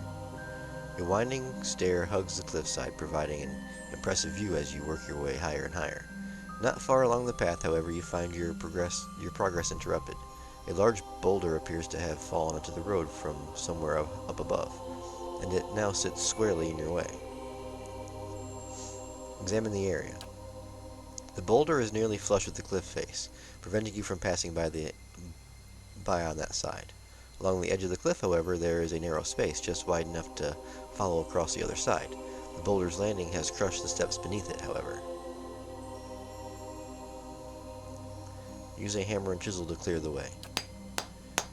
Chiseling away at the boulder proves a slow and wearying endeavor, especially when several sections of the boulder prove too hard to carve through, forcing you to aim elsewhere. After a long while, your efforts pay off, and a section of the boulder splits away.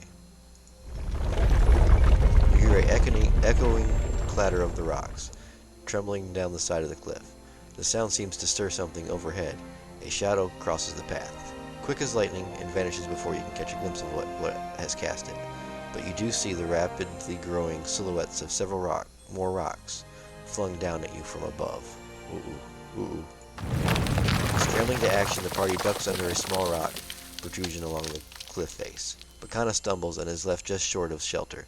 A sudden hailstorm of fist-sized rocks and scattered debris aims down upon them.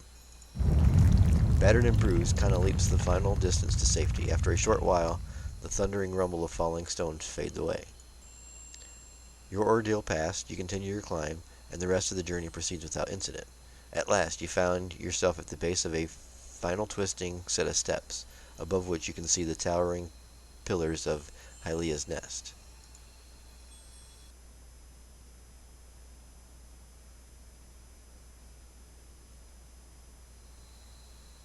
Whoa.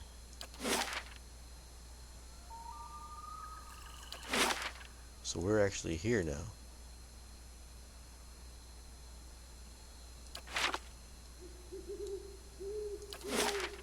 Okay.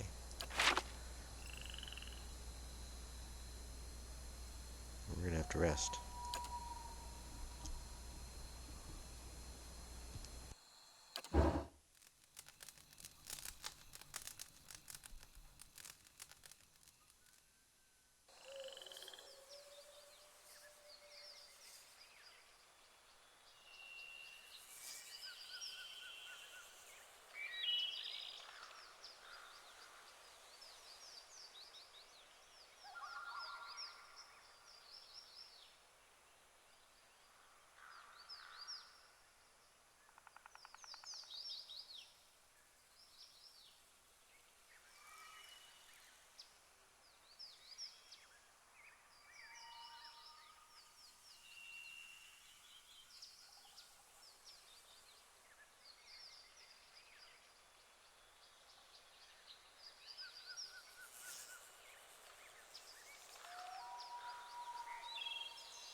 Alright, let's explore this area. We can actually walk around if we can.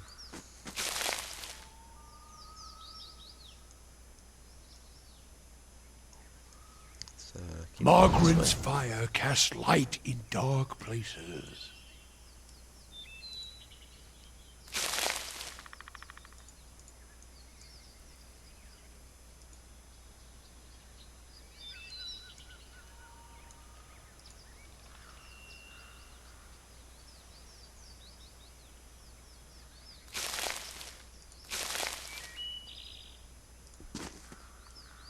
Okay.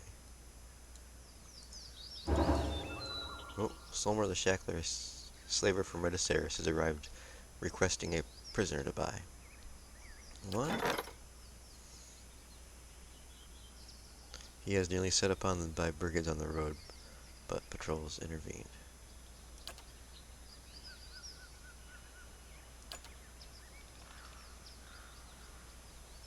So he wants to buy a prisoner, huh? We only got one in there. What does he want to buy a prisoner for? What's he gonna do with him?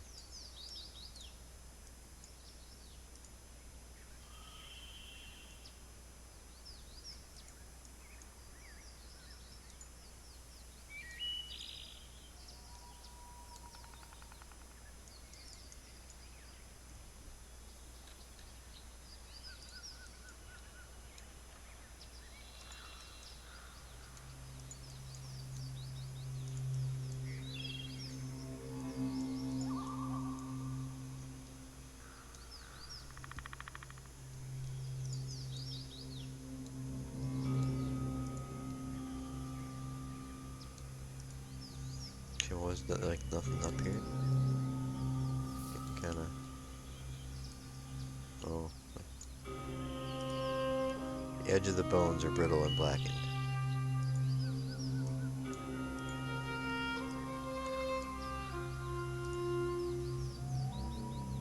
Ooh, oh shit, that's the dragon. That. I rather hoped we'd be sneaking up on it. Me too there, buddy. Me too. As you reach the summit of the mountain, a gust of wind stirs the air. You hear a noise like the snapping of snails, and the sky is briefly blotted out. A dragon lands before you, shaking the ground beneath your feet. It draws itself up its full height and spreads its wings, burying your passage. Its neck, its back, and the ridge of its spine are covered with magnificent plumage. It hisses at you, and while the sound is unlike any language you've ever heard, the beast's meaning is utterly clear. Vermin invading my nest, threatening my hatchling. You shall feed my young. A small worm crouches in the corner of the temple behind the dragon. You have young here. This is a temple dedicated to a goddess, not your hatchery.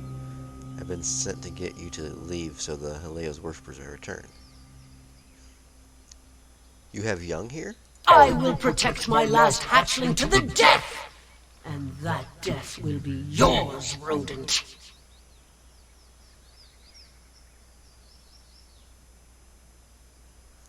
Halea is the goddess of motherhood, actually. And of the sky and all winged creatures. Even my kind know of her.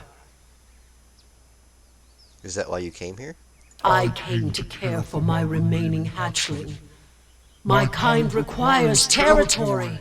Few places are safe for our young.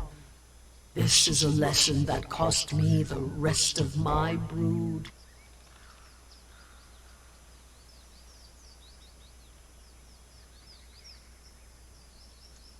Then you should stay. Raising your offspring here would honor Halea. You and your offspring kill many if you stay. You have to leave. You and your offspring kill too many. You have to stay. If you stay, you have to leave. Heat from the beast roar sears your face. Oh my god, I have to kill it? It lashes in a flurry of scales and feathers. I think we've made a huge mistake. A huge mistake. This is a big blue, purplish mistake. Who's this? Is this me? Huh? Yes. Immune to blind, dazed, dragon breath, frightened, stuck, terrified, and unconscious. Can we, Yes? Can we confuse it?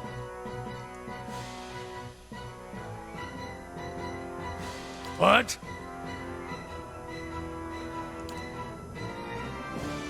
So this actually creates a zone of divine favor, increasing the might and resolve of allies in the area of effect. So it's not very big. Cone.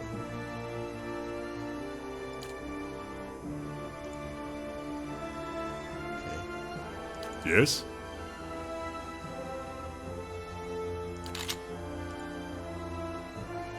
Lead the way.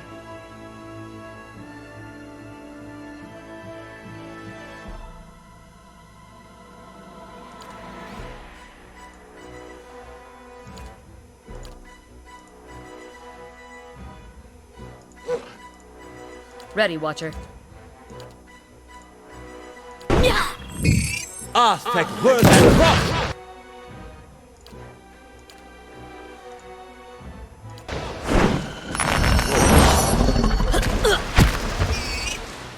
What the heck was that?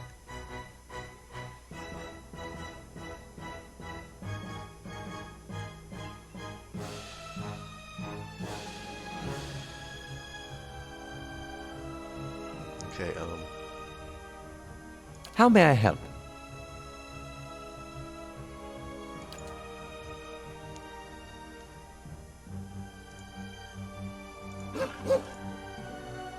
Yes? Lead the way. Hmm?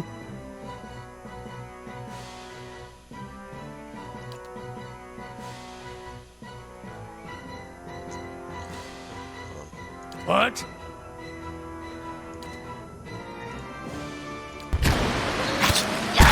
Don't even look at Curses! Tell me.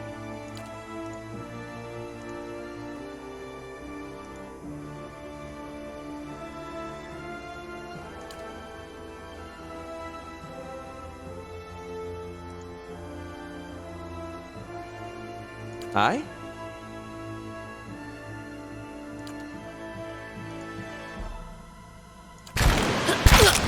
Fight on, Sagani! Aztec worth and wrath! oh my god. Wait, no, we're gonna do that first. Scotty's down.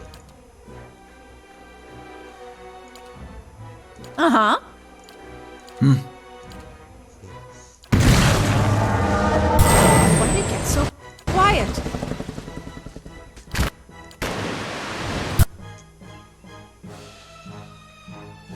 Down, down, down. Yeah, we're like completely dead. Huh? Bury me at sea.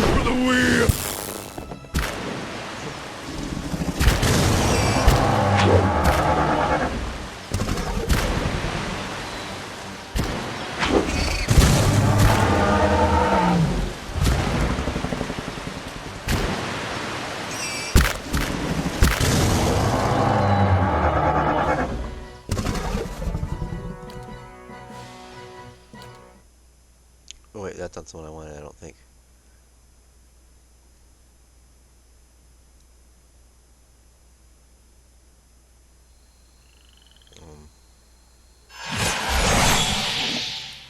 I want this one.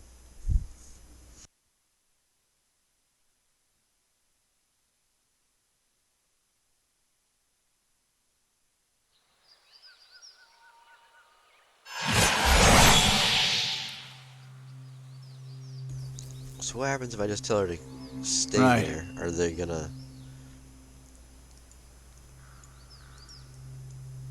be able to worship together?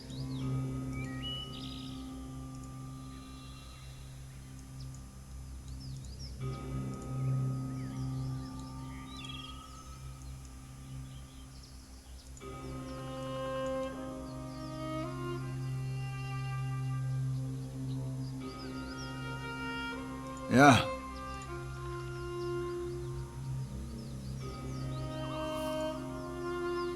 Tried sneaking around, but yeah, it ain't gonna happen.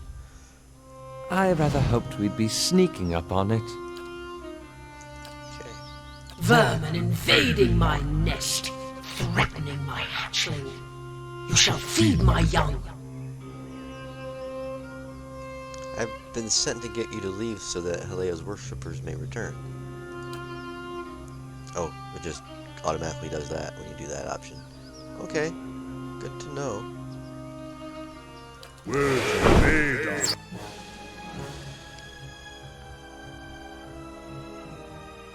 What effect did they just get? Terrified. Ooh, okay. Ansawu! This isn't working! Ready, Oh, she's Watcher. got- Dang it. Okay, well, she's gonna attack him. Nice. This only works for ranged attacks, doesn't it?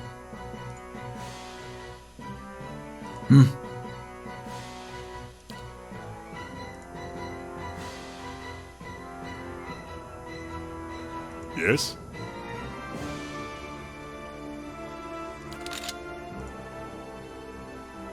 How may I help? What? I?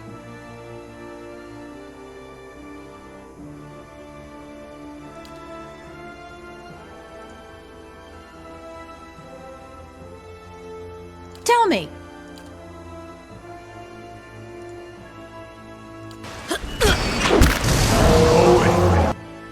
She won't do it, or is I'm it here. something different? Anna! Oh, because she's got her crossbow out, or what?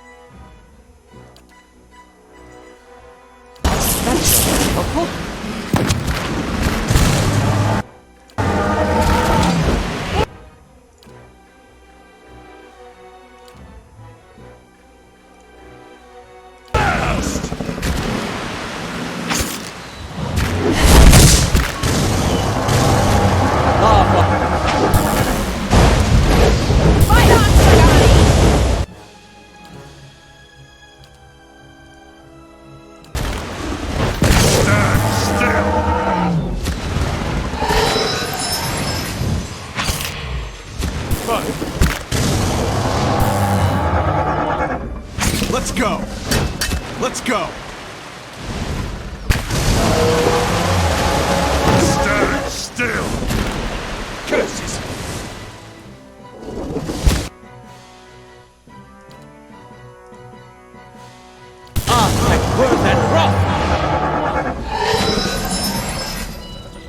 Let's go. Just like it is your... No!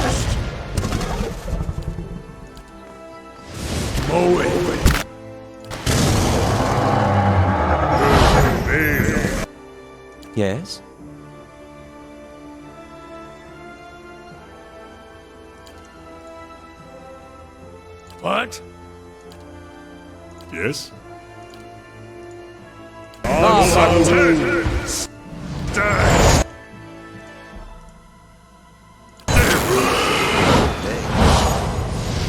thought he went down.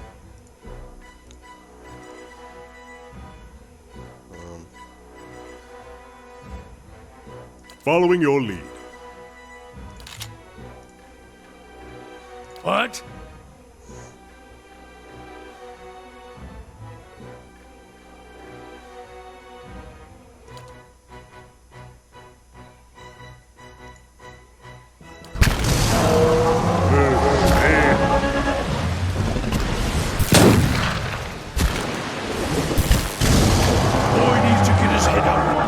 And into the fight! What? Let's burn this away! Need a fighting hand here!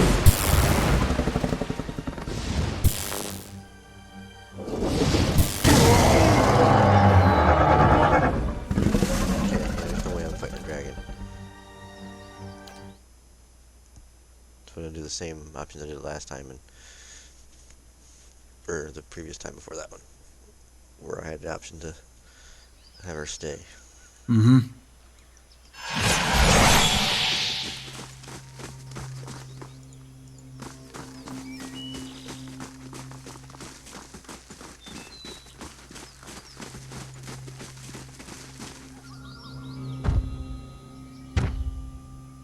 I rather hoped we'd be sneaking up on it. Vermin invading my nest, threatening my hatchling. You shall feed my young. You have young here? I will protect my last hatchling to the death! And that death will be yours, rodent. Helia is the goddess of motherhood, actually. And of the sky and all winged creatures. Even my kind know of her.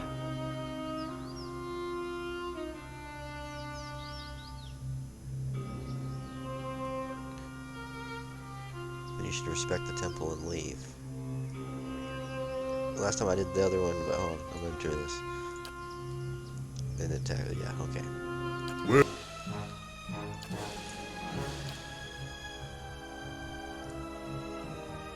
Ready, Watcher.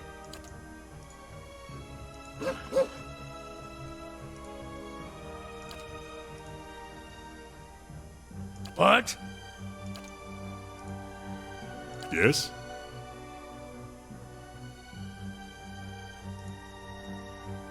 Tell me.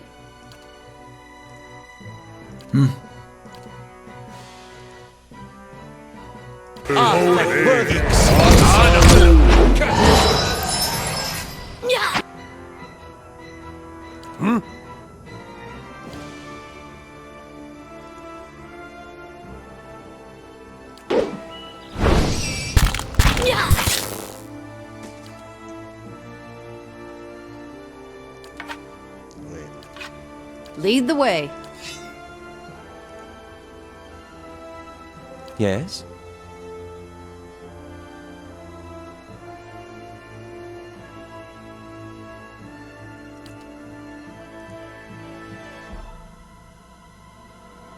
Ready, Watcher.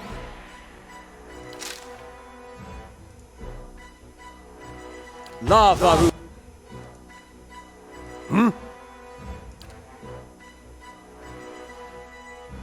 Following your lead. Beyond seek! I'm here.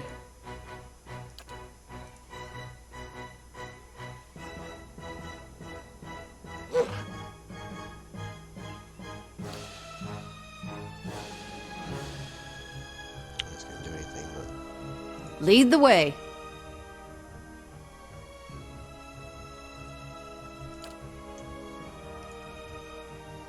Following your lead. How may I help?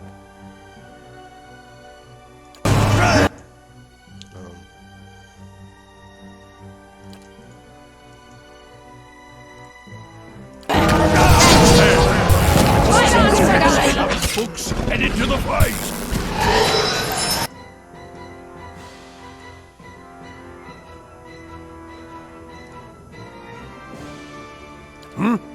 be stunned.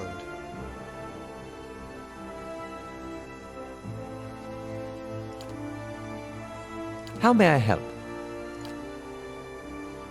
Yeah.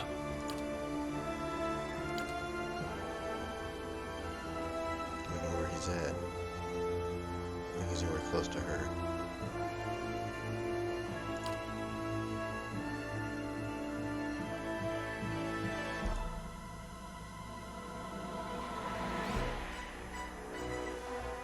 Uh-huh. There's no saving this.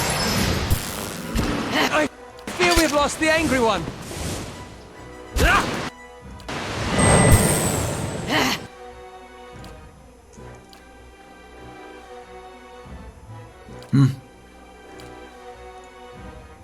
This is getting nowhere!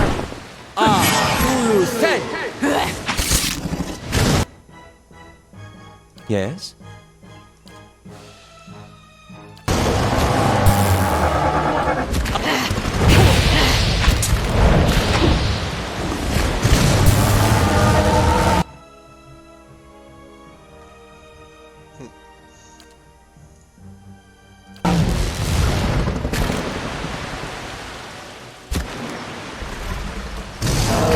I bring your end.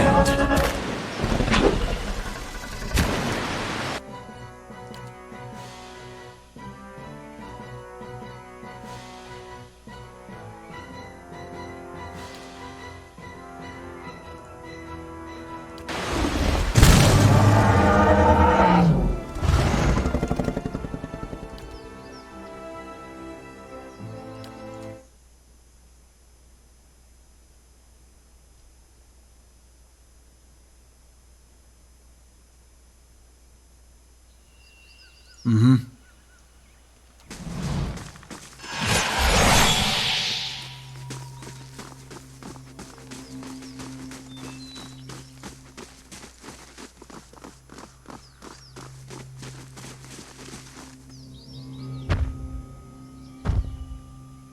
And now the fun begins.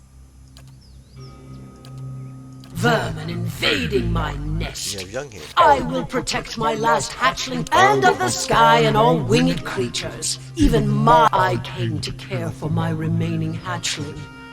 My kind requires territory. Few places are safe for our young. This is a lesson that cost me the rest of my brood. You should stay. Raising your offspring here would honor Helea. So be it. Go then, and with my thanks.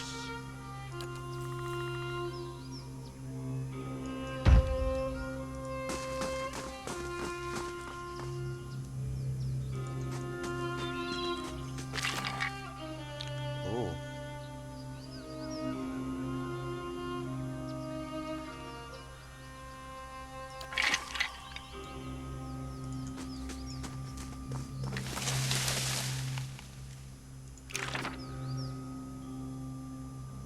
Are these spells that he knows? Oh, maybe not.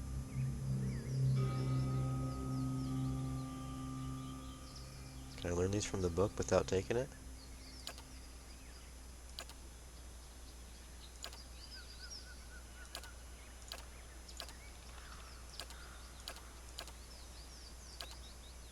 Oh, alright. Alright, alright.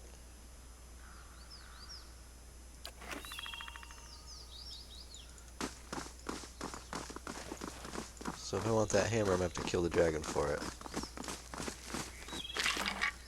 Oh, and this ring too. This 3 might. Slow and silent. Hidden.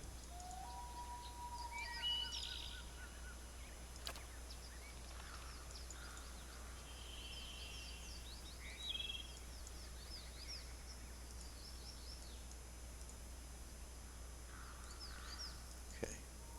Well, forever feeling froggy, we know where there's a dragon we can come back and kill.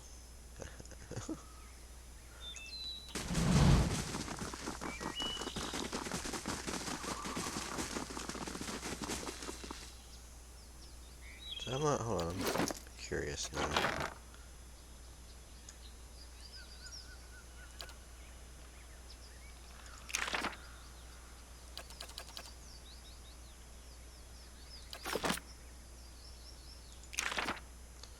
does it always go back to him for?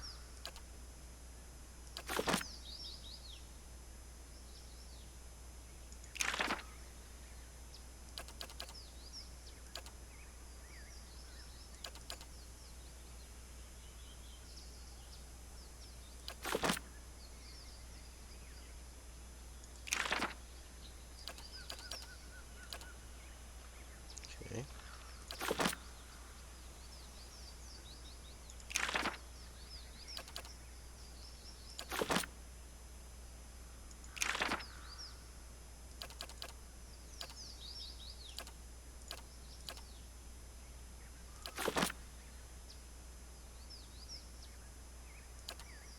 That's all the ones that are in here.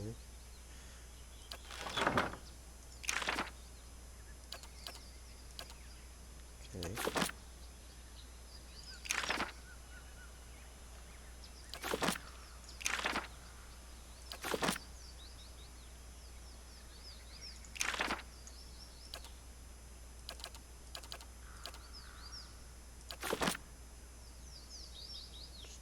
Double checking everything here.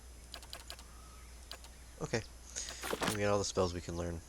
And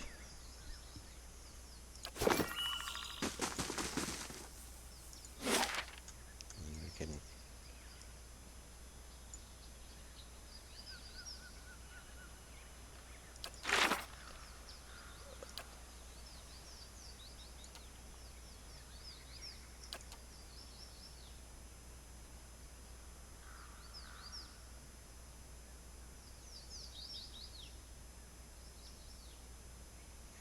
okay, so I can tier Everin.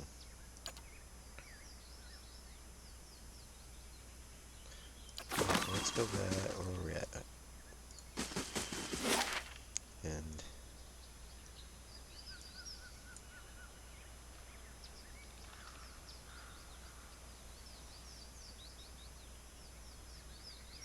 was it Hearthstone where they were arguing about the brother? I believe. I think it was in the was it in the tavern or was it somewhere? I can't remember where there was that now.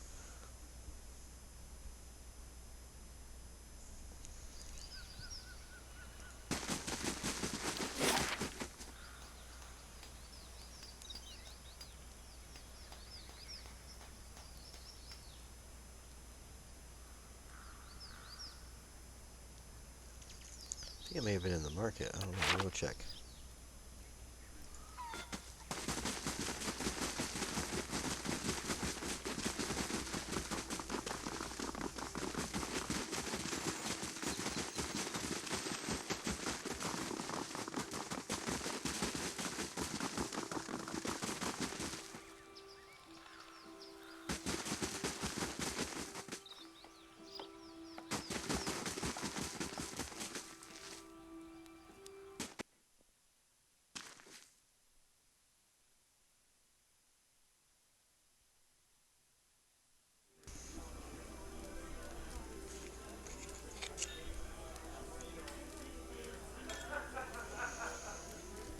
Alright, let's where was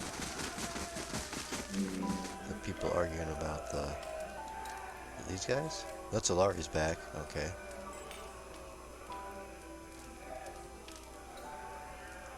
No, they weren't in here.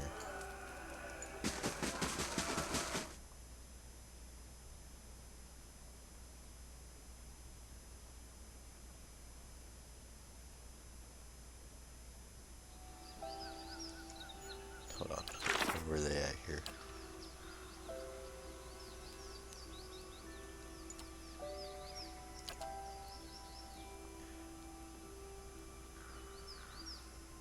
Passage of the Six, okay.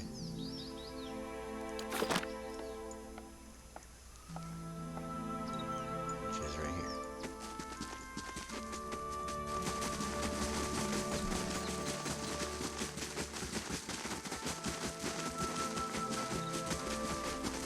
Alright, here we go.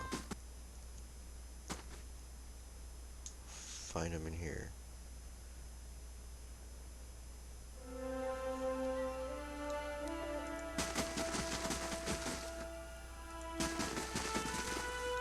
There he is, where'd I? Tread carefully, Estermore. You returned. We hope you found the truth about my brother's fate. I've concluded my task. It's time to speak with a man of faith.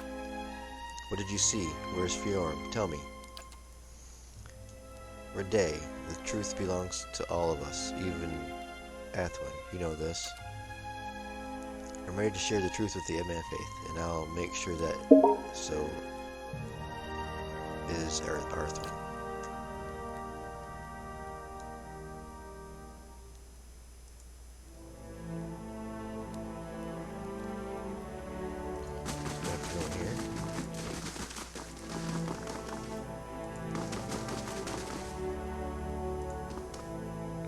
Our path cross again. Gallus and Nomads. I've been investigating Fjorm's disappearance. Indeed, Arthwin and Radai have spoken of a little else. I do not envy your position, Gowans and Animas. Yet your testimony may resolve the tension between the Keepers of the Stone and the twice-split arrows. When you've gathered your evidence, I'll call a hearing.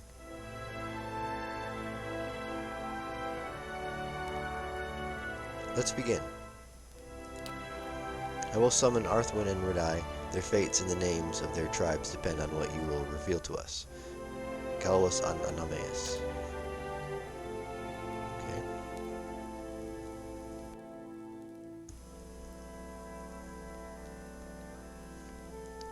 Bithwol stands at the head of the hall, lit from behind by dozens of candles. She casts a long shadow across the floor. We've gathered away the claims of Arthwin and Radai in the matter of Fjorm's disappearance. To that end, we are honored by the presence of Gauls and Amas whose insight will help us render a verdict. Murmurs of astonishment echo from the front of the hut. We begin with Arthwin's claim. He asserts that Fjorm lured him into a confrontation with the Stelgar and that he slew the beast on his own. Fjorm, he says, exiled himself, fearing that knowledge of the actions would heap shame on the Keepers of the Stone. As evidence, he brings a fang from the great Stelgar. On the other hand, Radai states that his brother was tricked and murdered by Arthwin during the hunt. A hunter of Fjorm's renown would not have fallen in the blood hunt, but by treachery. And now we turn to our Galwins and Animus. We ask only that you share your observations, and that we may find closure for these two tribes. What fate befell Fjorm? Fjorm is dead. What? How? You puny weakling, how? Do not forget your place. Radai's chest balloons, but he quickly lowers his chin in obedience. Arwithan's eyes dart from side to side. It saddens us to know this truth, but we must still reveal it deeper. If this is so, how did the giant Stelgar die? Fjorm killed the giant beast.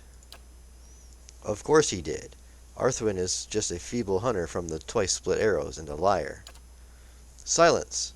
And now we come to it. Claim the truth for the 6 tribes. Fjorm tricked Athwin and fought the giant Skeldar by himself. They killed each other in the fight. Arthwin tried to cover Fjorm's shame, but lied about besting the creature. It is as you say. We thank you for sharing your truth with us. Brothers of the tribes, let these wounds mend. Go in peace and contemplate the shame brought into our hearth. I'd have a word with you. What do you want? A shame upon both tribes is not what I would have wanted, but we must learn to turn our faces to those hard truths if we are to survive the coming seasons. Your integrity is a boon to us. Please accept this with our thanks. Sheathed in Autumn.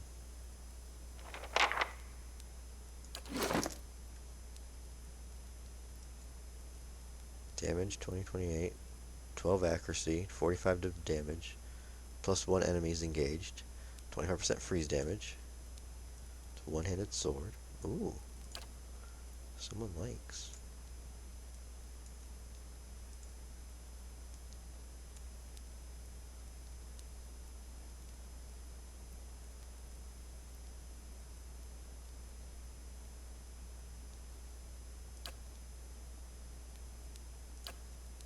Okay, we're gonna take this. Do that.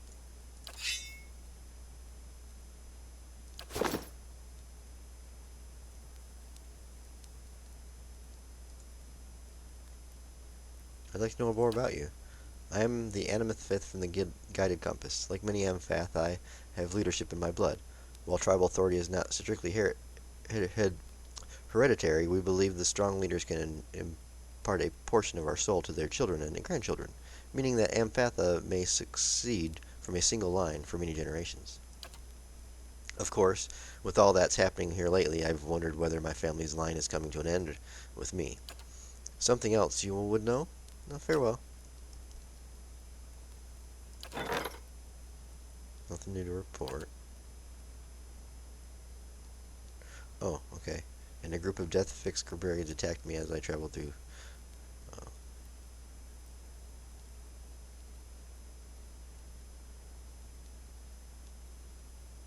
Should I just sell them? Yeah, sure. We'll sell the prisoner. Maybe make some money off of him anyway. Now you can, rot somewhere else, I guess. Or work the mines somewhere, who knows. It's not my problem anymore.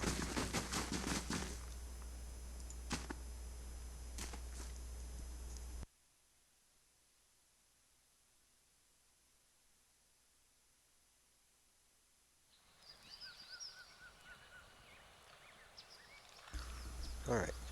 So now we have to go to Tir Everin.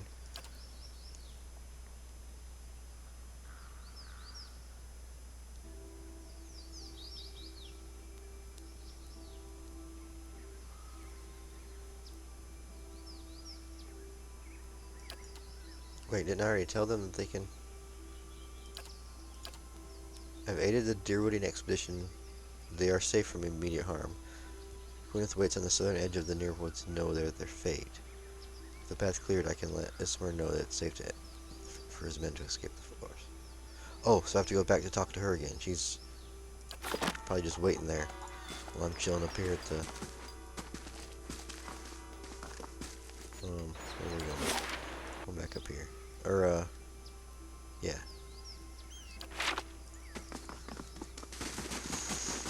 Alright, let's go let her know what we did.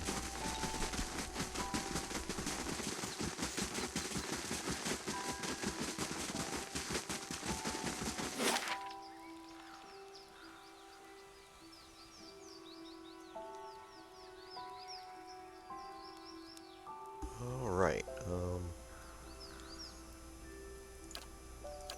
the southern end of the rock. I thought we met her by a river or something, didn't we?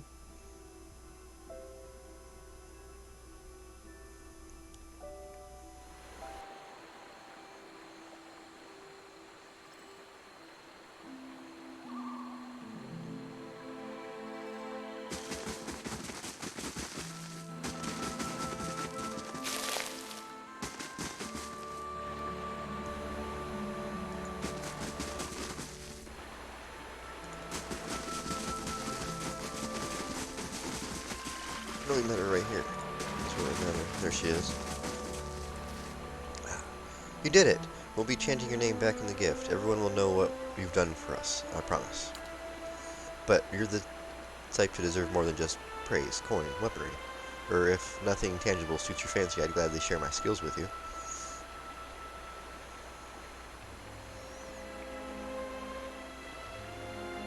I'd like to learn from your skills? What kind of skills can we learn? I was hoping you'd say that. When you spend as much time as I do in the ruins, you learn to strike first, and to strike without warning. The key is efficiency on movement. During daring is granted Dungeon Delver. Okay? Place all your weight on the final step when you're ready to strike. I think you've got the grasp of it. I'm honored I could teach you something new.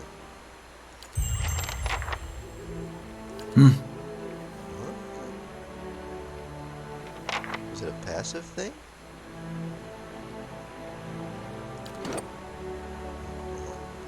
Hold on. I don't know what the heck just popped up there, but... Dungeon Delver. It's a passive effect I get... Okay, to crit damage multipliers. +1 stealth and 1 mechanics. Ooh. So what's my mechanics at now then? Should be 11? Oh yeah.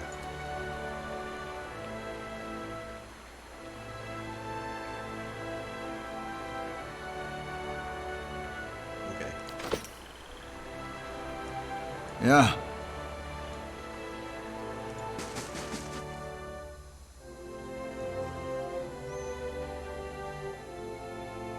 Yeah, there's that.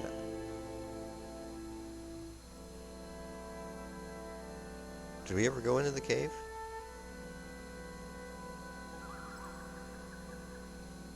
We did, didn't we? Yeah, we did.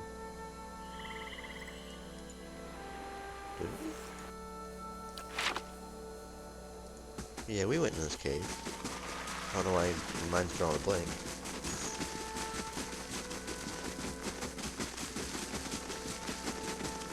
What was, still has stones added. Quest expires in 2 days.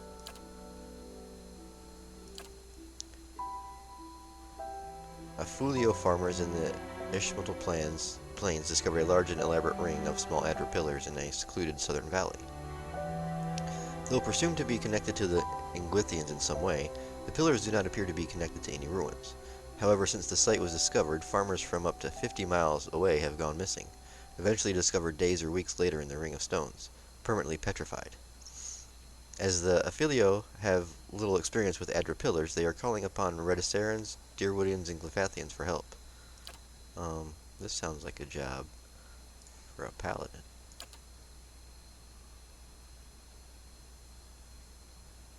Okay.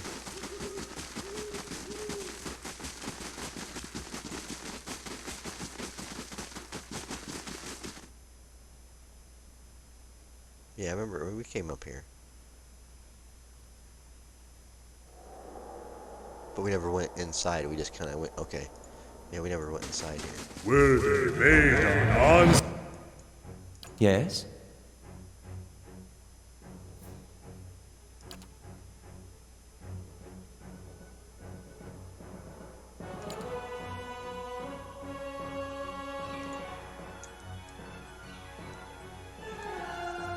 I'm here.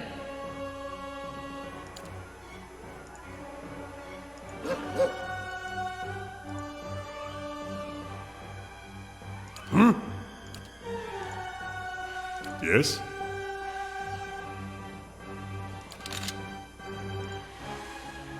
Tell me.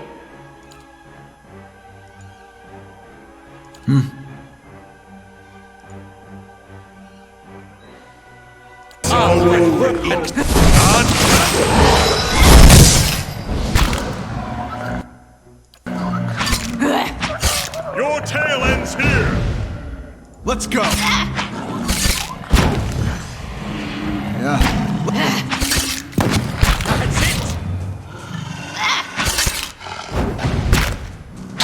Let's go!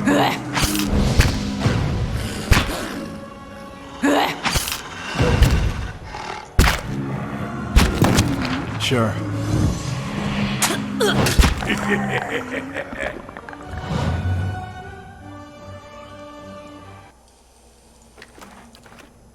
Okay. I'll take a look.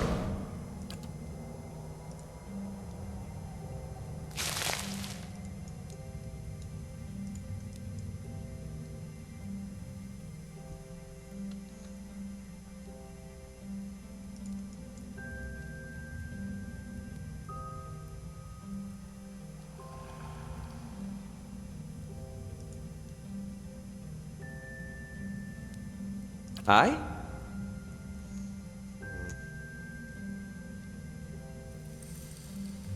Stun, confused, stuck. Let's, get a little fireball. Ah, thank word. Again. Put them back there. Huh? Uh-huh. Actually, Ready, Watcher.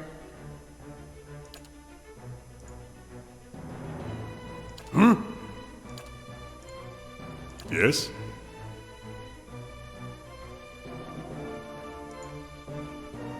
I'm here. Yeah.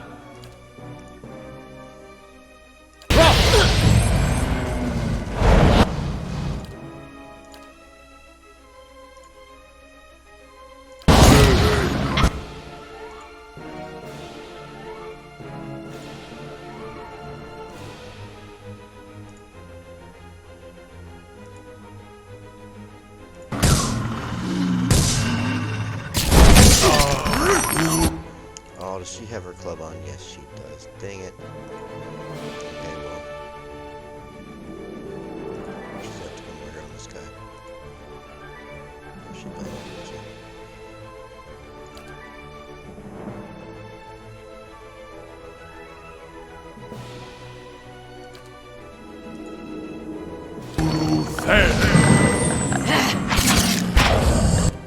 Yes?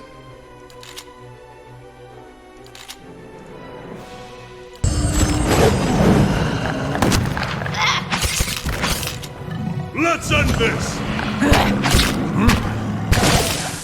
This isn't what... Let's go! Let's go! That's it! Let's go! Let's go!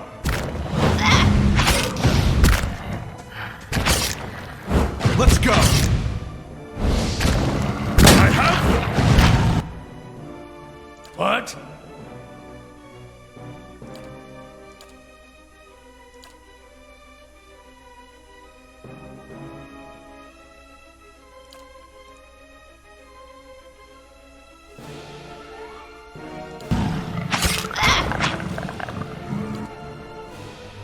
What?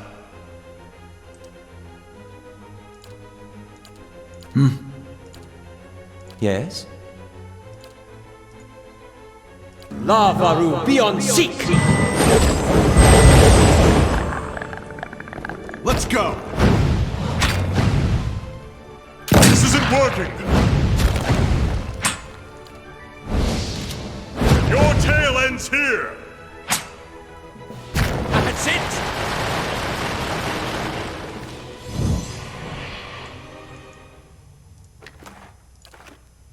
Right. Slow and silent.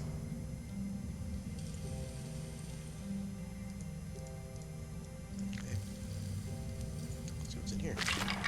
Some boots and an exceptional club. Damage to flank targets. Oh, nice.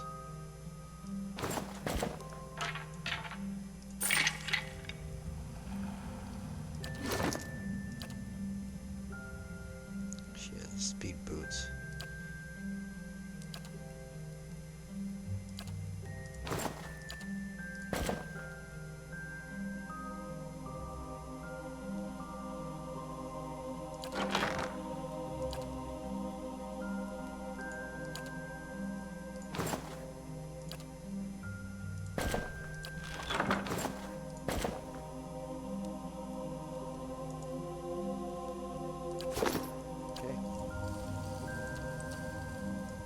Yeah.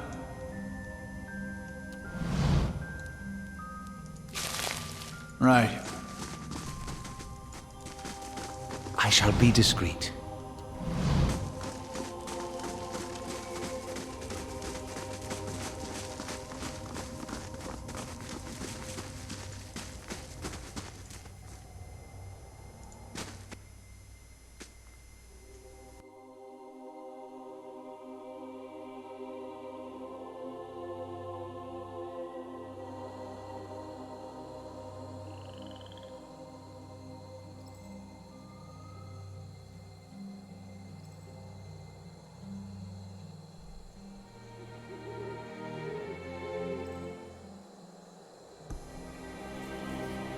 Alright, let's, we got all that done now.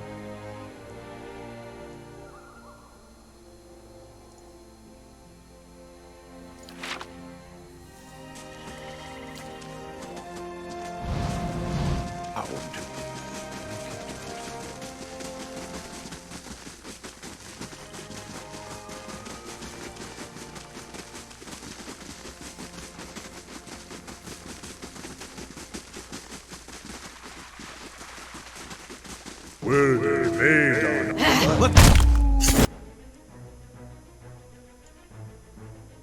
Okay. Aye?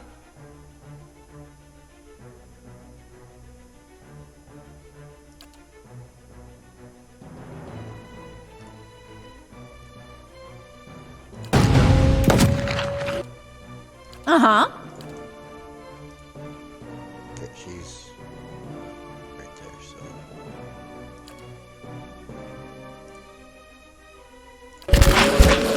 Ah,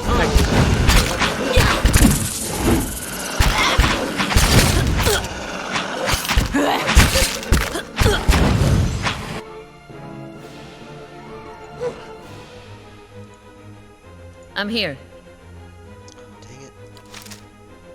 I guess we're gonna leave it on there.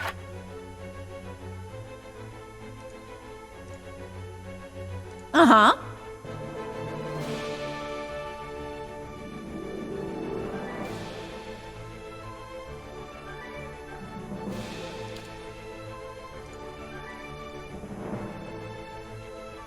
yes?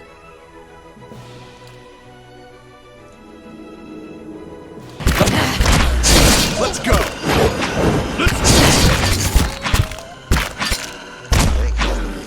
Let's go!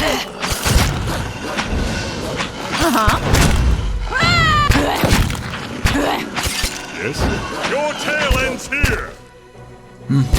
Let's go!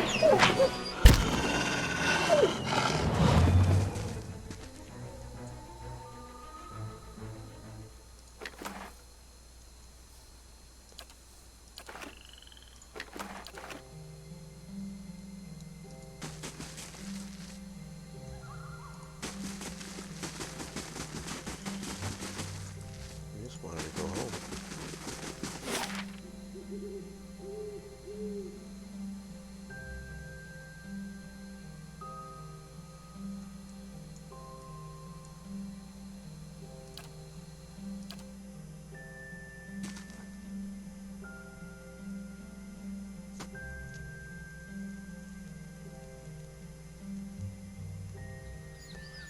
Now that we're back here, let's go to the inn.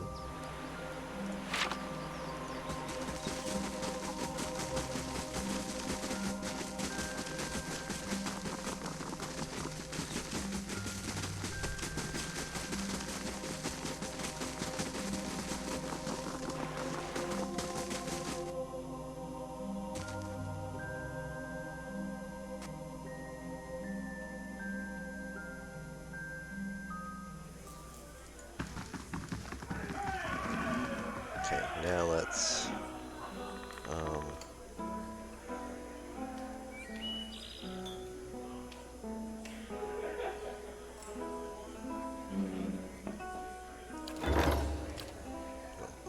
we gotta do it up here. Don't we? Hello! Can we swap out characters from here? I guess not.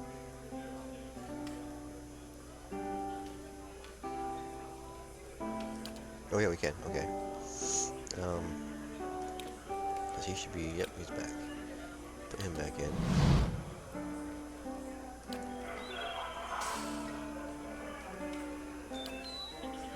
Hey.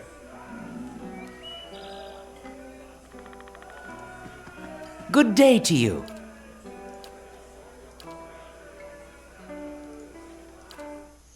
Go and rest.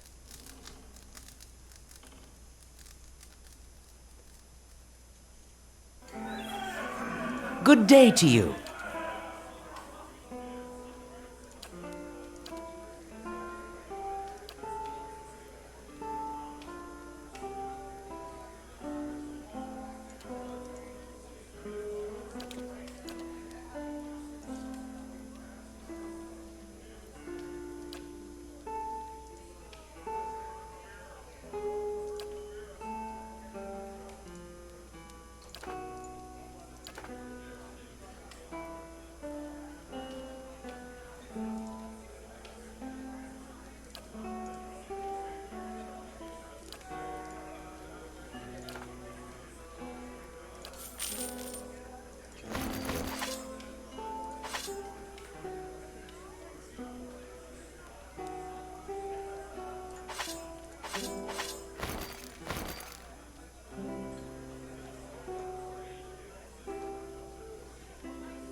Hey.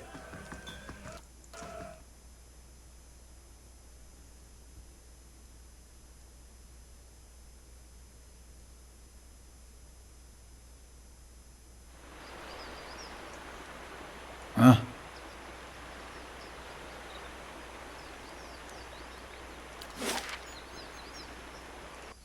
Let's head to Elms Reach.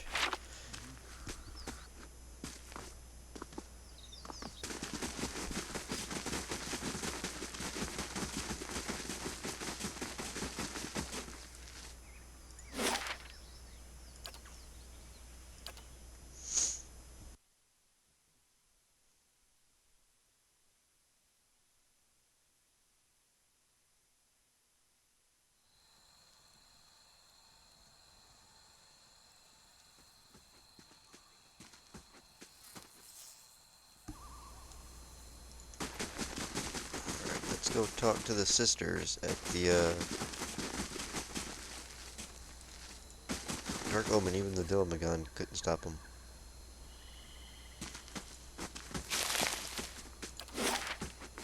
Yeah, dear Evron.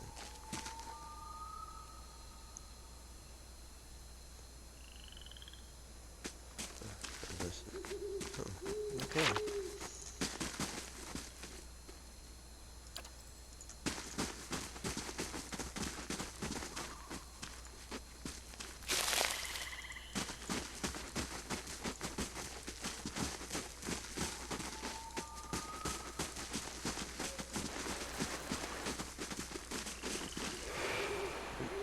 Is it Thanos?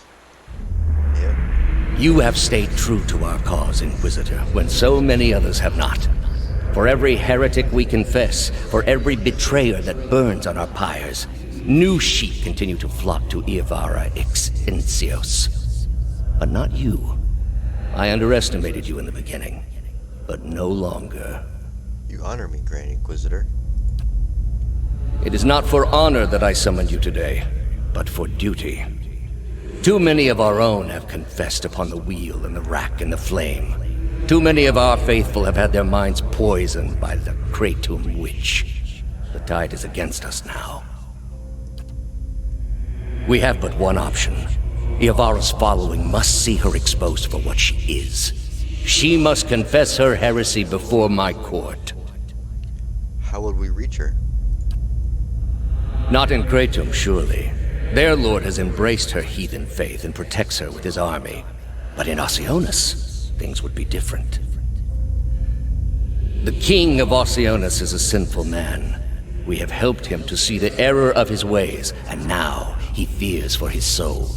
He would pay any price for absolution. But how would you get Evora to move to Oceanosis? You have already done much for the Inquisition. I wouldn't ask this were there any other choice.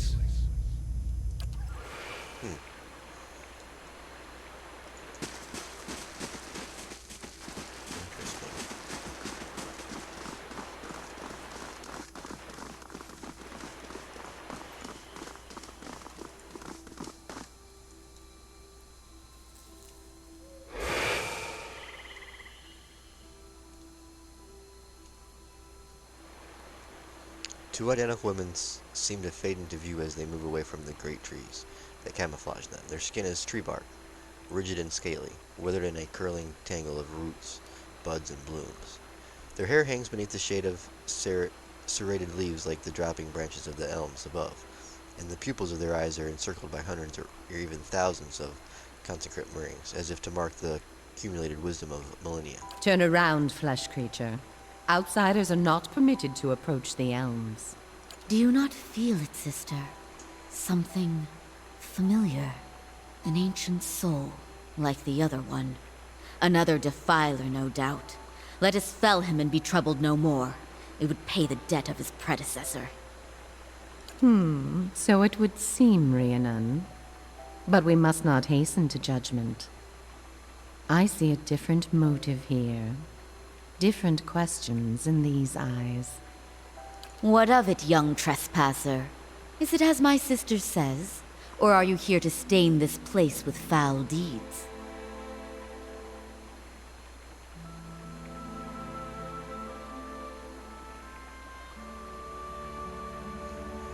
I seek a man who came through here. It sounds as though you've already met him. There! By his own admission, Sheetha. Really, sister? And you wonder why your leaves begin to fall out before midsummer? Clearly that man did not want to be followed. Whatever the relationship here, I suspect it is anything but cordial. The answer is yes, old one. We crossed paths with Theos not long ago, and we can tell you where he went. But I find it curious that anyone would seek him out. Suspicious, even. If we are to help you find him, we would know why.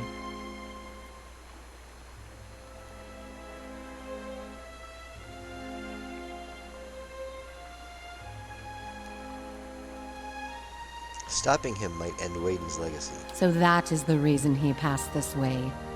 This is low, even for the Leaden Key. I told you we should have confronted him, Sheetha. He has always been a poison. It would have been the last thing we ever did, sister. Who can be said to have ever gotten the better of Theos? Yes, but imagine how much fun it would have been. Can't you just picture him all strung up in vines like an angry little puppet? But that's not what this is really about, is it? You are bound to that man. I see it now. You are awakened. Your soul is awake, and something once buried deep now wells to the surface. Past overwhelms present, closes in around you. Your time has nearly reached its end. I just need to get to Theos. I am sorry to tell you this, but Theos cannot give you what you seek. Nor can any man. An awakening cannot be undone, any more than your past can be undone. What does she mean? I thought Merwin said, this is permanent. What? But that can't be right. Not after everything. There must be someone else we can ask. I'm sorry. We did not come down this road together to be refused passage by a pair of talking saplings. So this has all been for nothing, and I'm going to lose my mind? The soul is formless without a past to shape it. Did you truly expect to be able to wipe it away?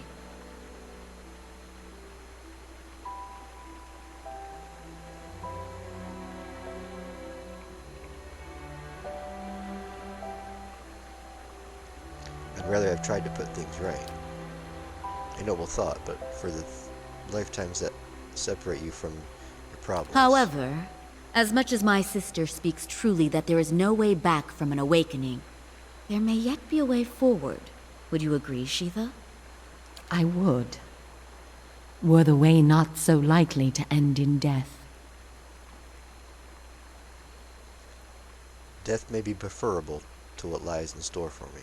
It may, but not all deaths are alike, and the man you pursue is versed in thousands of them.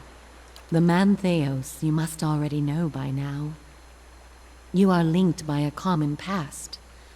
Something about it lingers within you, festering, unresolved. What it is I cannot see any more than you.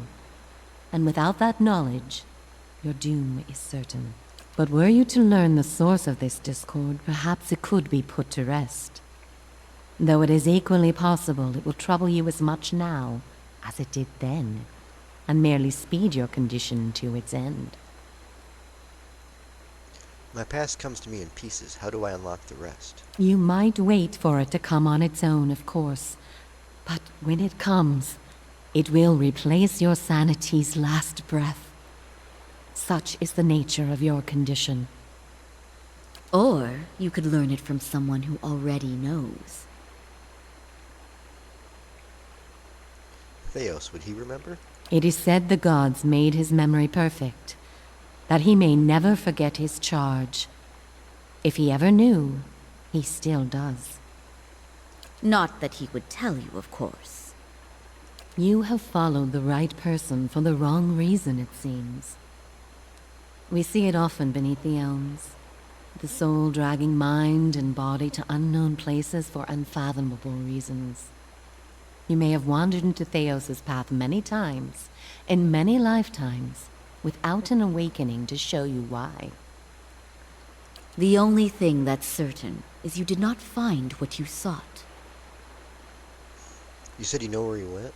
He has gone down beneath the tower to a place older than we, where the people of Engwith once walked. He makes his way to the buried city, Sun and Shadow. May he stay down there and rot with the remains of his people. He may yet. He won't be returning the way he came, that much is certain. He opened a secret path in the tower's base, and saw it destroyed behind him through some vile means. Is there another way to get to him? We know of one. On the burial isle, through the court of the penitents, Braeth Yaman. A shortcut, in fact. Don't be cruel, sister. The way my sister speaks of is not for the faint of heart. A great pit at the center of a forgotten court, where faiths were judged in place of crimes. To most, it is simply a gateway to death. With the help of the gods, it can take you where you want to go. What do you mean with the help of the gods? The pit is said to have been a means of judgment by the gods. Those cast into it are meant to die. It is that way you must pass to reach Sun and Shadow. Oh, perfect. The court is old. We do not know much for certain, but it would seem only the gods themselves can grant passage.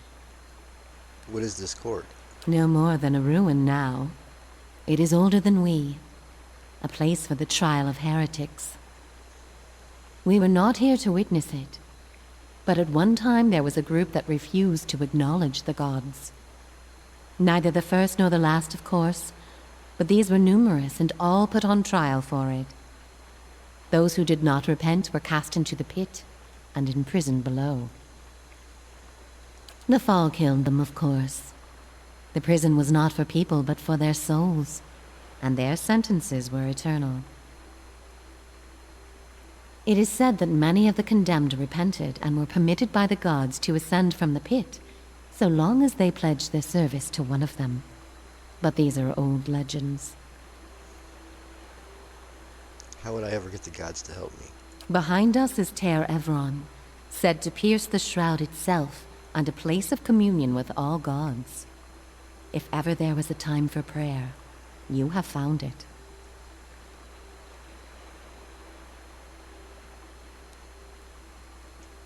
Who would I pray to? Any god you can, I should think. I would pray first to those gods you like best. I hope for your sake, the feeling is shared. Is there no other way? None. So the only way to get through this pit is to pray for help? Not the only way. Just the only one that doesn't end with your body impaled on jagged rocks. How do I pray? Ter Evron is also called the Hall of Stars, and the stars show us the allegiances of the gods. When stars are in conjunction, we know the gods they represent are aligned as well. You should choose a place to pray where you'll be closest to those you want to hear you. If a god stands alone, you should pray to that god. If they band together, you should address them all. Choose your words wisely, for all gods expect proper homage, and none has patience for fools. I have other questions. What do you wish to know?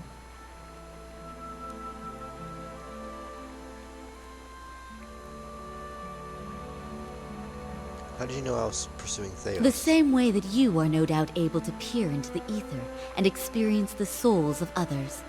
It is something we are born with, some more, some less.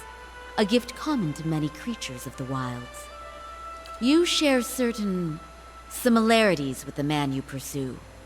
For your sake, I pray they are few and of no consequence. You mentioned that people come to these elms without knowing why? A soul has a will all of its own. It needs a whims and seldom understood, but they follow them all the same. There is something about this place that reaches beyond our understanding, something like a beacon. The Elms have a way of uniting souls that have been seeking one another, with or without their owner's awareness. Sometimes it is for love, sometimes for vengeance, sometimes for peace. Often it is for no reason we will ever know. In your case, let us hope it is for peace. Or vengeance. I want to know about the two of you. There is little to be said about us, for we are bound here, caretakers and defenders of this place. Our journey has been over time, but not distance, measured in observations, but not experiences. We have seen the Elms grow tall. We have seen cities built, burned, and built again. The only constant has been the tower, a silent companion through the ages. You can imagine why this recent destruction has stirred my sister so. If you do nothing else, make that man pay for what he did here. I need to know about praying for the support of the gods. We will tell you what we can.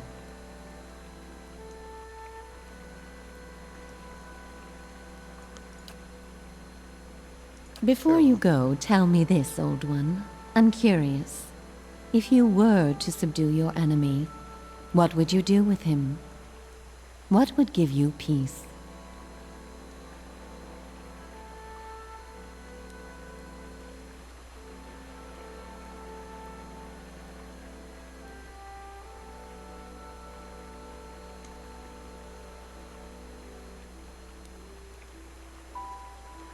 I wish to undo the harm he's caused. You would need to have twice as many lifetimes as he to repair his savage work.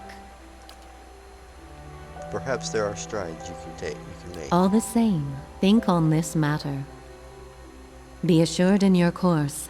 In the end, it may mean all the difference, not just to his soul, but to yours.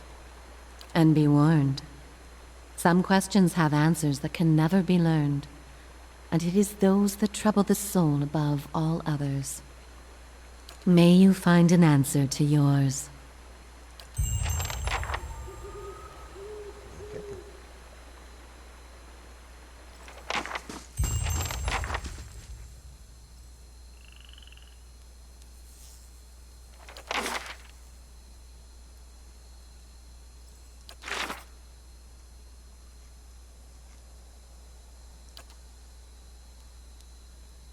The Sisters of Twin Elms know that Theos has escaped into a subterranean path to an Ingwithian location called Sun and Shadow, blocking access behind him.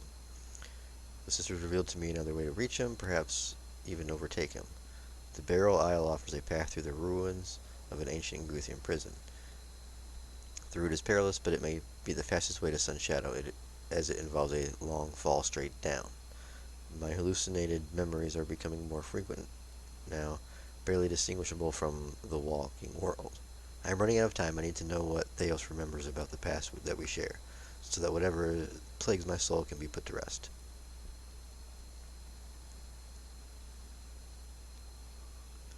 Okay.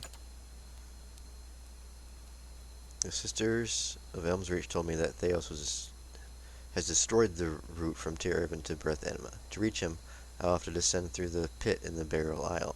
That requires the aid of the gods.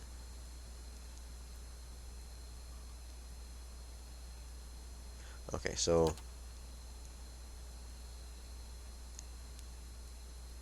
these both are pretty much the same. It's just I'm wondering if you can go there without praying versus praying. But we'll do the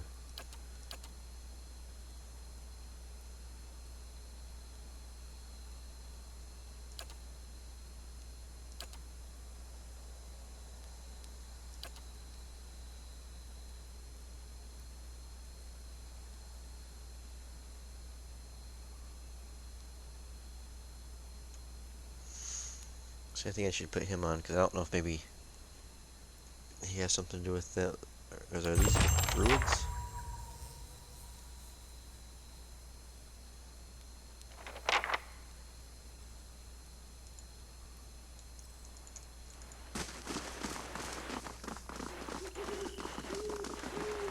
Did you hear that? About our awakenings being permanent?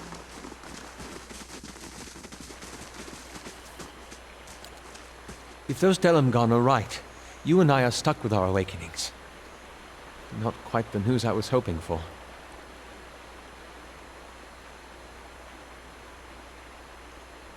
It just means we have to focus on finding Theos. Yes, focus on the goal. A sensible perspective, particularly in the midst of such uncertainty. And while I hate to turn the subject back to myself, this all has me thinking about Isilmir. I'm stuck with her now.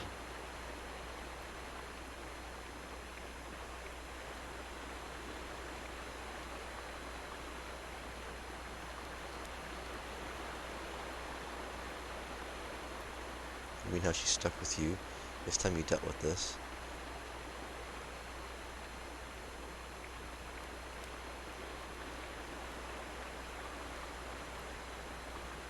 This time you dealt with this, Aloth. I know. And on the bright side, I've got plenty of time to figure out how to deal with her.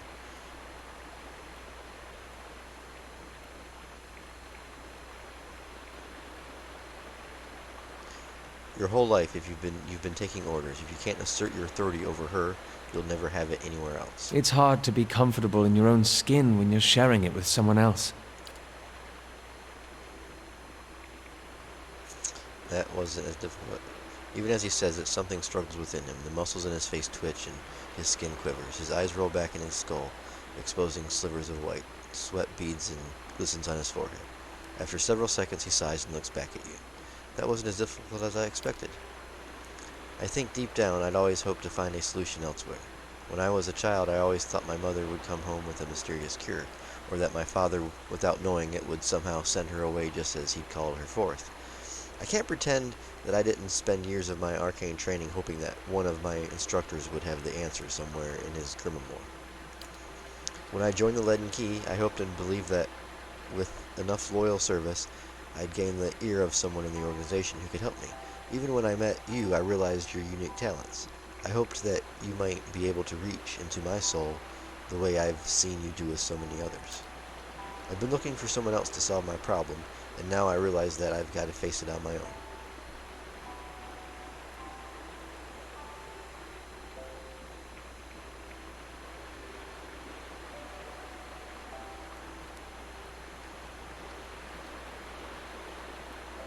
That's how it's supposed to be. You search for answers elsewhere and you find them in yourself. That's a charming way to think of things. And not an unpleasant one either. That reminds me of something else the Delamgon said. About the gods not being real.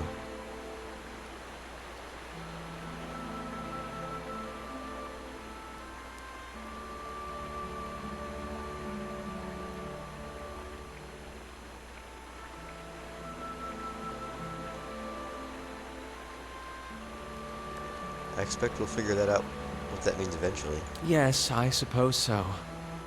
Still, I can't help but worry at the state we'd be in if that were somehow true. If there were no power guiding us in this life and shepherding us to the next.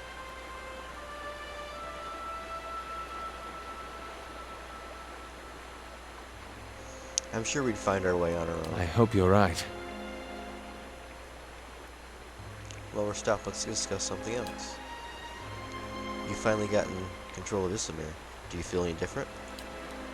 Just calmer, content. It's odd. For so long I fought her, lashing out at her intrusions and incursions without actually stopping her. I wasn't used to taking decisive actions, and I didn't believe I'd have power over someone who had infiltrated my own mind. It was a pleasant surprise to see that I was wrong. Oh, how may I be of service? That's all. Okay, so Yeah. Better? All better now?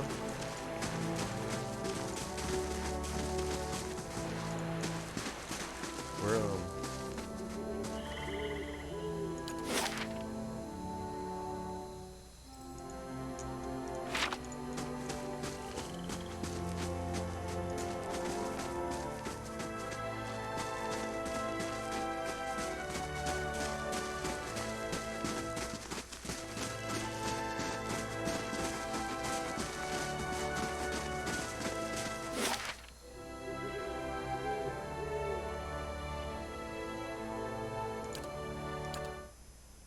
go back here.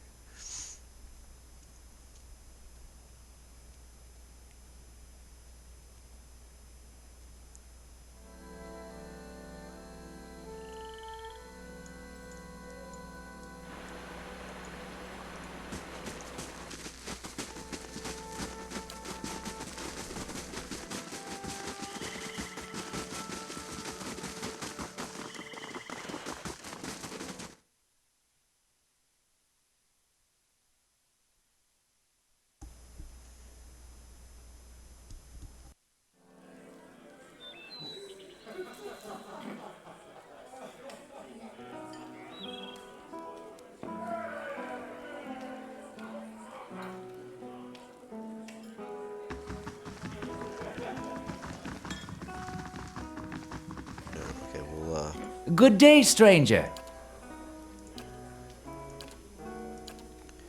Sagani's done. Farewell. We'll take her off, and we're gonna put on him. And then we'll just do another 200 bucks. It's alright.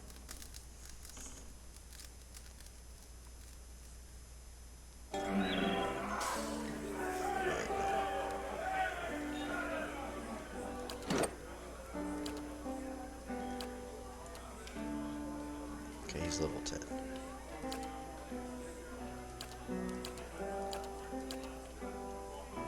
Alright.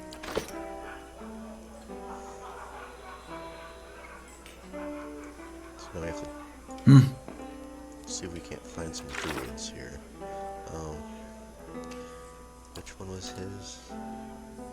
Right here, true to form. Okay. A traveling companion who has indicated a desire to speak with the druids that live in and around Twin Elms. He's no longer welcome in his own tribe due to the fear. Okay, yeah. He revealed that he was cast out of his circle because they considered his spirit shift form, the Autumn Stigar, an abomination. He wants to learn more about it and feels that there may be a druid in Twin Elms who would know more.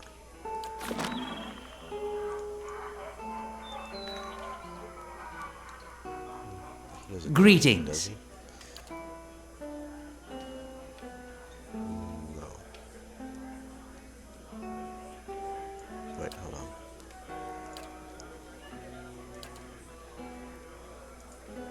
He's just telling me about the inn. Okay.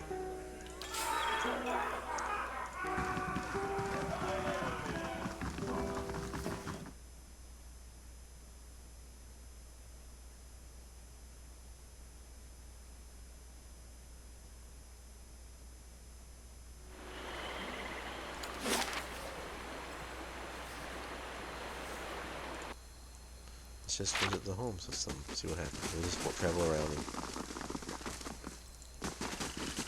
Ooh, unlocking this will require a proper key. Okay.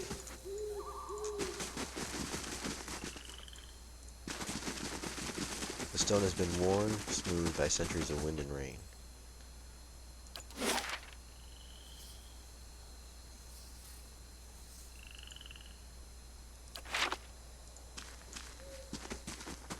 Was he with us when we went through here and talked to these people? I don't remember. But I think we had a regular...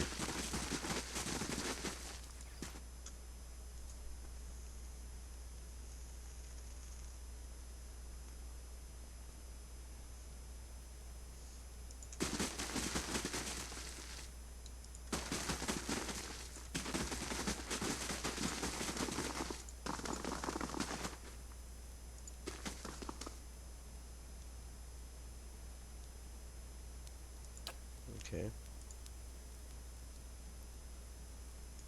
Nothing there.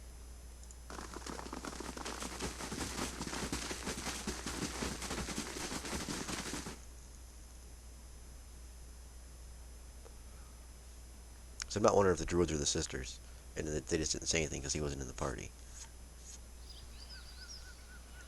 So, Alof, have you ever woken up to find your other half used your body during the night? I don't think I understand you. And I'm not sure I want to. Well, I've found that if I go to sleep hungry enough, I wake up covered in blood and delightfully full. Oh, jeez. Okay, Orla. Harvey and Harv. Mrs. Harvius?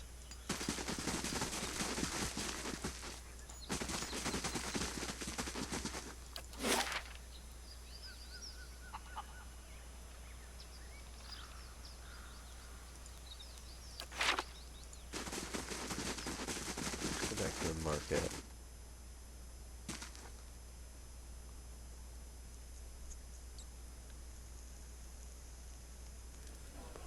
I want to talk to, what's her face here, Laurie. Let's see if she has anything else to say. Estramore. No, it doesn't say anything.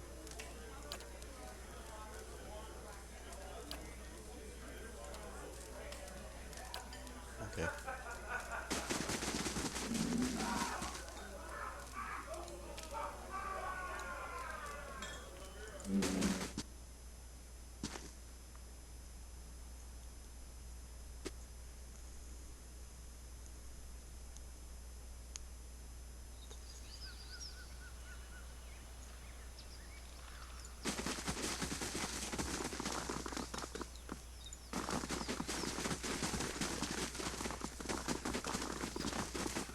This was her house.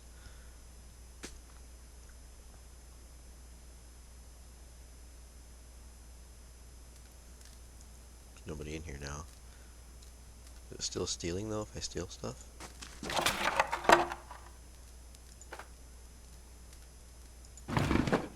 Nope.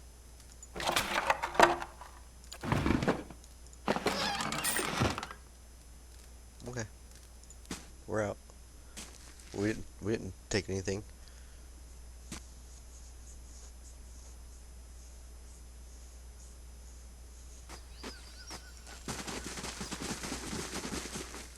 Let's go in this house.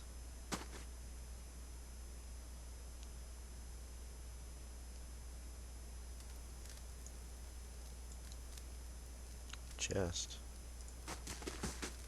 The edge of this shelf is daubed with bird lime. Builder's wisdom to you.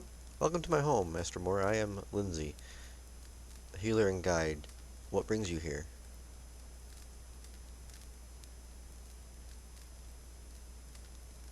I like your songbird. Does it have a name? Well, he does, but I ought not to have let my friend's daughter name him. The name is long and rather silly. The short version is Beaker. The next bird I have will be named after an animaphith. Tell me about yourself. The locals called me a wise woman, a term of respect, I'm sure, but it makes me feel my ears. I am a herbalist and healer. I spend most of my time caring for the ill, helping with the delivery of children, and making remedies for those in pain. I should be going. Okay. Maybe she's some importance later. Lindsay. I have to remember her name. Okay. And then that was the center here. Nothing else here. The pedestal shadow creeps around the dais.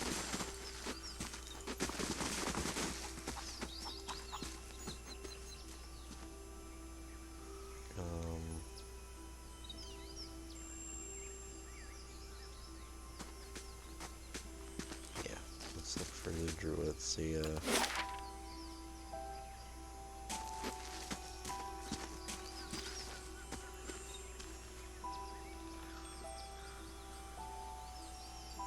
go see the sisters.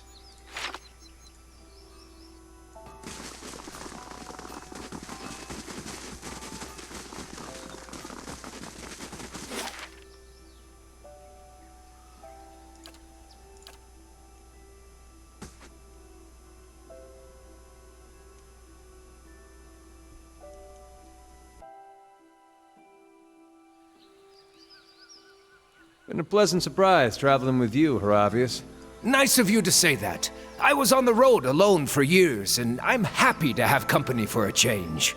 My part of the country has a saying about Orlans. Face of skin, let 'em in. Face of hair, best beware. But you're more like a skin-faced Orlan. Are you fucking kidding me? Well, my tribe has a saying, head of brunette, they're all set. Head of blonde says everything wrong. Wait, was that bad? I meant it as a compliment. Let's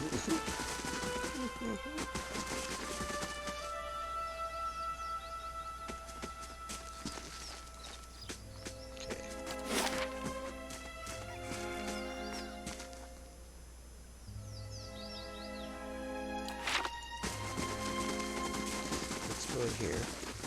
We'll go home to home. See if we can't find some form of druids somewhere. And then we'll talk to the sisters. It might be the sisters I'm expecting. My starlight guide you, foreigner. May Estermore come to study with mechanics. A wreath-strewn ribbon with animal bones hangs from the shelf. Spread across a lumpy pallet of straw, the hide blankets are surprisingly soft. Okay.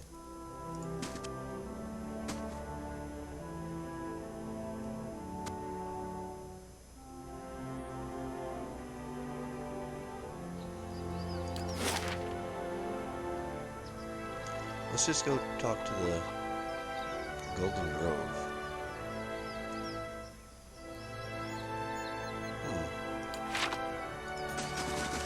Let's go to the Golden Grove.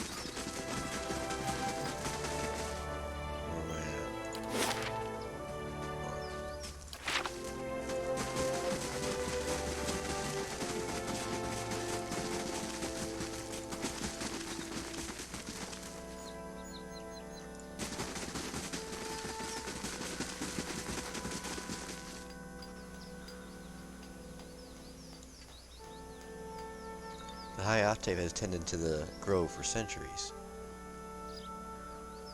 and now abandons its journey away from Twin Elms much too often.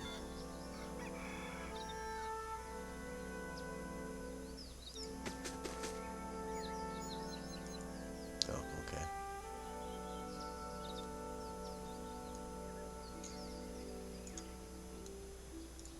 Hail, Estremor.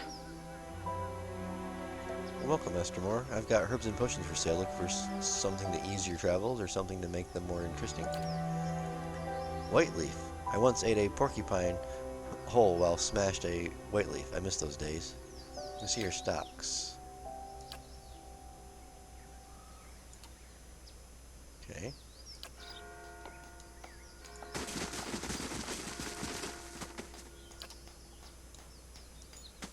Tamrowan.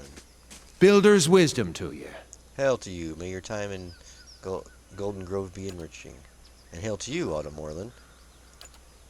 How on Era did you... Tranquility begets a receptive mind. With my eyes open, I see your birth form. But when I look inward, I see the Autumn Stelgar. Ooh, is this what we're looking for? Let Irvacious talk. I don't know how you can sense it, but you're right about me being the Stelgar. What did you know about the beast? Why was I outsized just for being able to assume its form? Is there a cure? I know the beast is often sent by Galen as a sort of trial. Many anima faith are tested by the Autumn Stelgar. Those bested and consumed by the beast have their soul torn from their bodies and lost for all time. So my tribesmen were right. Are you saying I have such a terrible power? This must be some sort of... If your spirit form were a bee, would you be mystically compelled to make honey? Were it a bird, would you spend all day making nests?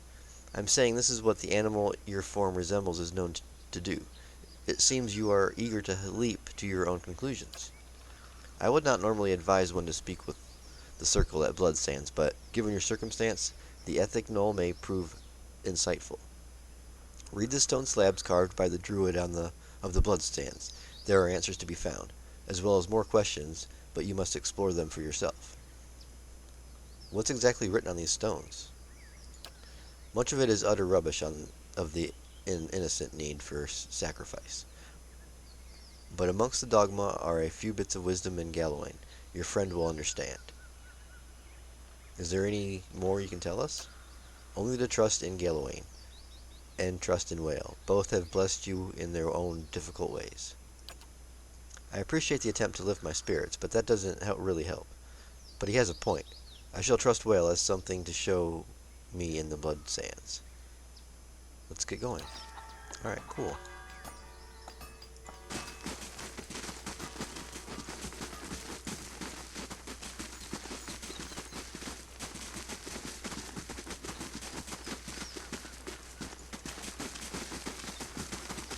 Golden leaves flash and shine as they fall from the trees.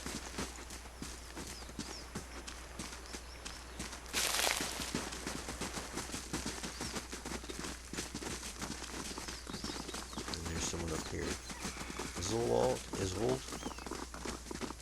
All are welcome to the Golden Grove. Welcome to the Golden Grove, traveler. Builder's wisdom to you. Do you seek wisdom for the herbalist or simply to bask in Wafer's glory? Who leads your order? Tell me about the Golden Grove. What do you believe? Who leads your order? High Octave Aeron leads us. She sometimes journeys to Elmshore to renew her strength. However, she's there now with some of her closest followers, in fact. Arona has a mighty elm among us. She's lived for generations. There are none who understand the world as well as she, and we are fortunate to have her wisdom to answer our questions. I'd like to know more about Arona. Why, you must meet her for yourself. She is wise and kind, and she has led our order from the beginning. Yet she walks among us and gives freely of herself. That is what so many of us cherish about her. She is present among us in a way that the gods never are. Tell me about the Golden Grove. We are the Avates, druids, philosophers, and students of nature. We gather here to share our knowledge and celebration. Many travelers come to us for politices and remedies. Bildaha understands the cures and potions of nature like no other. What do you believe? We believe that knowledge is found in the earnest exploration of the natural world. We do not, as some have said, oppose the gods. We simply believe that we have found a brighter, more peaceful path than devotion. And let's go. Okay.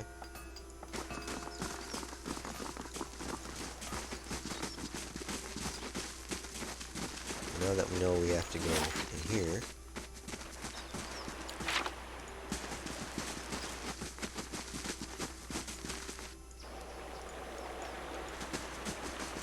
Across the bridge.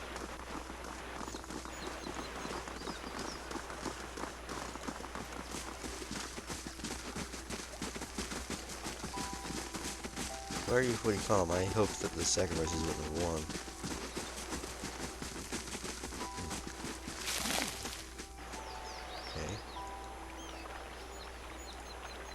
There is no greater honor than dying for one's tribe. If some fall in battle, how is this different?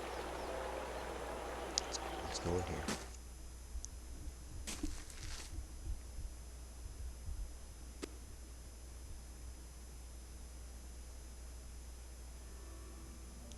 Okay.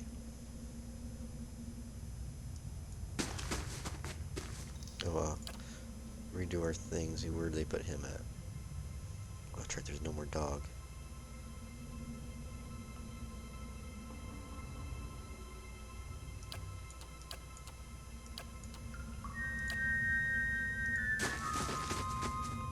Keeper.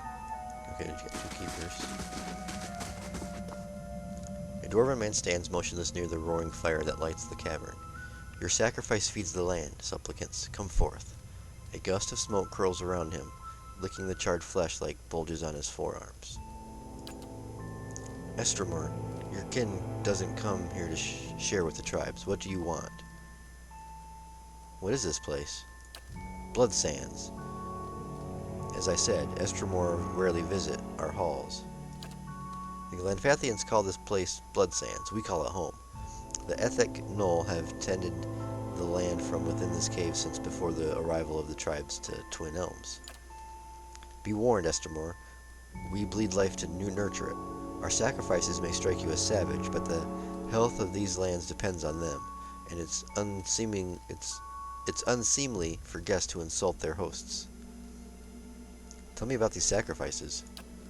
Everything must die to return anew, Estromor. Through the sacrificial rites, we offer supplicants the honor of giving their most precious gift back to their brethren, back to the land. The blood gives us strength. Even the Glanfathans have come to depend on the blood paint. They brim the power before battle, all thanks to the sacrifices of their kin. Tell me about Ithik Knoll.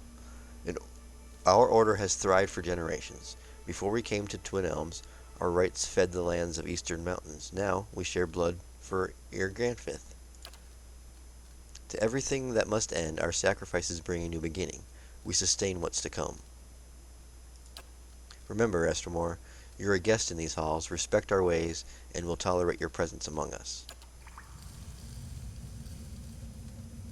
Okay.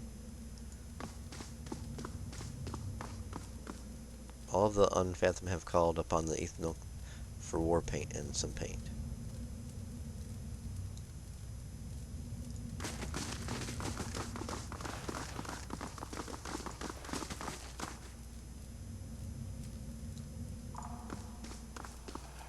Essence taken by force may sustain. Upon Burial Isle, the 2 men meet again for the first time, though it was the last thing they did. The many-colored beast rent them both asunder. They were in death, merged, and made whole again. Cute story. 2 guys meet in the belly of a soul-eating creature. Maybe someday I'll eat 2 of the most insipid dear wooden lumberjacks, and they'll spend an eternity discussing beer whilst haunting my colon. Jesus. Perhaps the idea is that the Autumn Stelgar might not really destroy the souls. Why so flippant? It sounds like Galluin gave it an incredible power. You were the one to ask for his help. It's not like he came to you.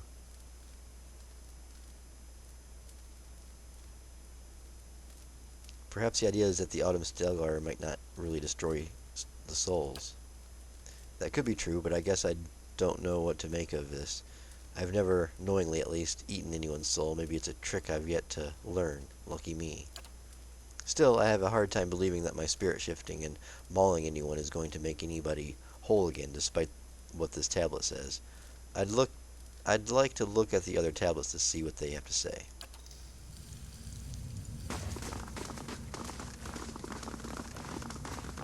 Smoke curls from these charred skeletons and they seem nauseating. Oh, there's another path down here. So we came from this way. Okay.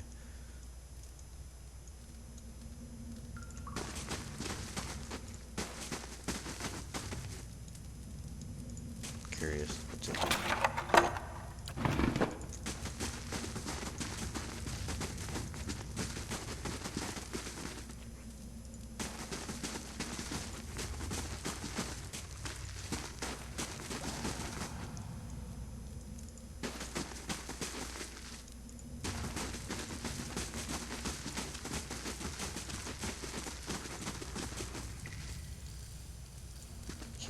Estromor.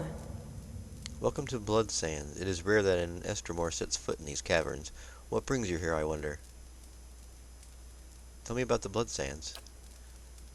This the raw, bloody heart of Glanfith, where some come to give their essence back to their people, where others seek a noble escape from their rituals, or from their trials. The legacy of the builders to the tribes has not merely Adra and stone, but a sense of community, and it is here that Glanfathans come to sacrifice what is most precious, even their own lives, to preserve it. Something more? What do you do here?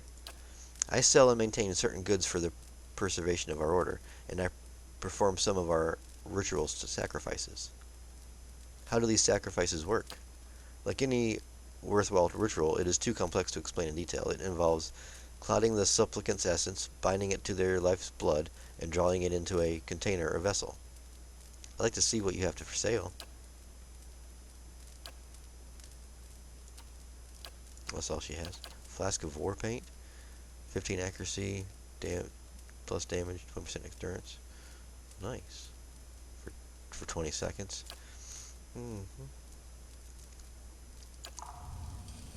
Alright, well, I'll be going.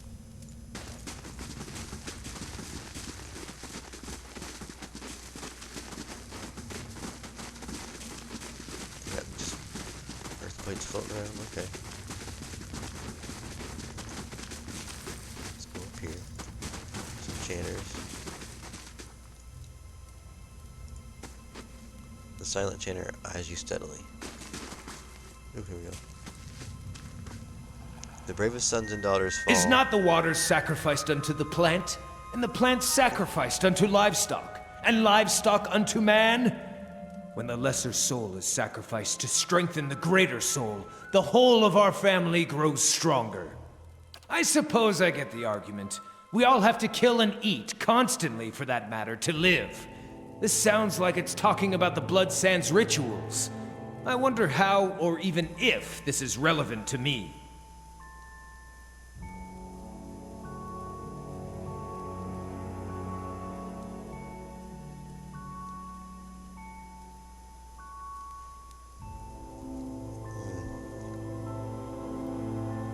Have you considered that the Autumn Stelgar may have been sacrificed to you? That Gallowayne was making you stronger? It hadn't occurred to me, but I did win the fight. If Gallowayne were truly displeased with me, I can't imagine I'd have walked away from the trial alive. I don't know, it just sounds like they're trying to justify their practice of killing people. Come on, let's see what the other tablets have to say.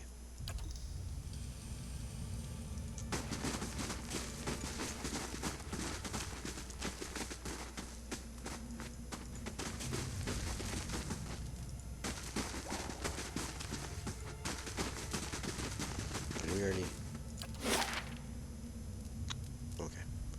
Here we're going.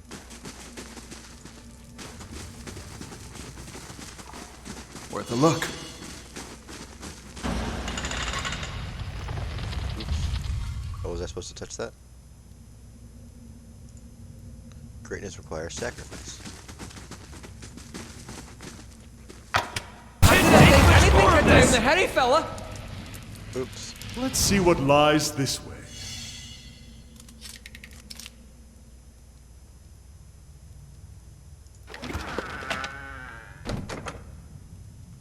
usable by a monk. 2% raw damage per wound.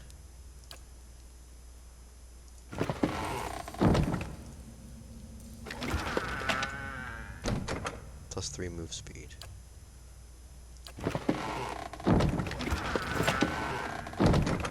I didn't get caught stealing. Okay. Let's get out of here before we do get caught stealing.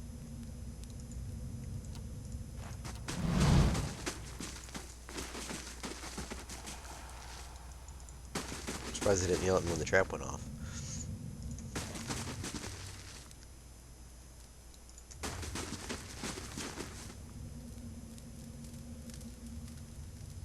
As your blood flows, so shall your essence. Your life's energy shall feed the soil, and your soul's energy shall enrich the community. This is by your own choosing, supplicant? This is the ritual. The dwarf grips a hatchet with both hands and rises it over his head. He throws his shoulders forward and swings the weapon into the elf's chest, connecting with a mighty thump. Blood gushes around the blade, and the sacrifice's screams render the air. Harvest's hand clutches his chest as his eyes widen in amusement.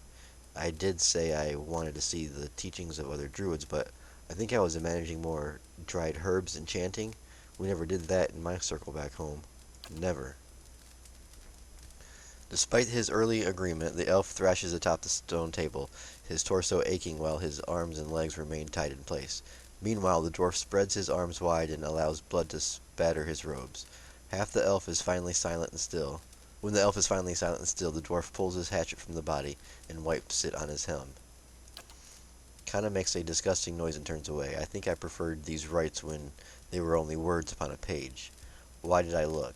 It's not as if I didn't expect it. Whoa. Can I go up here? Oh. Streaks of red blood of globs of tissue have worked themselves into the minute grooves of the stone.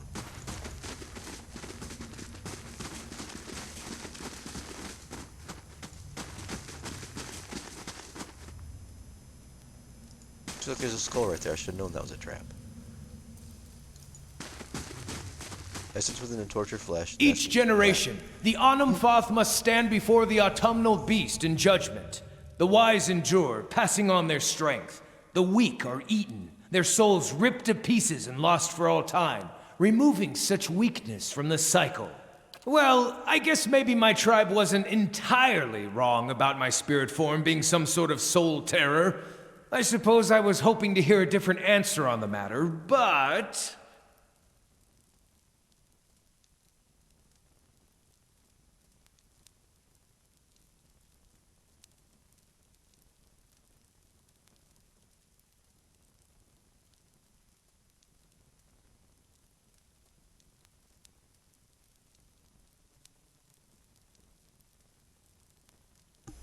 You seem so sad to have the spirit form of such a legendary beast.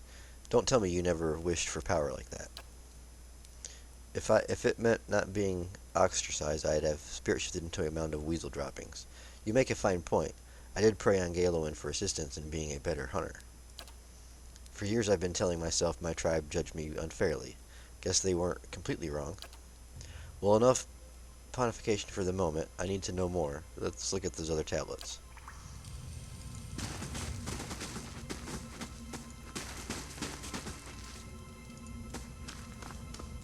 The heat emanating from this pool threatens to singe the flesh of your face.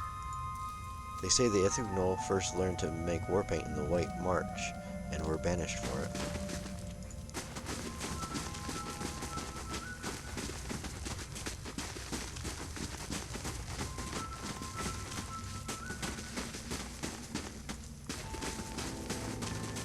I've got it.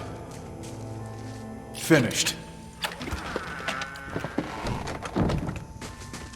Should have checked it for traps first, but oh well. Quiet!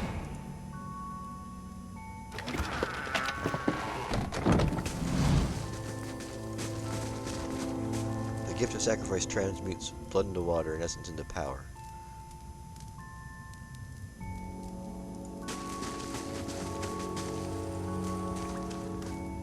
Blood of sacrifice waters the soul. As souls split into multitudes, many lives come from one.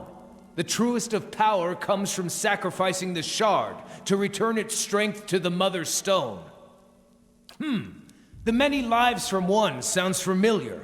I was taught that sometimes between death and rebirth, a soul splits perfectly in two, creating two viable souls from one. Sounds strange, but it makes sense when you think about how the population has risen in generations. It's kind of a mathematical necessity that some process like this is happening. Maybe the Autumn's Delagar has a very important role to play in this life cycle of souls. Sorry, sir, I'm not eating your soul. I'm merely serving a vital role in the natural process. I see what you're getting at, but it's not making me feel better. Fungus that grows on this shit has an important role in the natural order. That wouldn't make me thrilled to spirit shift into a shit blossom.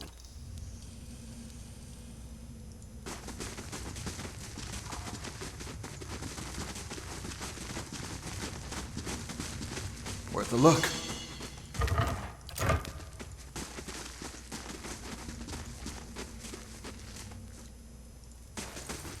Back here again.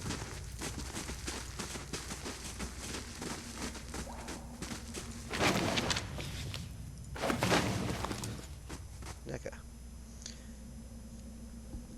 The petitioner before you is swaddled in loose-fitting robes. Her hair is greasy and matted. A glossy film of sweat and grime coats her exposed skin. She has the swollen features of pregnancy and several missing teeth in her big grinning smile.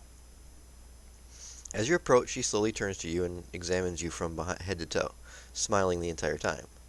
"Joyous day to you," she says, despite coming from a weirded body. Her voice sounds resonant and relaxed. "I am Naka, midwife and lore keeper." Her hands run across the slight bulge of her belly. She rolls her head back and sighs a relaxed purr. "Are you feeling well?" "Flawless. Apologies, I should be left to my meditation. The rite of strength is invigorating, almost overwhelming to the senses." Okay. I don't have time for this. Oh. Yeah? Oh, what is it about Delumgon that gets my tree trunk blooming? My logic tells me that they don't have any good poke holes and probably kill you after copulation. Still. That's repulsive. Fine. Not everybody butters the same side of the biscuit. If you can't appreciate the female form, we can talk about something else. Need something?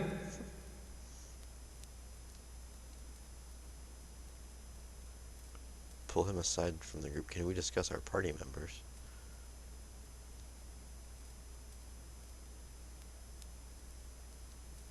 Tell me about Granfith. It's a verdant land of history, culture, and beauty, and we already have enough unwanted trespassers, so I recommend you never visit. Do you miss it? Used to. It's home. I'll go back eventually, but see this? I know just a seed, but I've never seen this type before, and I'm itching to find out what grows from it. Every day I see something new out here. I'll return home eventually, but for now my curiosity exceeds my nostalgia sevenfold. Why should I avoid Granfith? There are no cities to visit, no centers of commerce to explore. It would seem most visitors come to our lands to pillage the Ingwithian ruins. The ancient Ingwithians gave the forest to our ancestors, and in return, we watch their ruins and see to it that they remain untouched. And before you ask, no, we don't have a secret passphrase or hand gesture. Nobody enters the ruins, not even the guardians and watchers. What can you tell me of your tribe? I'm from the Fisher Crane tribe. Most of the people live far to the southeast and around the Thean Bog. The tribe is not one of great renown, but they protect their lands in accordance with the sacred oath of old, and as much as it pains me to say it, I wouldn't want any other tribe's name attached to my own.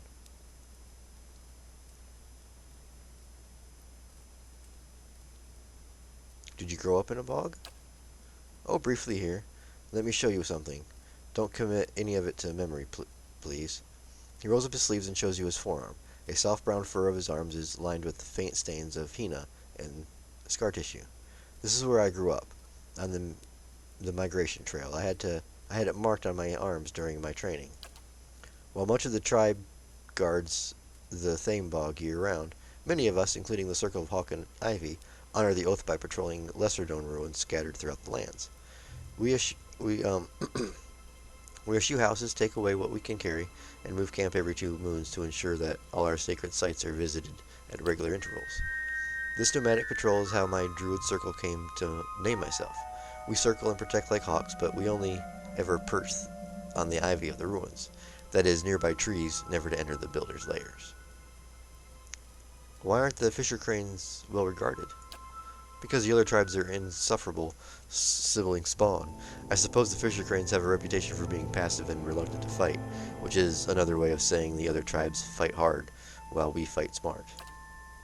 Our namesake, the fisher crane, is a martial land raptor that remains stark still from sunrise to noon. We are invisible stewards of the land, and patient hunters of those who trespass. The 3 Tustelgar tribes see our methods as soft and unbecoming, but I hear they use the same word for cousin as they do for whore in their dialect. Just an observation. Could you join a different tribe? There are tribes that would take me.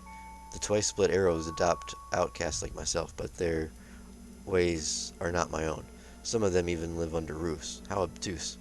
I long for home, not just any home, but Whale has made me wanderings fruitful, and I accept that it may not be until my soul passes that I rejoin the fisher cranes. I had some other questions about Ir-Granfith. Aren't most Orlans in Ir-Granfith wild? Wild? Yes, I suppose all of us were a bit wild as my tribe was migratory and we didn't live in permanent houses.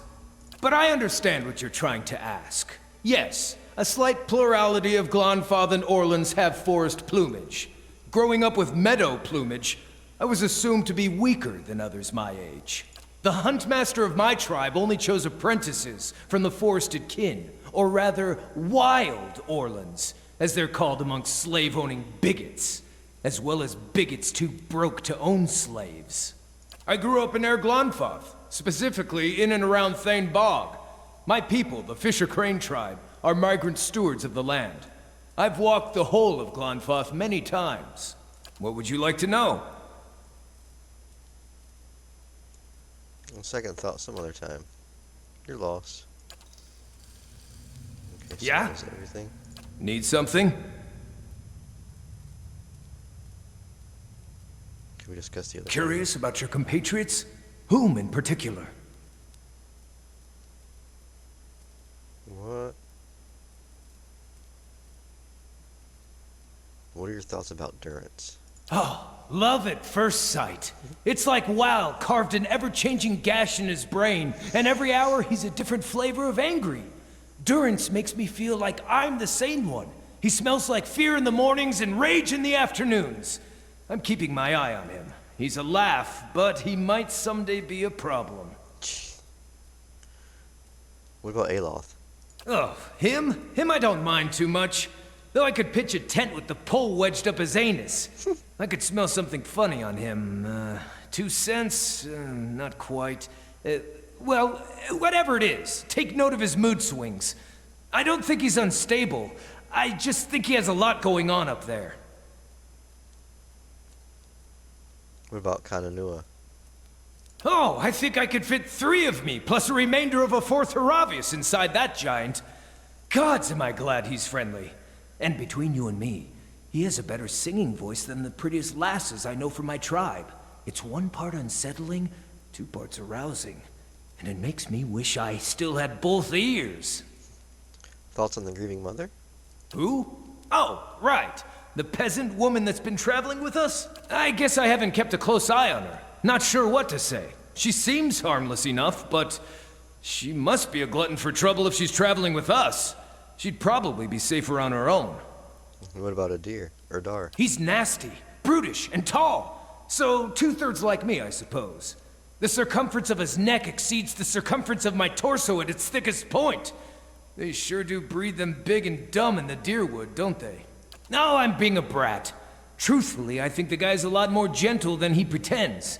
He's certainly got a big heart for animals, at least, which is rather telling of who he is under that soldier exterior. Okay, what about a Sagani? She actually steps lightly when we travel outdoors, which is more than I could say for the rest of you. They do things differently where she's from. But she knows her way around the woods almost as well as I do. Almost. That's all for now. We can speak another time. Lead the way! Okay. Huh?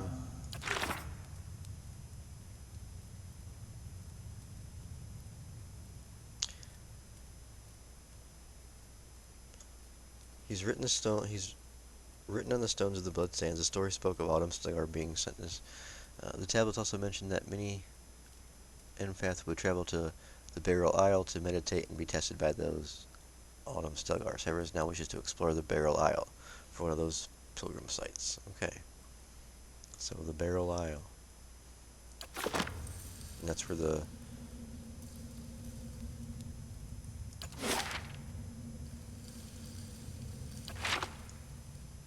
Go back here.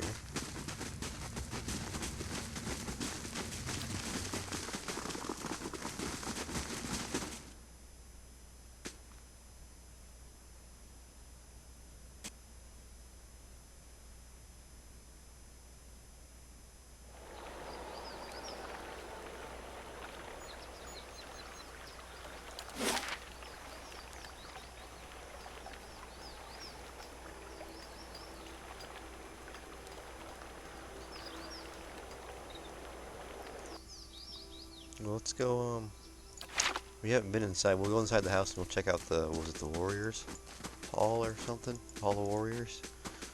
And then we'll go to the... We're gonna have to rest at some point, too. Nothing's gonna be in here.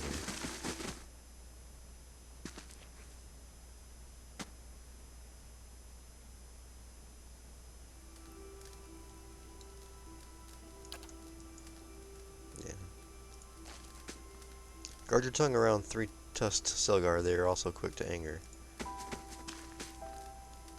Peace upon your hearth. Okay, yeah.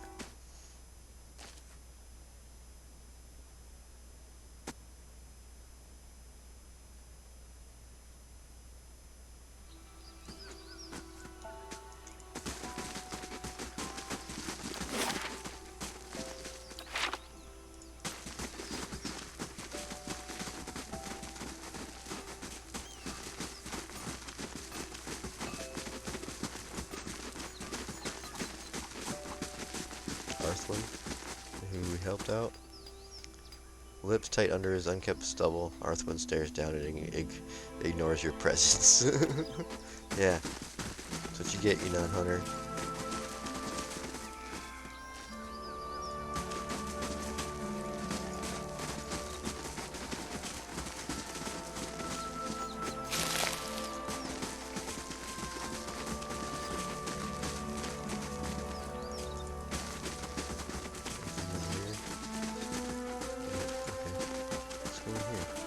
Let's go see what's in here.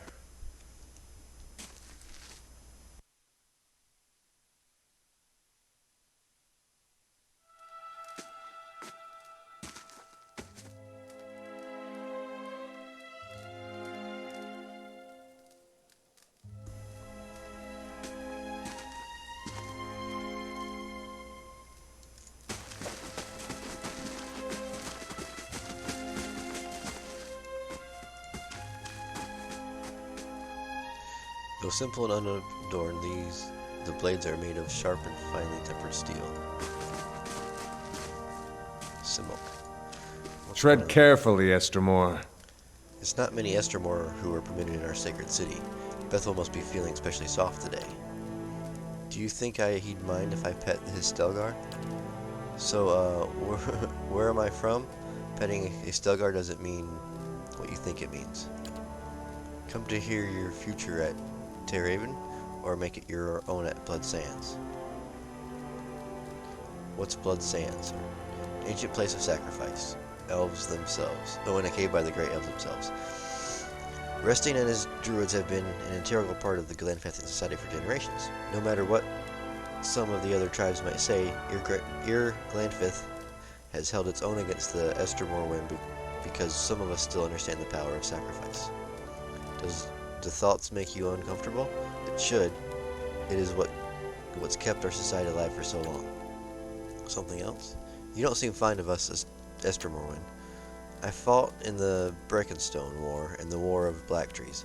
I saw my brethren cut down defending the places of the builders, and I shed blood alongside Glavenwright himself. Now the Estermorwen seem to think that they will find a cure for their empty children among our sacred sites, or worse, they will find sanctuary in our lands. And I've seen what happens when they set their sights on Glanfathan soil. Well, he does have a point. You learn not to trust your neighbors when they defile your lands, habitually or several generations. He's got all the reason in Error to worry.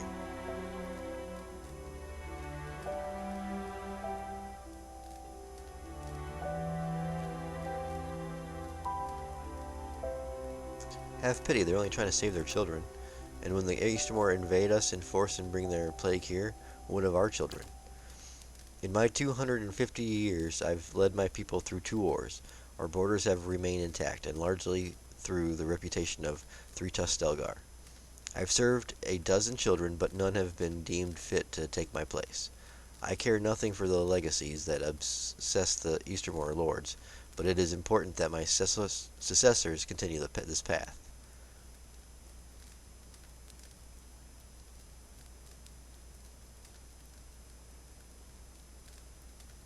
Is your role hereditary? Not entirely. We believe that the souls of our ancestors come back to us, that a strong soul may bear many more, but also souls must be tested by our elders. The Rio looked first among my children as for successors, but their souls were weak. Ordinarily, they would turn to others in my tribe, to clan heads and their families. Ordinarily. But we share a tradition of fostering the children of other tribes, and the Anfath of Fisher Crane has trusted us youngest to my care. And as none of my own blood are fit to make my place, the roe will look next to this bog child, the kin of another Anfath, and my foster daughter, to take my place. You should be so lucky. This young Fisher Crane lass is a great gift. You should be thankful, especially given your familial feebleness.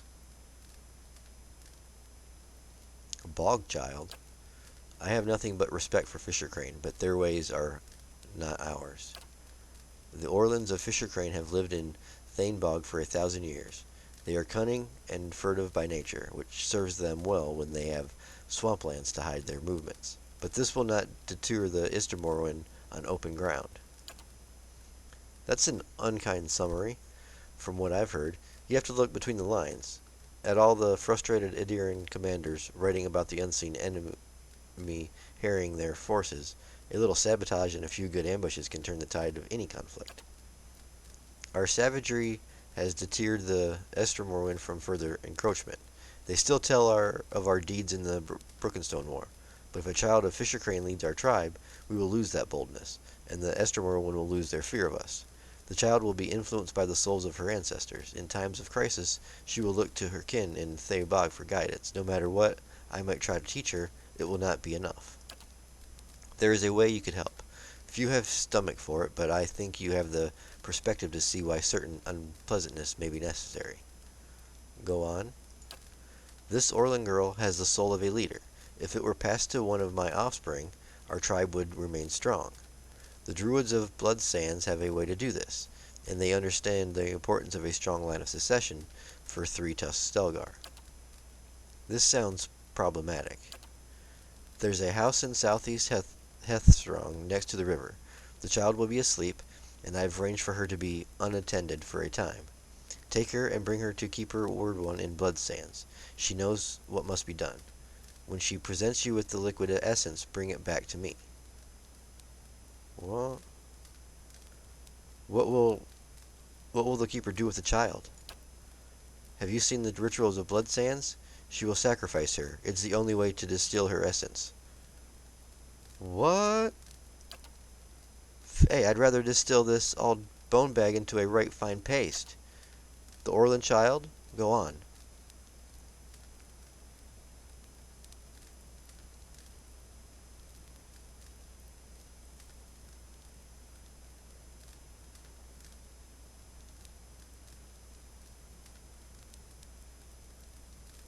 Tell me about the potion that you need from Warda. Essence bound and distilled into a liquid. It will have little immediate effect on me, but it will wave a stronger soul in my future issue. Oh.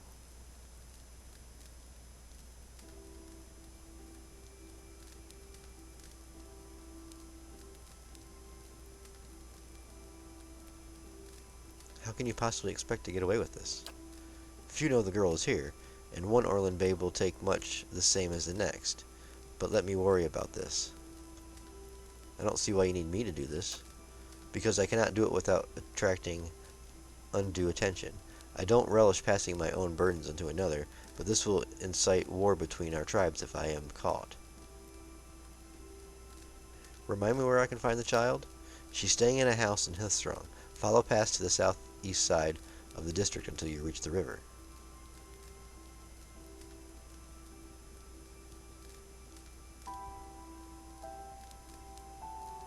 Very well, I'll help you.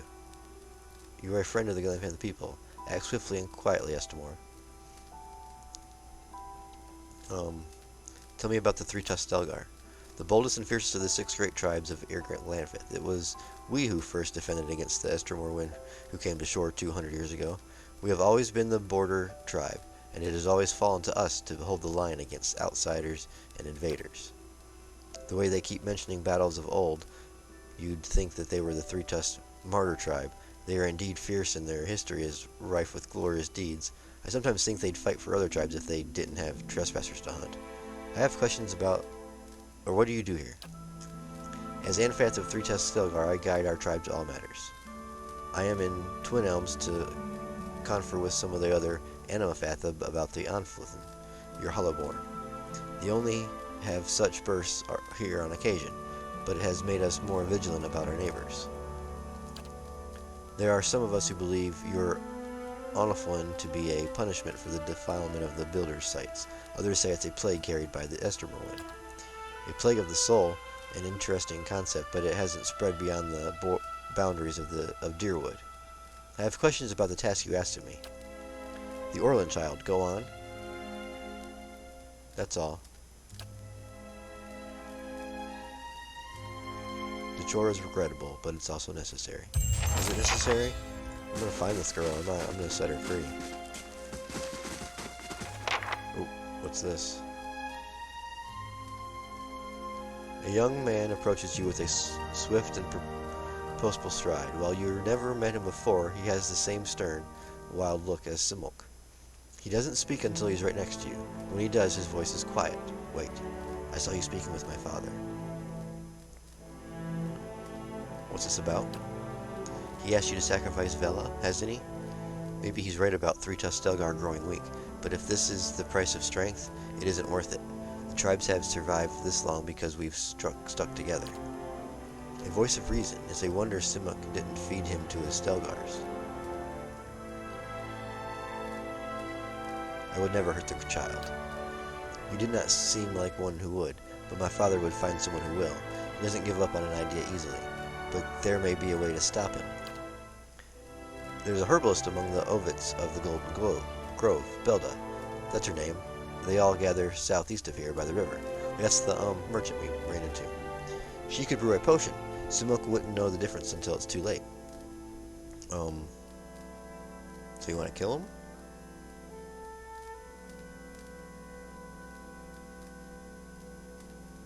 You want to murder your father? No, but it's better than allowing him to murder this child.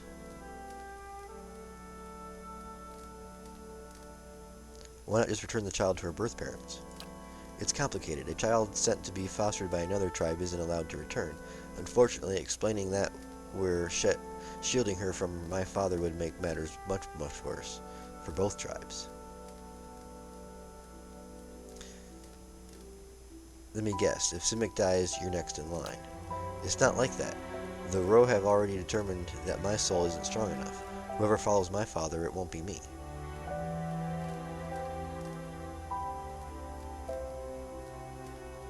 Fine, I'll poison your father. Like I said, you'll find Vilda in the Golden Grove. Good luck. Okay.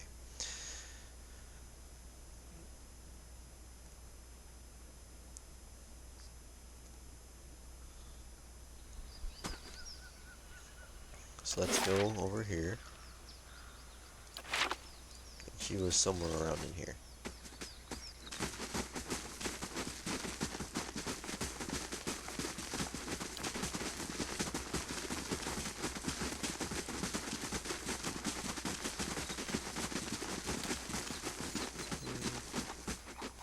There she is.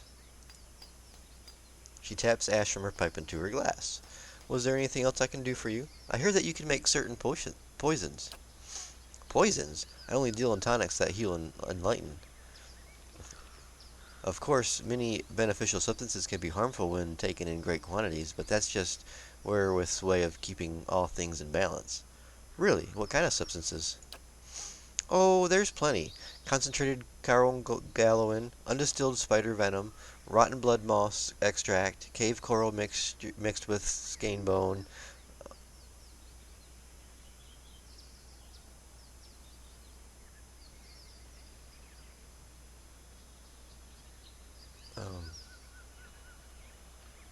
I need a mixture of cave coral and skein bone. What would you want with something like that? Well, my friend Stelgar is dying and he wants to ease the creature's passing. I just thought I'd experiment with it and see what happens. My friend Stelgar is dying and he wants to see what happens. Poor thing, here, take this. She gives you a vial filled with the dark liquid fluid. It works slowly, but this will send him back to the cycle kindly enough. Just see that it doesn't get misplaced. Half that dose would kill an Amamua. Was there anything else I can do for you? No, goodbye. Okay, now how are we going to poison him?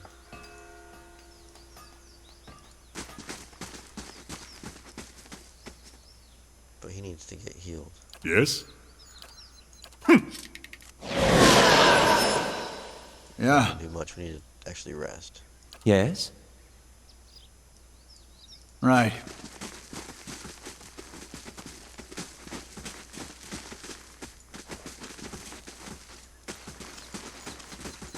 Let's go talk to what's his face. Maybe he'll.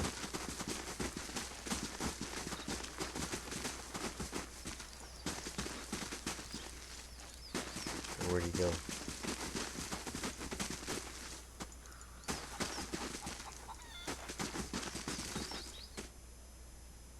Oh, he was inside before we came out, wasn't he? That's right.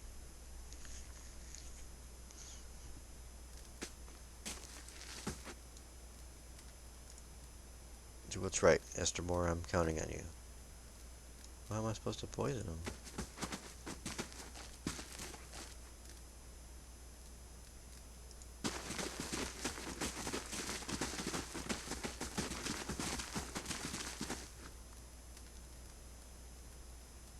Oh, okay. Here's the potion you asked for. What are you trying to give me? This is distilled essence, really. Oh no. He rushes at you with a cry of rage. Oops. Well, we're gonna kill him anyway, so Oh. Oh. Holy shnikes. Maybe not a good idea. Maybe not a good idea.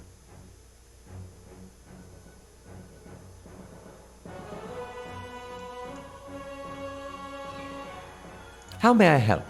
I don't know. Maybe just confuse everybody in the room would help. What? No.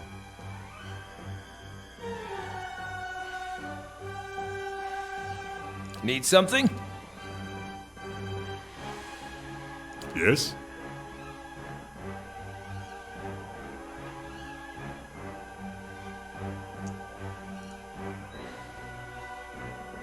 Hey.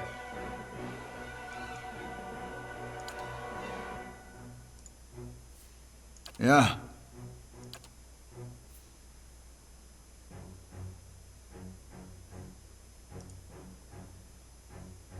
Yeah?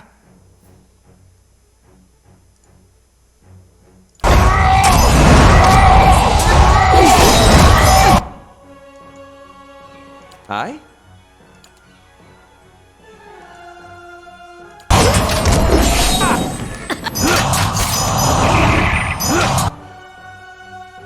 How may I help? What? Yeah? Hey.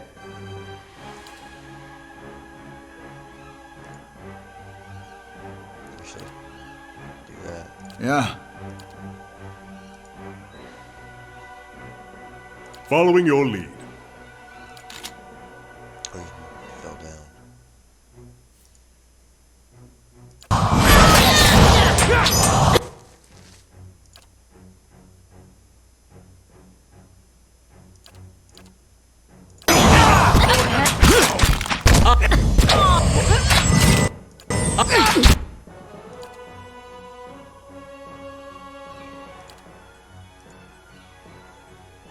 Lava Ruby. What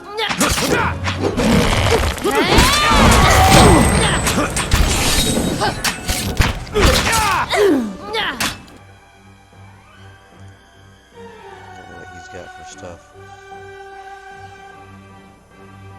Charm Beast.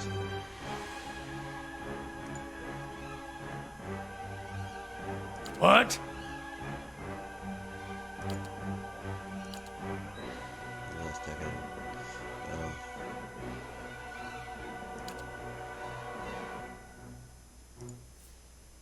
Love. I meant by trying others.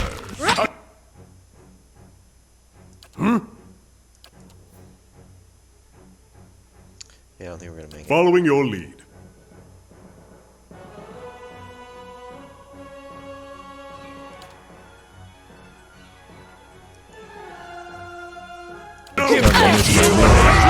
Wake up! This is all very...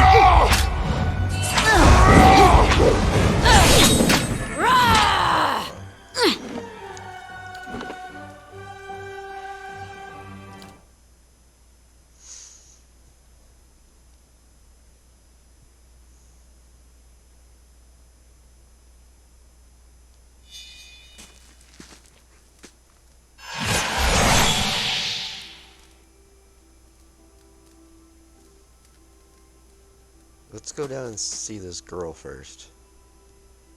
Let's see if we can get. We didn't get a key or anything to the house. I don't think. But let's see if we can get into it now. Sure.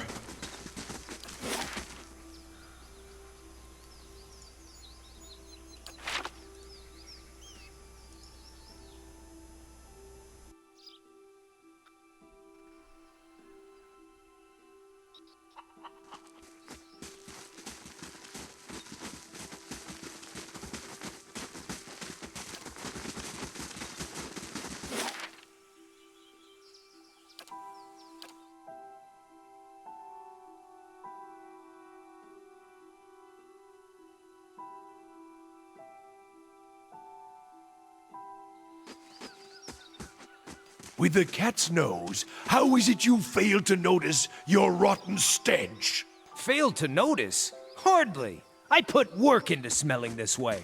I should have expected. I never know what sort of game is downwind. I need to smell like part of nature, not an interloper.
Okay, alright. Let's go down to that house. Which is right down here.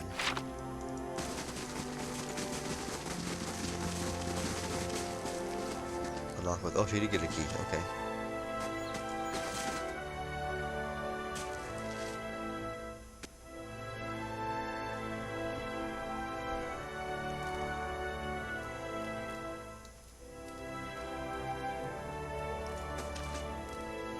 An Orlan baby lies in the crib, tiny and dark-furred. Though her eyes are closed with sleep, she squirms under the blanket and nuzzles the pillow.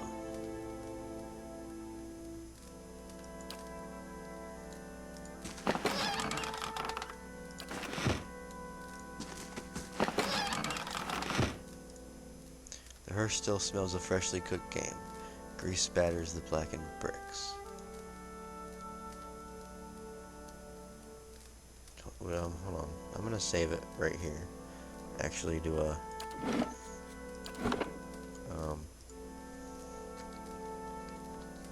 what was her name? Viola?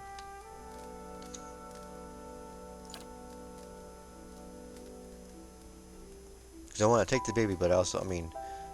I'm not gonna kill the baby. But I want to know what happens when I take it. And then go fight him. Okay. Baby added to stash. Actually put it in my stash. As a quest item.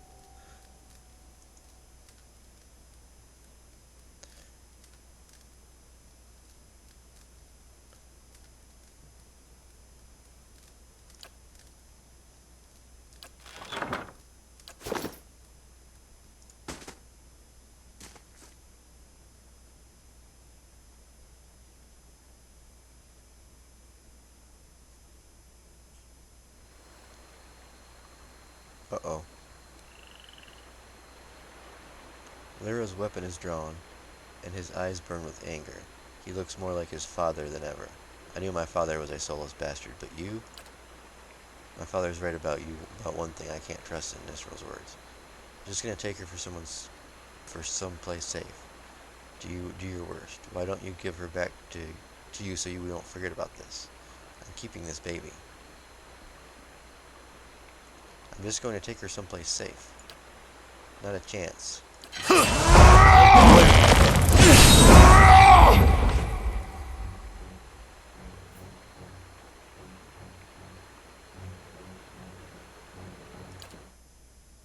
Okay, we're not going to take the baby. We're going to leave the baby alone.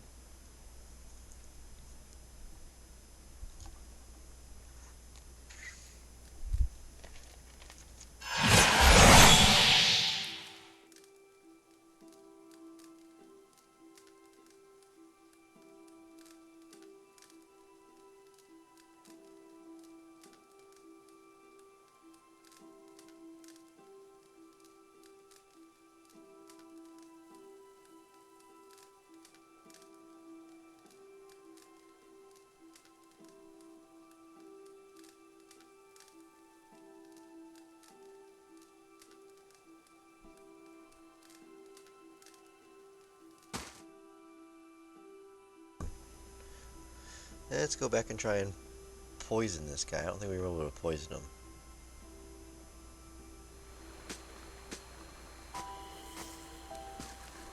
So, Kana, what do folks in Rawatai do for fun? Aside from each other? Do you just gape at every shiny object that comes along? Or is that just what you do when abroad? Tekoa may be more traditional, but it has its share of festivals. Drink a little wine, find someone to dance with. Wine and dancing? Oh, guess I had it all wrong. So no shark races and undersea orgies? No, that's all true.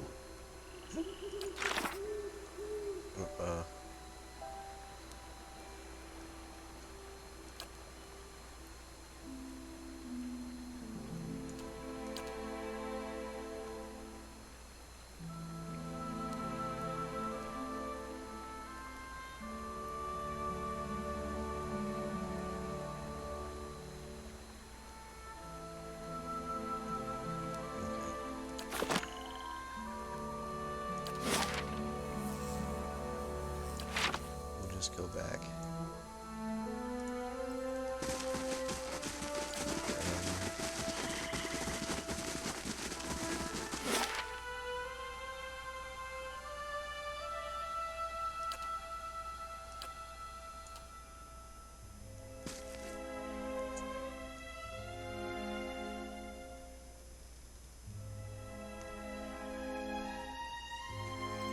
Mm-hmm. Hey, I'm sorry about what I said before. About the skin-faced Orlans. It's all right. I knew what you were trying to say, and that's why I didn't gut you. I didn't know I was saying something bad. I get it. Let's just put it behind us. Now that we're friends again, is it okay if I pet you? What? No! Damn it, Adair! Is your family tree just one looping square?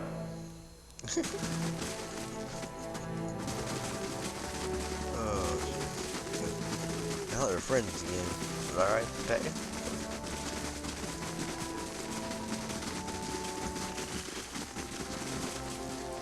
There's the door. So how are we supposed to poison him? Because he obviously knows what the thing looks like.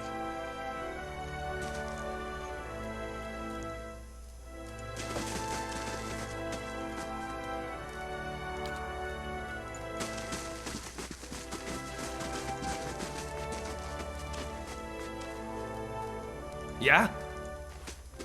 Following your lead.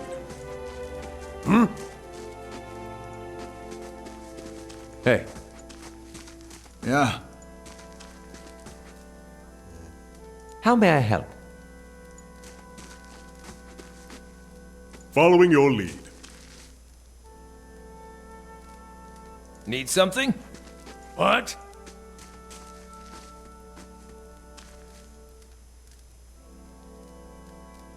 Huh? We're gonna save it right there too. Oh, we should have probably rested.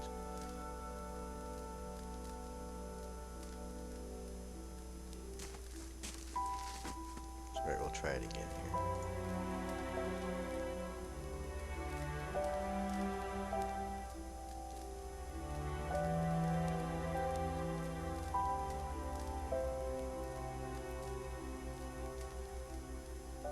Lyris has asked me to kill you. I almost wish you spoke true. Lyris doesn't have that ferocity to plot something like that. If he did, I would not lack a proper hair now. Give him the poison. Here's the potion you asked for.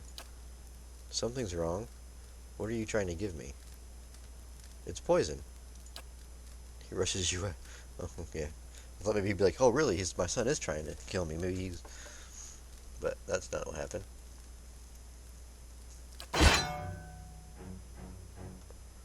Alright. Huh? Rush him. Hey. You can... back that. Following your lead.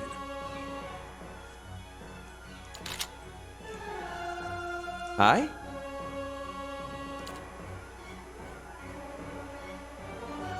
No, you were gonna...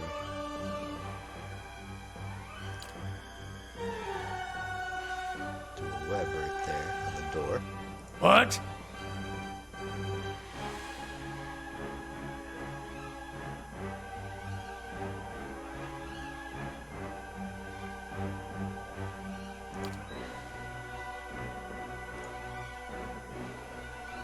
Need something?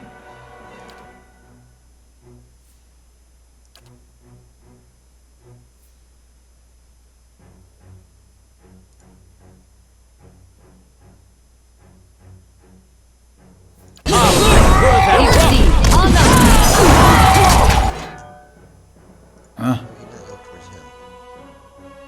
He got knocked back. He got knocked back, didn't he?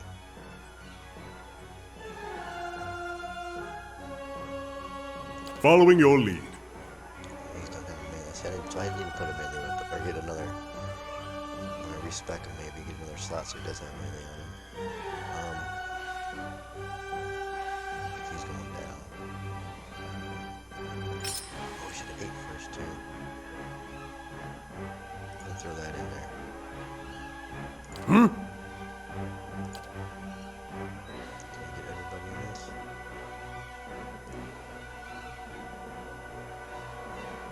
How may I help?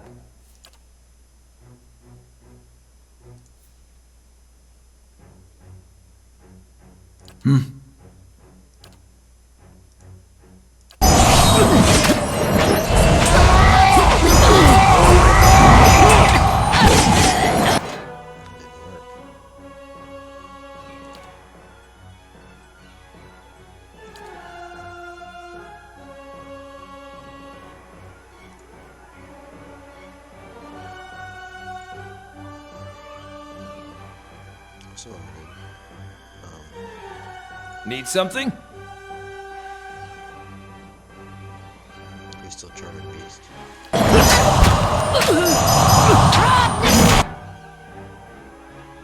Jeez, oh Pete's.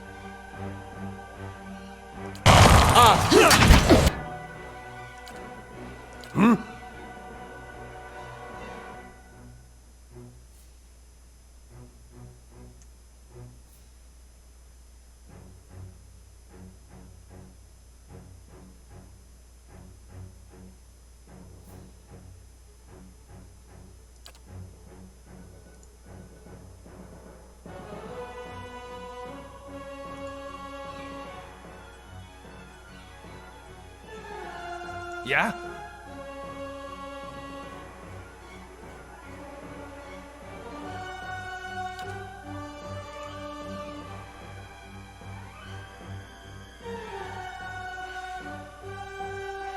Hey.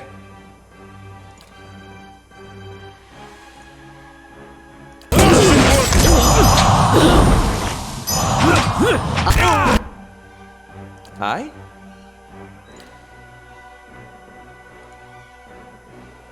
Huh?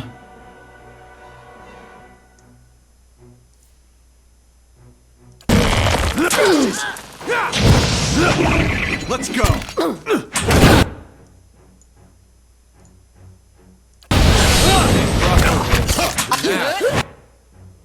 Hi?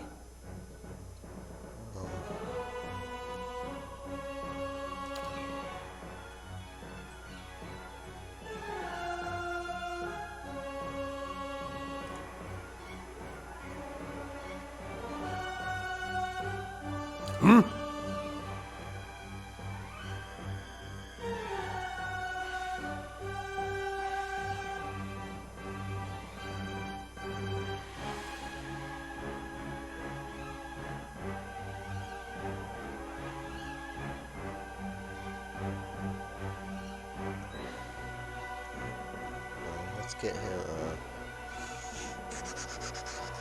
let's see. Yeah, I don't want to do that. What?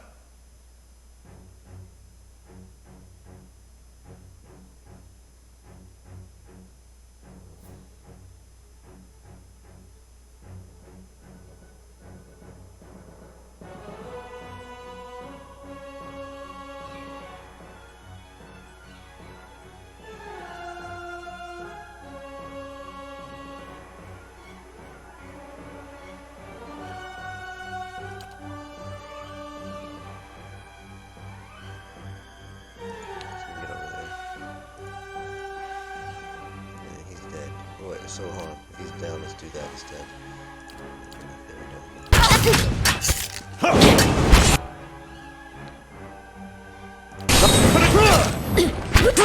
No.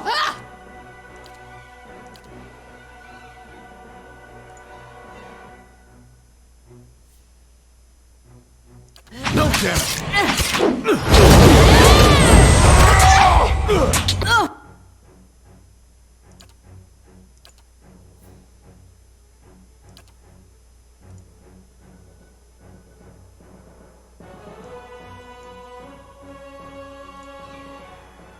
What?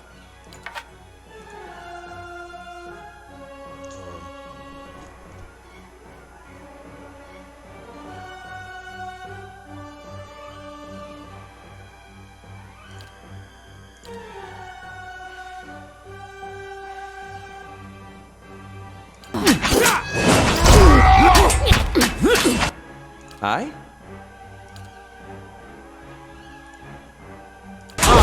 What was that?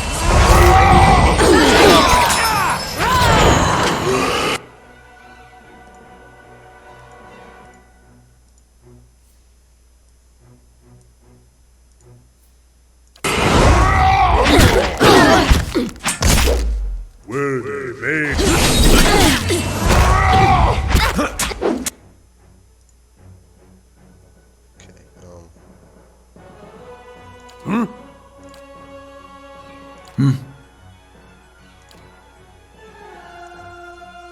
Actually, he'll do that with him. How may I help? Yeah?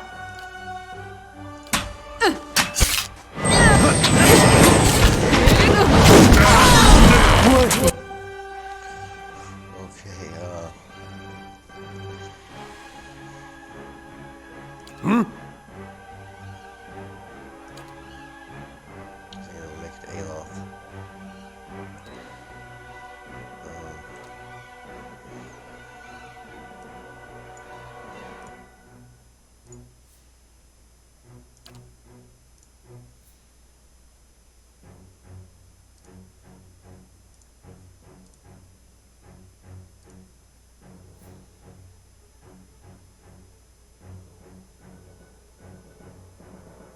Hey.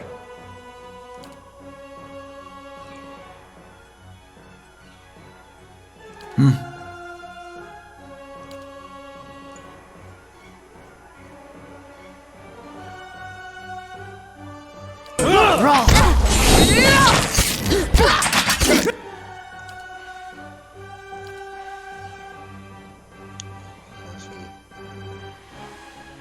done. Aloth's going down, I think.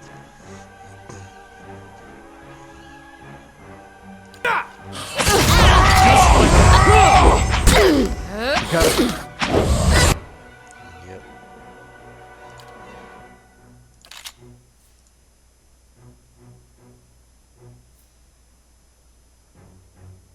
What? Ignites a powerful Zeal with an ally that manifests an aura that shocks any enemies near them.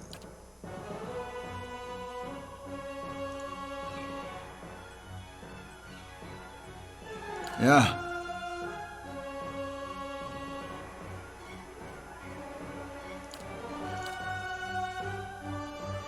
Need something? Yeah, flurry of thin bolts lightning hitting enemies in the area affect with shock damage.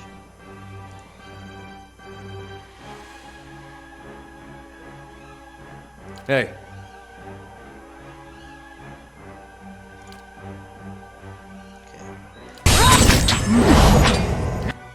Hi?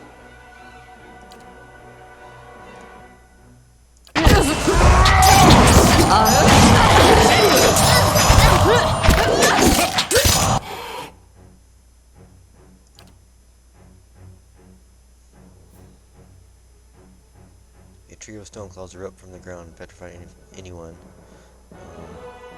Enemy up to 8 times, causing prone damage.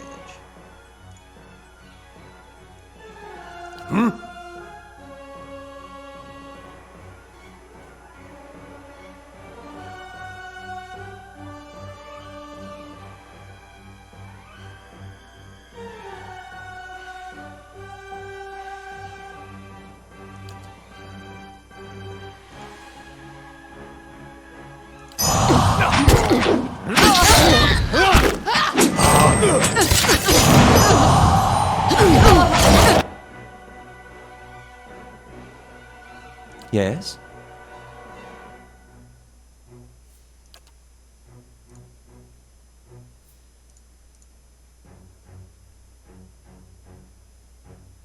Following your lead. If I do that, it's gonna cancel them out, I think, isn't it? Oh, wait. Yeah.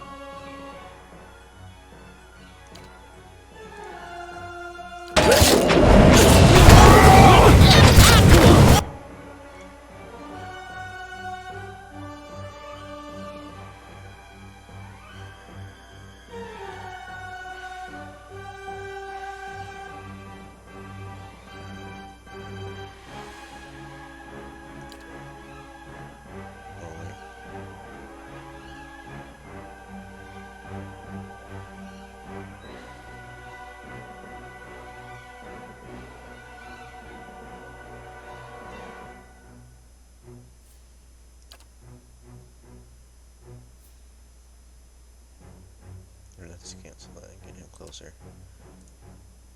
What?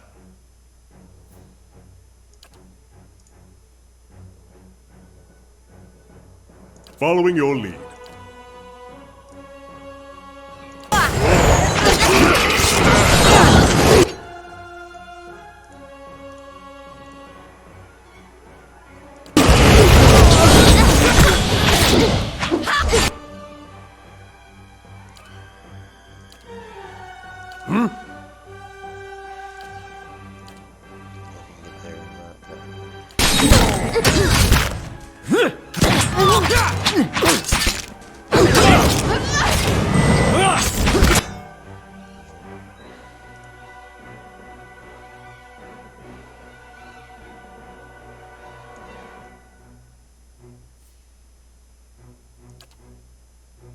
Need something?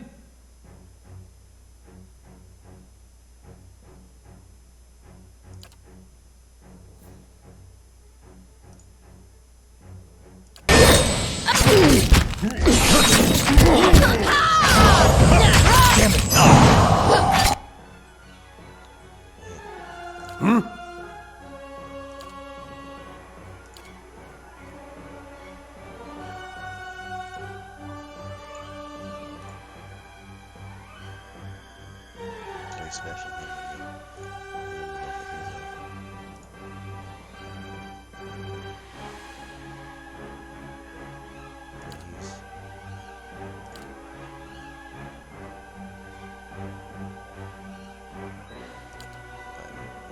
Mow it.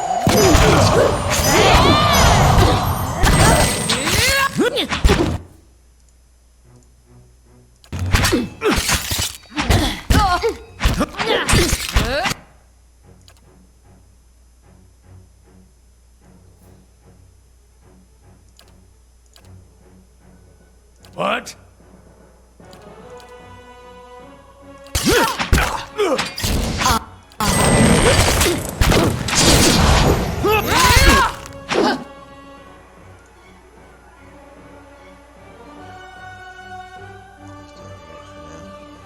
Yes?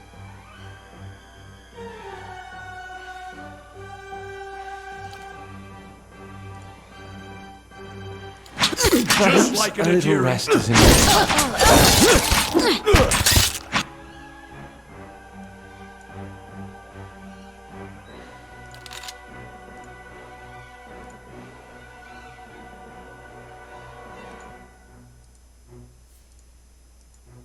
Hey.